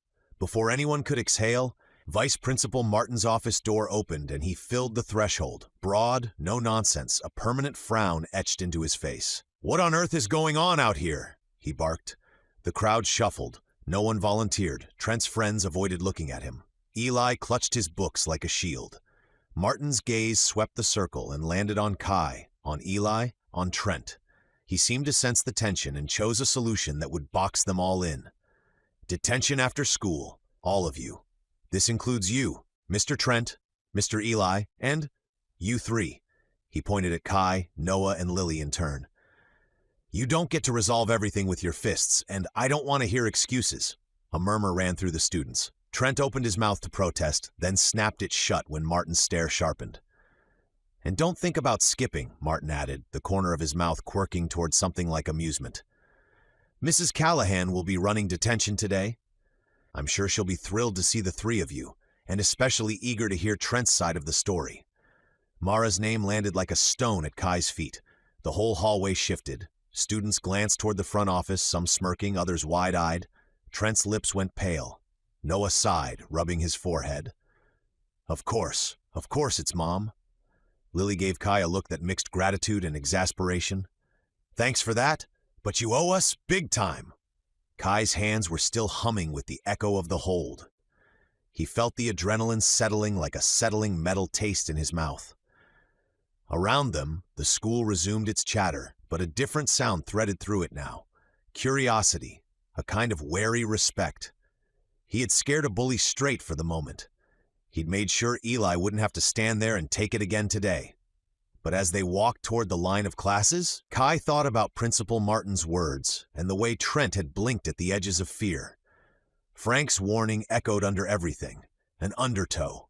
Others would come. The fight he'd chosen wasn't just with thugs in parking lots or with a scientist in a junkyard. It was with a world that would keep producing monsters. People who would take what they wanted, who would threaten those he loved to get to him. After school, the tension in detention had already been thick enough to cut through. Mara sat at her desk, hands folded, watching the clock tick toward 4. No one spoke. The scraping of Trent's pencil filled the room like an itch. Noah tapped his foot. Lily glared at Trent. Kai sat still, quiet as always, though his eyes flicked toward the door every few minutes, something instinctual, like a soldier mapping exits. Then the door creaked open. Eli stepped inside. His face was pale, streaked with tears that had long since dried and returned. His shirt was wrinkled, untucked, his hair wild like he'd been running. Mara straightened, surprised. "Eli, you're late for detention?" He didn't answer. Something about his silence made the room change, flattening the air. Noah started to speak, but his voice died when Eli reached inside his backpack. He pulled out a revolver, an absurdly large one, gleaming cold in the fluorescent light. His hands shook so violently it almost slipped from his grasp, but he gripped it tighter, raising it toward Trent.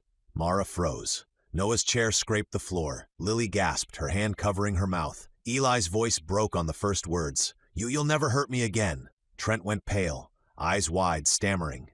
"Eli, hey man, what are you doing? I was just messing around, okay? We were just joking." "Joking?" Eli's voice climbed, cracking. "You broke my glasses. You threw my books in the toilet. You made me eat mud. You locked me in the janitor's closet for hours." His hands trembled harder. "You laughed." Mara took a careful step forward. "Eli, please, put the gun down." He shook his head violently, tears streaking his cheeks. "No, no more. He's not going to hurt anyone again." Kai was already moving, slow and deliberate. He stepped in front of Trent, his voice low but steady. "Eli, look at me." Eli's eyes snapped to him. "This isn't the way," Kai said softly. "I know what it's like to want it to stop, but this won't fix it. You'll carry this forever. You'll lose everything that's still good in you." Eli's grip faltered, but only for a second. His breathing hitched, chest heaving. "He'll just find someone else," he said, almost pleading with himself. "He always does. He doesn't stop. He never stops." Kai took one step closer, palms open. "He will. I'll make sure of it. You have my word, Allie. He won't hurt anyone again." Eli's face twisted between grief and rage. "No," he whispered. "You don't understand." He raised the gun again. "He won't hurt anyone anymore." The sound of the shots shattered the air. 1, 2, 3, 4, 5. Mara screamed. Lily ducked. Noah dove for the floor. The recoil knocked Eli backward.